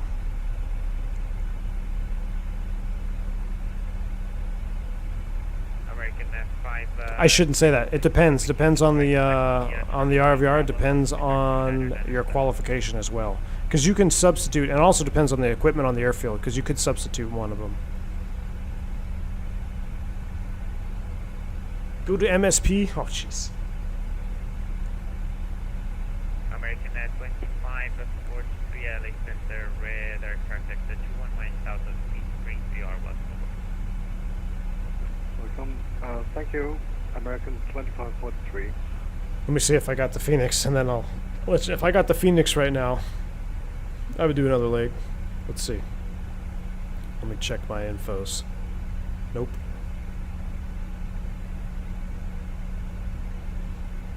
Southwest 1104, wind 020 at 4, runway 26 right, clear for takeoff, caution with turbulence. I could stare at this wing view all day. Let's see what the airplane's actually doing. 3001. 94, contact the Las Vegas Tower 119.9. 3001 is set. We're out of 10,000. We're slowing down. Why won't it let me hit the light bar from this view? That's so dumb.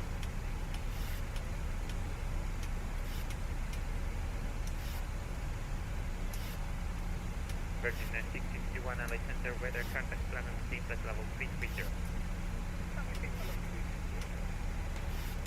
Southwest 620, contact Las Vegas Tower 119.9.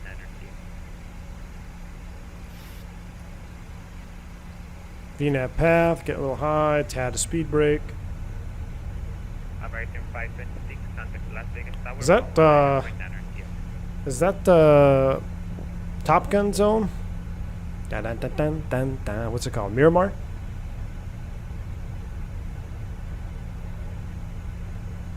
How much does the 7.3 cost? $70. $69.99. Delta 10 and 37 and Eastern via the last one arrival, San Diego altimeter 3000. $69.99 US dollars.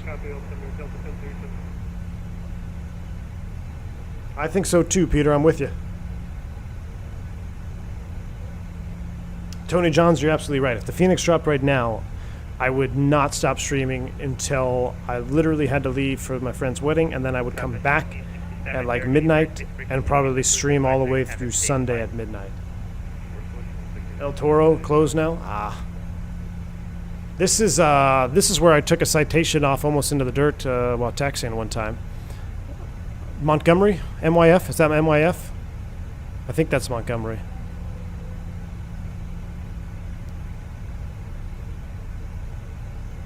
Oh man, this view. 124.5. Good day, Southwest 357.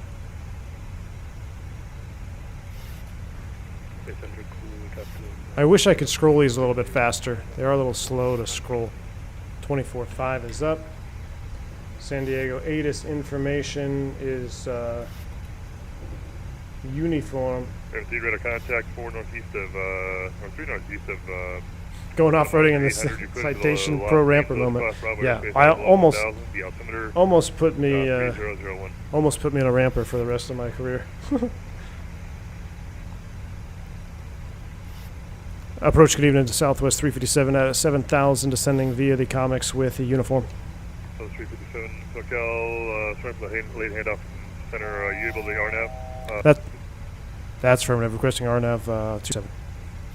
Southwest 357, third RNAV Zulu 27 in Columbus. Alright, cleared RNAV 27, Southwest 357.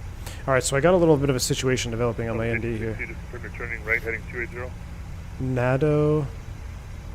I think I got a double fixes yeah, here. Turning right 280, Southwest 1862. Vectors. We need to go direct to CLOM. So I'm going to go CLOM, execute. There we go. We look much better now. All right, that is set. I want to take over my own speed, right? I don't trust this. I want to go speed intervention. I want to come all the way back. Oh, sorry. I want to come back to 180 here for the speed. We're at 6,000. We're cleared RNP approach. We could set the bottom. which is 2,000 at Rebo. Yes, it is 2,000 at Rebo. Right heading 220. 2,000 is set. LNAV, VNAV path, glide path armed. We're going to come back to flaps 5, 180 here. Director Rose, climb. Captain Canada, what's up, man? Good to see you. Stop by the chat. It says, hi, chat. Hope all is well. What's up, man? Good to see you. All is well here. I was actually thinking about doing another leg because apparently there's no power at the house. I don't know if I want to go home now. But what's up, man? Mike Fox India, you can overfly Flaps 5's coming out. Field, enter left downwind runway 20 left.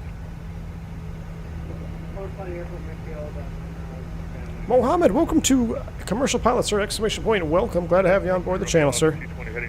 Thank you for your support. Yeah, we're going to try to do this RNAV approach here, but we may end up in the dirt because I've never done one. So we're going to find out if we can do it here. 5,700, we're looking good. It seems... So this is interesting. The FAC, Final Approach Course Armed, that's an RNP thing. That's an RNP thing that's obviously modeled here. So we've got Final Approach Course is armed, glide path is armed. Remember the difference between path and slope. Slope is a ground-based vertical nav aid, where a path is a rain predicted or GPS predicted path. So it actually looks pretty good. It's following it pretty good here. What did I say our ref speed was? Cap Kennedy says, yeah, no power means the stream must go on. I know, I hear you. 40 for 126. We're going to bug 131. What's the glide path angle on this? Is it pretty steep? 3.5? Hey, I might want to be at 160 knots here for this. I'm going to come back to 160. Oh, we got to get the replay going too. Let me get the replay up.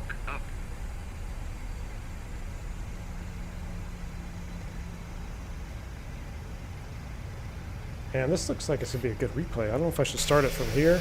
Oh, man, that looks good. All right, we'll go ahead and start the replay now. That's going to be a long one, but oh well. Replay started.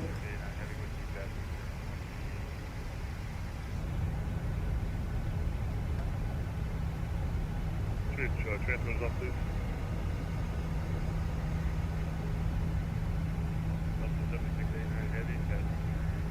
I apologize for repeating myself, but I think you missed my question. I was just wondering what your favorite airport is and why. Oh, man, it's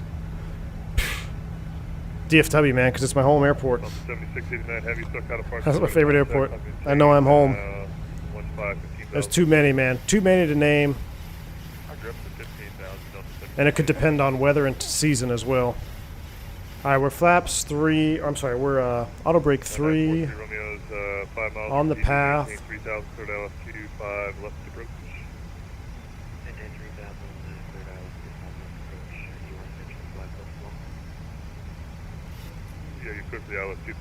We're LNAV VNAV. You said I should just stay on LNAV VNAV. I want to see what happens if we do this. There's Final Approach Course captured. Oh, he's going to want me on tower 18.3. Let me get that primed up.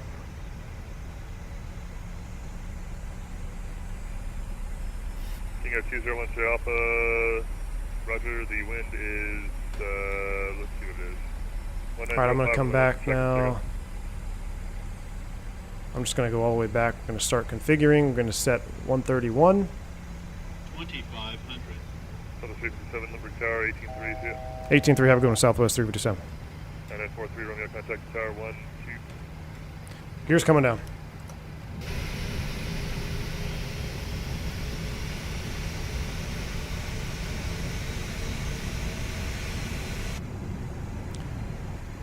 Targeting the Southwest 357, RNAV 27. Southwest 357, number tower, good afternoon. 1 departure, prior to arrival.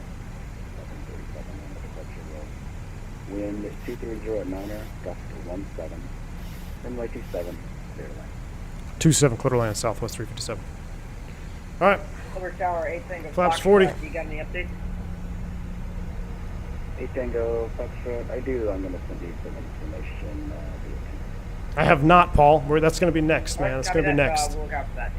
I love the look of the 7.3 wing with flaps 40. It just looks so cool. That is a lot of drag hanging off there. I wish there was a little bit of vibration in the flaps, but flap 40 on the 7.3 looks better than flap full on an Airbus, unfortunately. Unfortunately, that's the truth. Man, this thing did good. Look, we're glide path, final approach course. We could set go around altitude is 3,000 is set. Damn. This airplane knows how to do it.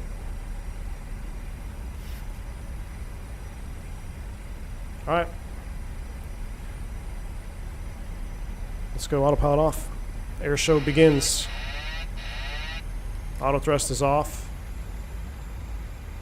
And I immediately get destabilized. Walker 998. Whoa. Contact. A bit of wind or something. 124.5. Okay, we're to SoCal departure. Walker 998. Thanks for the help. We'll see you next time. We'll see. Time for another butter? I don't know. We're going to try, Christian. We're going to try. 1,000 feet stable, clear to land.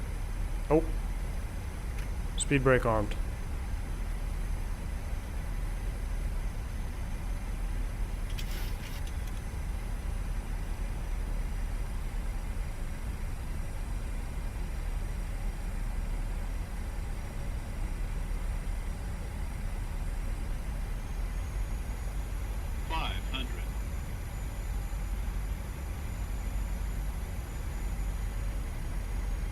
The wind is getting stronger the lower we get. Delta 6742 radio check. Approaching minimums. Radio check loading, please. Minimums. Landing. There's our barrel ref. 300. I can see the runway. This path obviously brings you in a little bit high, so they're not coincident glide path. Number 918 Tango Foxtrot radio check. Radio check loading, please. And on my end. 100. Now we're in the slot. 50. 30. 20. Check. Close. 10. Hold the attitude. Oh, a little bit of a floater on this one.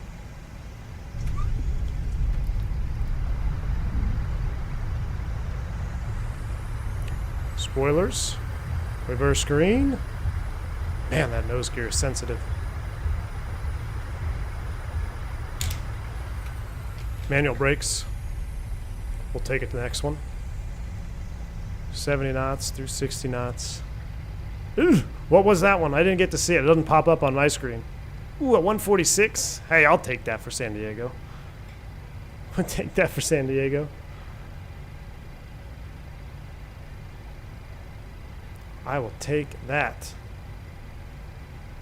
Southwest 357, welcome to San Diego. Taxi to the gate, the Bravo. Thank you. Bravo to the gate, Southwest 357. Thanks for the ATC. All right, we're just going to take it right to the gate here. We're not going to reconfigure because we're going to do the replay. So I'm going to stop recording. I know it's not a Southwest gate, but we're going to bring it in. It doesn't really matter where we bring it in. We're just bringing it in right here on the end.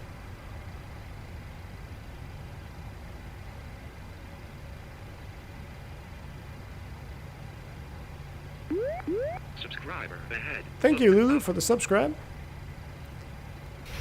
Back in like the 90s when you came to the gate with the flaps fully extended, that was a sign of hijacking.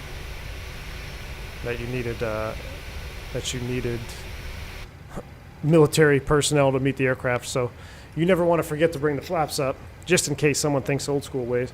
All right, I don't think anybody is on final. Does not appear that there is, so we're not going to watch anybody. So let's just go straight into the replay mode. We'll disconnect, put you in a replay mode.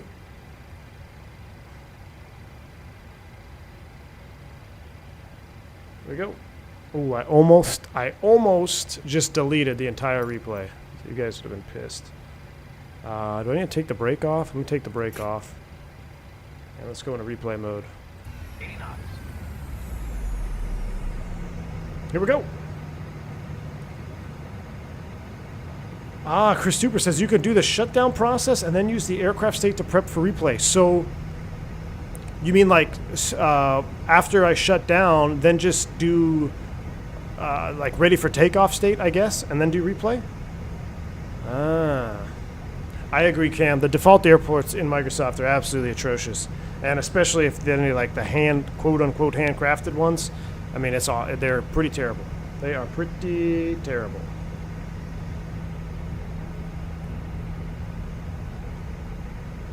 Looks like their flaps are getting sorted there.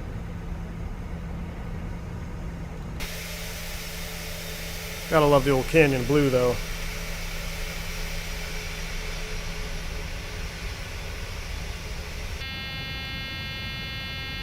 Looks like we're still slowing down on the cockpit view. I'm gonna skip this one forward a little bit here because we'll watch a full one at the end. There we go. Let's do that.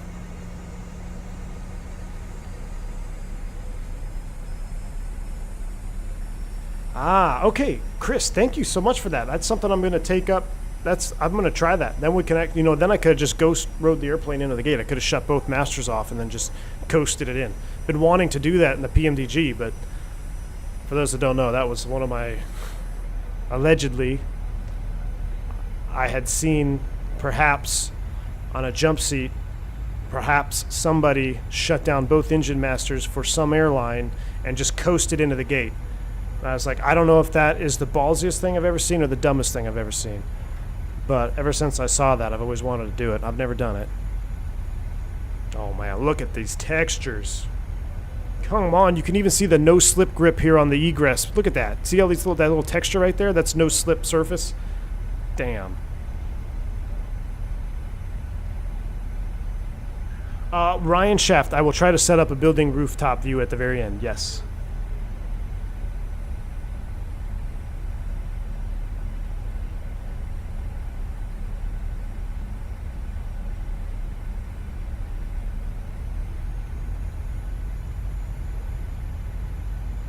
Anon, sorry man, yeah, this is the end of leg 2, my friend. End of leg 2.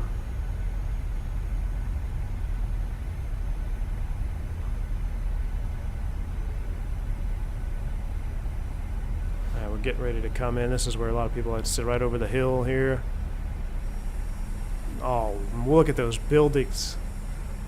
That's straight real right there. That is straight up real. I'm done. Captain Ken, I don't know if you're still here, but when's the last time you fired up X-Plane 11? Because I'm having a hard time getting that sim on, man. Very hard. I don't know if I'll be able to launch it again. I really don't. Not 12, I'm just saying 11. And then we got the Phoenix around the corner.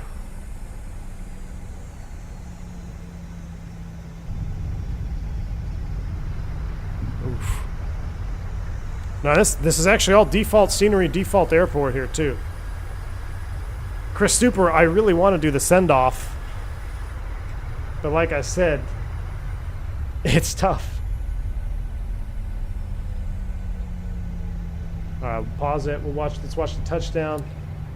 See, then when you do it quick like that, it has to reload. So I could see where people would not love that. Oh, here we go.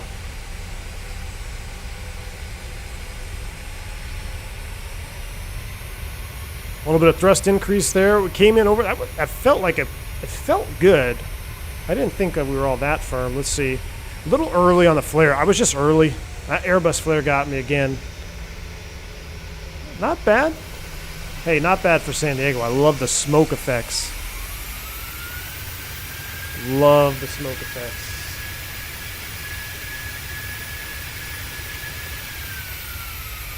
Alright, so how do I do this? I'm going to go here. I'm going to try to get on the rooftop here. Give me a second. Let me go out here. Free. Camera drone. Let me get the speed up. Let me see if I can go to the rooftop here, and then I'll resume the replay. We'll watch one from the rooftop, and then I'm going to wind it all the way back. We'll put sail on, and then we will call it a day, folks. It has been a blast. Here's the rooftop. Here's the parking garage. Oh, there we go. Let me spin it back around. And there we are. We'll go ahead and close that. Resume replay now. Berto. Oh, shoot. I forgot to disconnect it. There we go. Berto, hey man, thank you so much for stopping by. Take it easy, bud. Have a good rest of your night. There we go. Buildings look kind of when I do this, but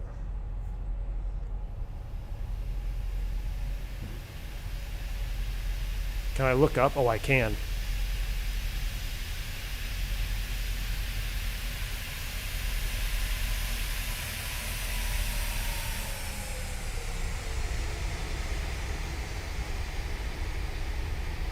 Not bad. Not bad. I don't know how to zoom it, so let me go back to the regular external cam. Let me get that done. Here's our touchdown. Oh, so much juice. So much juice. All right, here we go. Last one. We're going to pause this. Sails coming on. We're backing it all the way up. You're going to have a full motion, full replay here. We'll resume it. Get the volume set. Sim is up. Music is on. Not too loud. Guys, this has been unreal. This has been a lot of fun. This has been a lot of fun today. I hope you guys enjoyed this stream. I'll turn this down for a little bit here before I leave. Been a long stream, last minute. I appreciate everybody tuning in last minute today. Thank you for all the new members, all the new subscribers. You guys are awesome. Love having all the support here at the channel. Everyone else that tuned in just to watch, I love you guys just as much. Hit the like button for me on the way out. We ended up having more likes and viewers for the majority of the stream, which is just awesome. Love it when that happens. Hopefully, maybe next time you see me, it'll be the Phoenix. Maybe not. We shall see. Tomorrow looks a little iffy for streaming, but I will definitely be back on Friday. Saturday will be dependent upon something else. So until then, guys, thank you, mods, sponsors, donos. You guys rock. Until next time, stay safe, stay healthy. I'm V1. See ya!